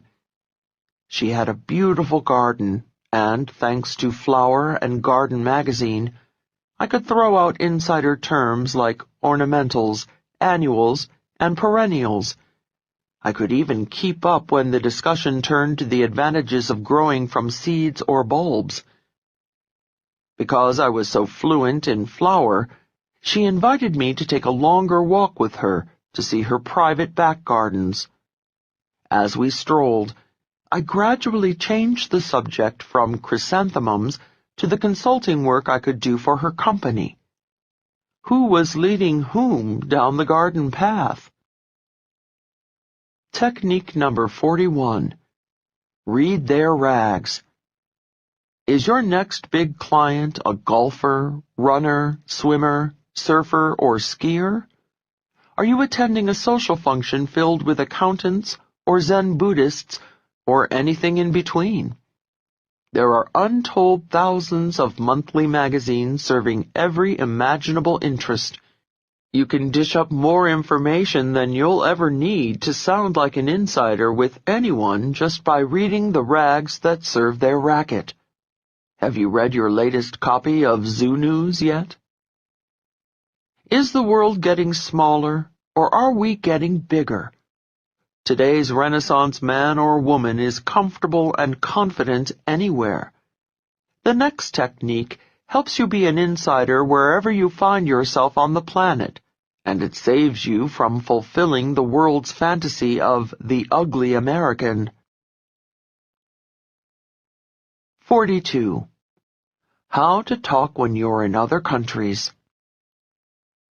Say you're traveling abroad on business, and you want to be a global insider. What's the first thing on your to-do list? Get a passport and a phrase book, right? After all, who wants to wander around Rome not knowing how to ask for a restroom, or be thirsty in Kuala Lumpur not knowing how to ask for a soda? However, there's something most of us forget to pack, often with dire consequences: a book on international customs. A friend of mine, a fellow speaker named Geraldine, was excited about her first speech in Japan. To be comfy on her long flight to Tokyo, she donned her favorite designer jeans and a casual jacket. 14 hours and 6,737 miles later, 4 impeccably dressed Japanese gentlemen greeted her at Narita Airport. Smiling and bowing low, they handed her their business cards. With her carry-on bag in one hand, Jerry took their cards with the other. She thanked them, glanced briefly at the cards, and packed them safely into her back pocket. She then pulled one of her business cards out of her purse and, sensitive to the fact that they might have difficulty pronouncing Geraldine, wrote her nickname Jerry above her printed name. The gentleman hovered over her card, turning it over to examine it a few times, before one of them put it in his briefcase. When the 5 of them arrived at the hotel, they invited Jerry for tea in the lobby. While sipping tea, the gentleman presented her with a small gift, which she eagerly opened. One of Jerry's most charming qualities is her instinctive warmth and effusiveness. She was thrilled with the gift, and, in typical Jerry style, she squealed, "Oh, it's beautiful," as she gave each of the gentlemen a little hug. At this point, the 4 Japanese gentlemen stood up in unison like 4 frowning Siamese twins and, bowing only very slightly, mumbled sayonara and promptly left. Poor Jerry was flabbergasted. What did she do wrong? Everything. First, the jeans. Even if you're coming off a bicycle in Asia, you do not meet clients casually dressed. The second mistake was Jerry's vulgar handling of their business cards. In Asia, the business card is one of the most important protocol tools. It is always presented and accepted reverently with both hands, except in Muslim Asia, where the left hand is considered unclean. Jerry then put their cards away much too quickly. In Asia, people use business cards as a conversation starter. You chat about each other's cards and work and do not put theirs away until they gently and respectfully place yours in safekeeping. Shoving it into her back jeans pocket was the ultimate disrespect. Jerry didn't discover her 4th gaffe until she returned home. One of her colleagues, Bill, a seasoned business traveler, analyzed the fiasco for her. Bill told her the reason the gentleman had turned Geraldine's card over and over when she gave it to them at the airport was to find her name, title, and company printed in Japanese on the other side. The flip side of Jerry's card was, of course, blank. Then, 5th horror of horrors, Jerry should not have written on the card. Cards in Asia are not exactly sacred, but one should never deface them with messy handwriting. The sad tale of Jerry and the Japanese gets worse. Bill broke the bad news to her. She should not have opened the gift in front of her clients. Why? because in a land where saving face is critical, it would be embarrassing to discover the gift they gave was not as nice as the one they received. Yikes, Jerry hadn't even given them a gift. Gaffe number 7. Jerry's little squeal when receiving the gift was also a boo-boo. In Asia, the lower the tone of voice, the higher the rank. The final flub was, of course, giving the gentleman a thank-you hug. Hugging, highly revered in certain parts of the world, is, in Japan, absolutely unacceptable with a new client. Needless to say, Jerry has not been invited back to Japan. However, she does have a gig coming up in El Salvador. This time she's smart. She's studying up on the customs there. Happily, she's finding she can hug to her heart's content. However, she shouldn't use her or anybody else's first name. Oh, and she must not introduce herself as an American. After all, Salvadorans are Americans too. The differences round the world go on and on. Whenever I travel, I have to hit myself over the head and realize I'm not in the anything-goes old USA. I love to travel in jeans. I'm an incurable hugger, and I can't wait to see what's in a gift box anybody gives me. However, whenever I plan to leave Uncle Sam's shores, I check on foreign customs to see how much of myself I can be. Technique number 42.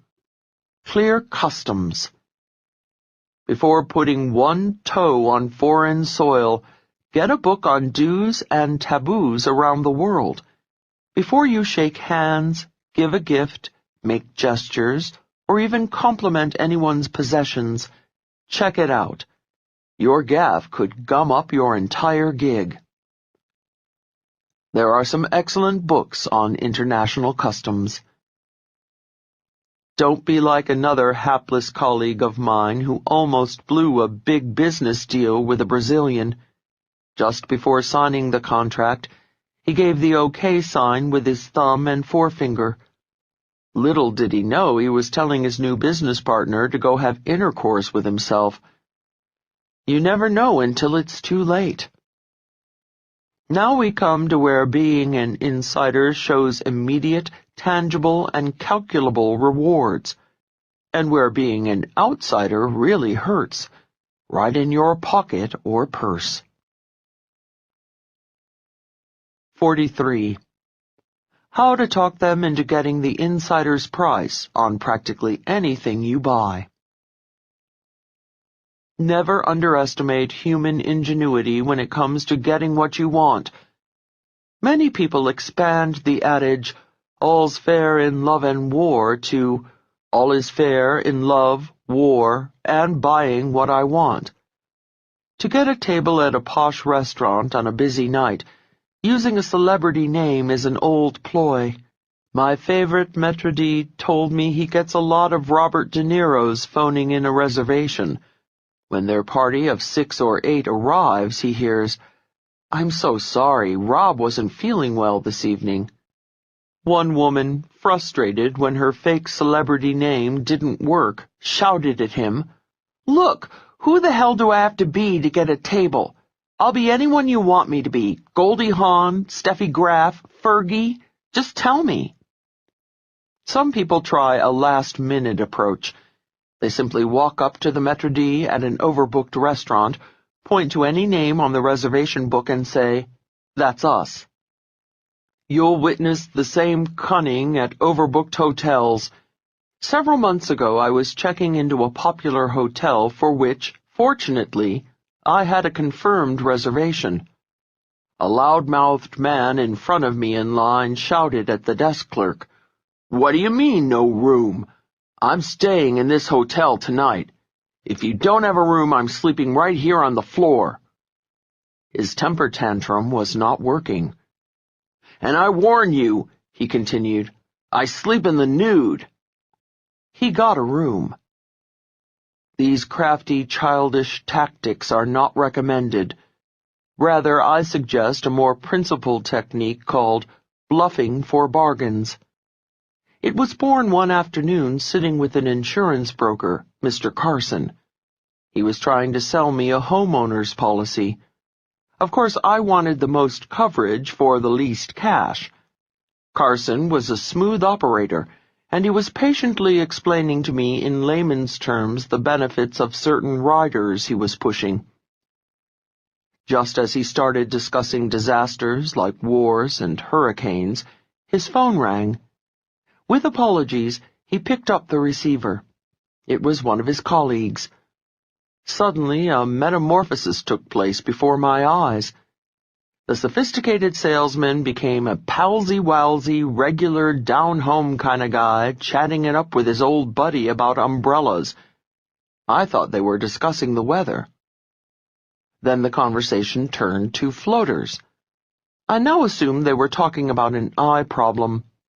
It took a while for me to realize that umbrella policies and floaters were part of the insurancees they were speaking. A few minutes later, Carson said, "Yeah, okay, so long, buddy," and put the phone down. He cleared his throat and again transmogrified back into the formal sales agent patiently defining damages and deductibles to a naive client. Sitting there listening to baffle gab like subrogation and pro rata liability, I began to ponder.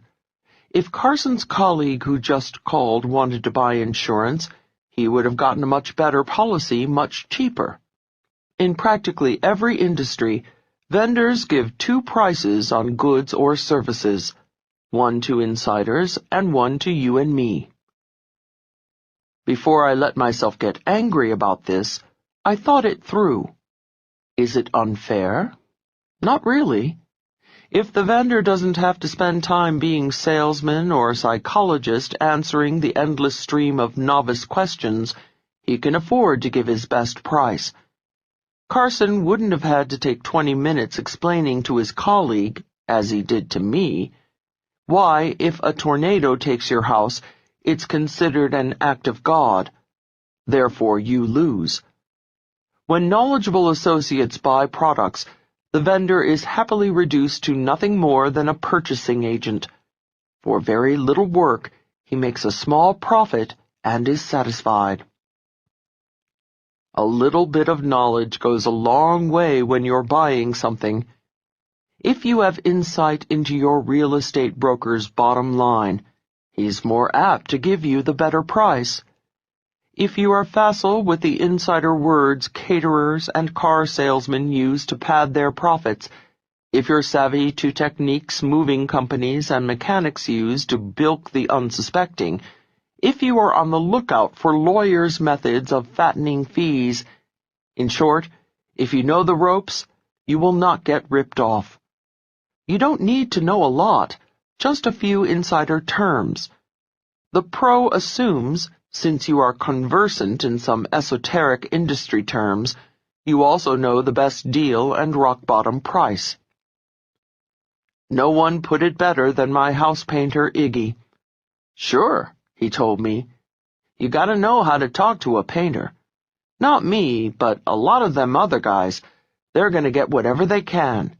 It's only human nature. Especially if you're a woman and you deal with them smart, like I'm gonna tell you how, their hair will stand on end. They'll say to themselves, 'Hey, this is no babe in the woods. I better deal straight.'" "Okay, Iggy, how?" He said, "Tell them guys, look, the walls need very little prepping. You're not going to have to spend much time scraping and spackling. It's a clean job." Iggy told me these few sentences alone can save you hundreds of dollars. Why? Right away the painter knows you know the score, and that the most time-consuming part for him is preparing the surface, prepping in painterese. Therefore, it's his biggest markup item. Then, Iggy continued, when you tell him there'll be no cutting in, painting two colors next to each other, your price goes down again. Be sure and tell him not to leave any holidays, unpainted or sparsely painted spots, and you get a more careful job. I'm only sorry I don't have an Iggy in every field to give me a crash course in how to deal. How to deal when there's no Iggy in your life. Here's how to get the best price and the best deal from anyone. Find your Iggy informer. If you have a friend in the business, get the lingo from him. If not, instead of going straight to the vendor you want to buy from, visit several others first. Talk with them. Learn a little lingo from each. For instance, suppose you want to buy a diamond. Instead of going right to your favorite jewelry shop and asking dumbbell diamond questions, go to the competition. Make friends with the sales clerk and pick up a few gems of diamond D's. You'll learn jewelers say stones, not diamonds. When you're talking about the top of the stone, they say table. The widest part is the girdle. The bottom is the cutlet. If the stone looks yellow, don't say yellow, say cape. If you see flaws, don't say flaws, say inclusions or glets. If you still don't like the stone, don't say, I'd like to see something better. Say, finer. Don't ask me why, that's just the way the diamond crowd talks. Then, when you've got your lingo down, go to where you want to buy. Because you now speak diamond, you'll get a much better price. Soon you'll be asking furriers where the skins were dressed, moving companies for their ICC performance record, and lawyers the hourly rate of paralegals and associates. Then these folks, like Iggy the painter, will say to themselves, Hey, this is no babe in the woods. I better deal straight. Technique number 43. Bluffing for bargains. The haggling skills used in ancient Arab markets are alive and well in contemporary America for big-ticket items. Your price is much lower when you know how to deal. Before every big purchase, find several vendors, a few to learn from and one to buy from. Armed with a few words of industry ease, you're ready to head for the store where you're going to buy. Let us now delve deeper into the world of being an insider. This time we explore how to give your conversation partner the sense that you share not only experiences, but the heavy stuff. You share beliefs and values in life. Part 5. How to sound like your peas in a pod. Why, we're just alike. If you squint your eyes and look up carefully at a flight of birds, you'll see finches flying with finches, swallows soaring with swallows, and yellow birds winging it with yellow birds. The avian apartheid escalates. You'll never see a barn swallow with a bank swallow, or even a yellow bird hanging out with a yellow finch. Somebody said it shorter. Birds of a feather flock together. Happily, humans are smarter than birds. In one respect, at least, we have brains capable of overcoming bias. Really smart human beings work together, play together, and break bread together. Does that mean their comfort level is high? Well, that depends on the human being. Our purpose here is not to examine the absurdity of apartheid. It is to leave no stone unturned in making sure people are completely comfortable doing business or pleasure with you. It has been proven beyond a doubt, people are most receptive to those they feel have the same values in life. In one study, individuals were first given a personality and beliefs test. They were then paired off with a partner and told to go spend time together. Before meeting, half the couples were told that they were very similar in beliefs to their partner. The other half were told they were dissimilar. Neither statement was true. However, when quizzed afterward on how much they liked each other, partners who believed they were similar liked each other a lot more than the couples who thought themselves to be dissimilar. demonstrating we have a predisposition toward people we believe are just like us. We are most comfortable giving our business and friendship to those we feel share our values and beliefs in life. To that end, I offer 6 techniques to create sensations of similarity with everyone you wish. Along with making more profound rapport with customers, friends, and associates, using the following techniques develops a deeper understanding and empathy with people of all races and backgrounds. It also opens doors that might otherwise be closed to you. 44. How to make them feel you're of the same class. Just like the finch flaps its wings faster than the gliding eagle, people of different backgrounds move differently. For example, Westerners used to the wide-open plains stand farther from each other. Easterners, systematically sardined into subways and crowded buses, stand closer. Asian Americans make modest movements. Italian Americans make massive ones. At tea time, the finishing school set genuflects and gracefully lowers derrieres onto the sofa. When the ladies reach for a cup, they hold the saucer in one hand and the cup in the other, pinky ever so slightly extended. Folks who never finished any manners school make a fanny dive in the middle of the sofa and clutch the cup with both hands. Is one right? Is the other wrong? No. However, top communicators know when doing business with a derriere-dipping pinky extender or a fanny-plopping two-fisted mug-grabber, they darn well should do the same. People feel comfortable around people who move just like they do. I have a friend who travels the country giving an outrageous seminar called How to Marry the Rich. Jeannie was once in a Las Vegas casino when a television reporter asked if she could tell the real rich from the great pretenders. Of course, Jeannie answered. All right, challenged the reporter. Who is the wealthiest man in this room? Convened at the next table were 3 men in tailored suits.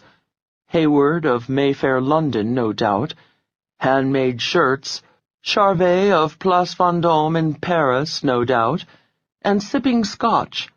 Single malt Lefroy from the Scottish island of Islay, no doubt. The reporter naturally assumed Jeannie would choose one of these likely candidates. Instead, with the scrutiny of a hunting dog, Jeannie's eyes scanned the room. Like a trained basset hound, she instinctively pointed a long red fingernail at a fellow in torn jeans at a corner table. She murmured, "He's very rich." Flabbergasted, the reporter asked Jeannie, "How can you tell?" "He moves like old money," she said. "You see," Jeannie went on to explain, "there's moving like old money, there's moving like new money, and there's moving like no money." Jeannie could tell the unlikely chap in the corner was obviously sitting on big assets, and all because of the way he moved. Technique number 44. Be a copy class. Watch people. Look at the way they move. Small movements, big movements, fast, slow, jerky, fluid, old, young, classy, trashy. Pretend the person you are talking to is your dance instructor. Is he a jazzy mover? Is she a balletic mover? Watch his or her body, then imitate the style of movement.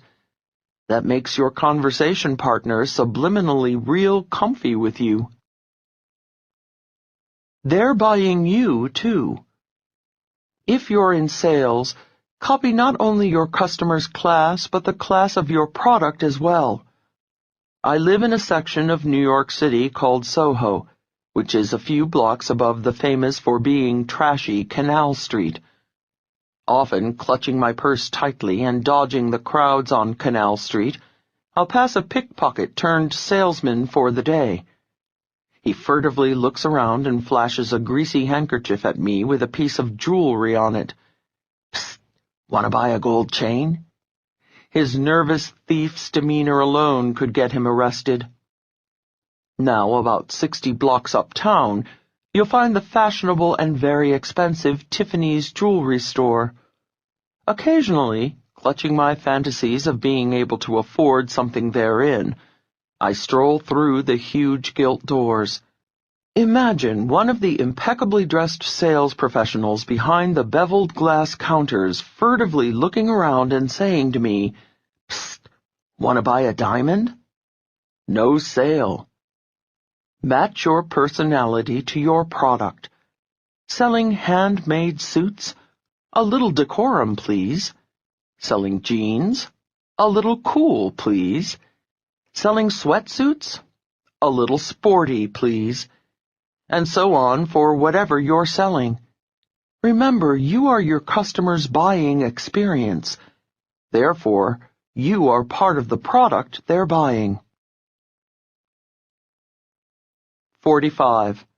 How to make them feel that you're like family. Have you ever been gabbing with a new acquaintance and, after a few moments, you've said to yourself, "This person and I think alike. We're on the same wavelength." It's a fabulous feeling, almost like falling in love. Lovers call it chemistry. New friends talk of instant rapport, and business people say a meeting of minds. Yet it's the same magic, that sudden sense of warmth and closeness, that strange sensation of, wow, we were old friends at once. When we were children, making friends was easier.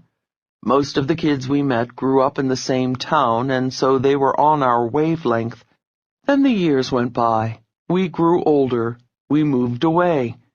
Our backgrounds, our experiences, our goals, our lifestyles became diverse. Thus, we fell off each other's wavelengths. Wouldn't it be great to have a magic surfboard to help you hop right back on everybody's wavelength whenever you wanted? Here it is, a linguistic device that gets you riding on high rapport with everyone you meet. If you stand on a mountain cliff and shout, "Hello-o" across the valley, your identical "Hello-o" thunders back at you. I call the technique echoing because, like the mountain, you echo your conversation partner's precise words. It all started across the ocean. In many European countries, you'll hear 5, 10, or more languages within the language. For example, in Italy, the Sicilians from the south speak a dialect that seems like gobbledygook to northern Italians. In an Italian restaurant, I once overheard a diner discover his waiter was also from Udine, a town in northeastern Italy where they speak the Friulano dialect. The diner stood up and hugged the waiter like he was a long-lost brother. They started babbling in a tongue that left the other Italian waiter shrugging. In America, we have dialects too. We just aren't conscious of them. In fact, we have thousands of different words depending on our region, our job, our interests, and our upbringing. Once, when traveling across the country, I tried to order a soda like a Coke or 7-Up in a highway diner. It took some explaining before the waitress understood I wanted what she called a pop. Perhaps because the English-speaking world is so large, Americans have a wider choice of words for the same old stuff than any language I've encountered.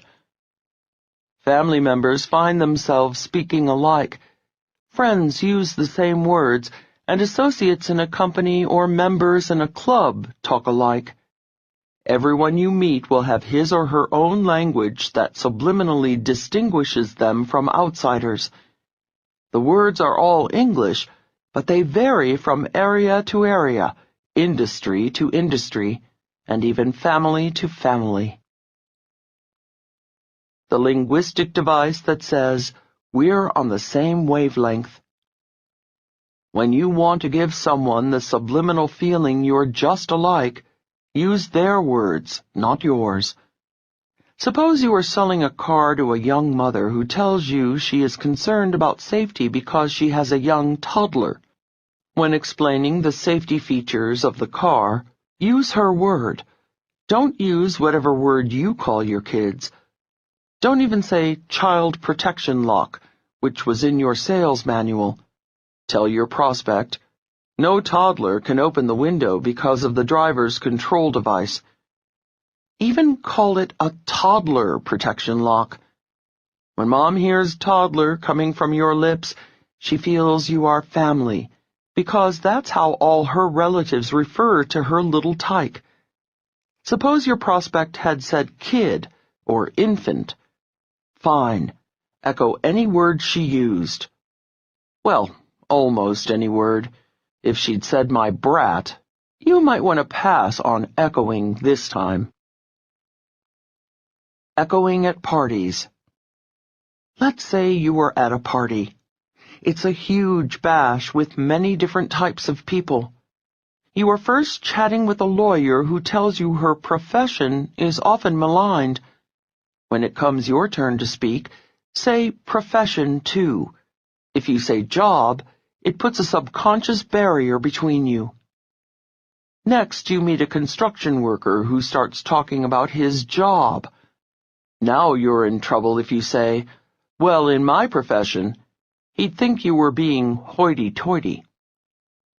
After the lawyer and the construction worker, you talk to several freelancers. First a model, then a professional speaker, finally a pop musician. All three of these folks will use different words for their work. The model brags about her bookings. The professional speaker might say bookings, but he is more apt to boast of his speaking engagements. A pop musician might say, yeah, man, I get a lot of gigs.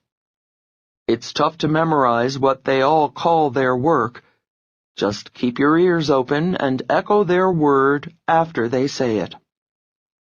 Echoing goes beyond job names. For example, if you are chatting with a boat owner and you call his boat an it, he labels you a real landlubber. He reverently refers to his beloved boat, of course, as a she.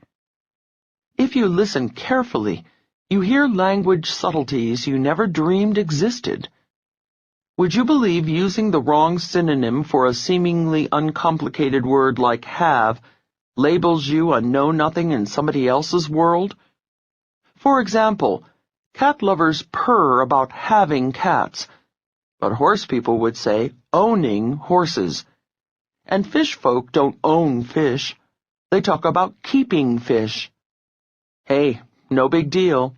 But if you use the wrong word, your conversation partner will assume, correctly, that you are a stranger in his or her hobbyland. The peril of not echoing. Sometimes you lose out by not echoing. My friend Phil and I were talking with several guests at a party. One woman proudly told the group about the wonderful new ski chalet she had just purchased. She was looking forward to inviting her friends up to her little chalet in the mountains. That's wonderful, said Phil, secretly hoping for an invitation. Where exactly is your cabin? Kerplunk! There went Phil's chances for an invitation to the ladies' chalet. I couldn't resist. After the conversation, I whispered to my friend, Phil, why did you insult that woman by calling her chalet a cabin? Phil scratched his head and said, What do you mean, insult her? Cabin is a beautiful word. My family has a cabin in Cape Cod, and I grew up loving the word, the associations, the joy of a cabin. In other words, the connotations of cabin. Well, fine, Phil. The word cabin may be beautiful to you, but obviously the skier preferred the word chalet. Professional echoing. In today's sales environment, customers expect salespeople to be problem solvers, not just vendors. They feel you don't grasp their industry's problems if you don't speak their language. I have a friend, Penny, who sells office furniture. People in publishing, advertising, broadcasting, and a few lawyers are among her clients. Penny's sales manual says office furniture. However, she told me, if she used the word office with all of her clients, they'd assume she knew nothing about their respective industries. She told me her client, the purchasing officer in advertising, talks about his advertising agency. Penny's publishing client says publishing house. The lawyers talk about furniture for their firm, and her radio clients use the word station instead of office. Hey, Penny says, it's their salt mine. They can call it whatever the heck they please. And, she added, if I want to make the sale, I'd better call it the same thing. Echoing is politically correct insurance. Here's a quiz. You're talking with a pharmacist and you ask her, how long have you worked at the drugstore? What's wrong with that question? Give up? It's the word drugstore. Pharmacists abhor the word because it conjures up many industry problems. They're used to hearing it from outsiders, but it's a tip-off that they are unaware of, or insensitive to, their professional problems. They prefer pharmacy. Recently, at a reception, I introduced one of my friends, Susan, as a daycare worker. Afterwards, Susan begged, Leal, please do not call me a daycare worker. We're child care workers. Whoops. Time and recent history quickly make certain terms archaic. A group's intense preference for one word is not arbitrary. Certain jobs, minorities, and special interest groups often have a history the public is not sensitive to. When that history has too much pain attached to it, people invent another word that doesn't have bitter connotations. I have a dear friend, Leslie, who is in a wheelchair. She says whenever anyone says the word handicapped, she cringes. Leslie says it makes her feel less than whole. We prefer you say person with a disability. She then gave a moving explanation. We people with disabilities are the same as every other able-bodied person. We say AB, she added. ABs go through life with all the same baggage we do. We just carry one extra piece, a disability. It's simple. It's effective. To show respect and make people feel close to you, echo their words. It makes you a more sensitive communicator and keeps you out of trouble every time. Technique number 45. Echoing. Echoing is a simple linguistic technique that packs a powerful wallop. Listen to the speaker's arbitrary choice of nouns, verbs, prepositions, adjectives, and echo them back. Hearing their words come out of your mouth creates subliminal rapport. It makes them feel you share their values, their attitudes, their interests, their experiences. This is released for the sake of education. This is a brief key insight about all the concepts of the book. We provide free audio books, key insights, summaries, and brief study notes on the concepts of the books. So make sure to subscribe and become a part of our family.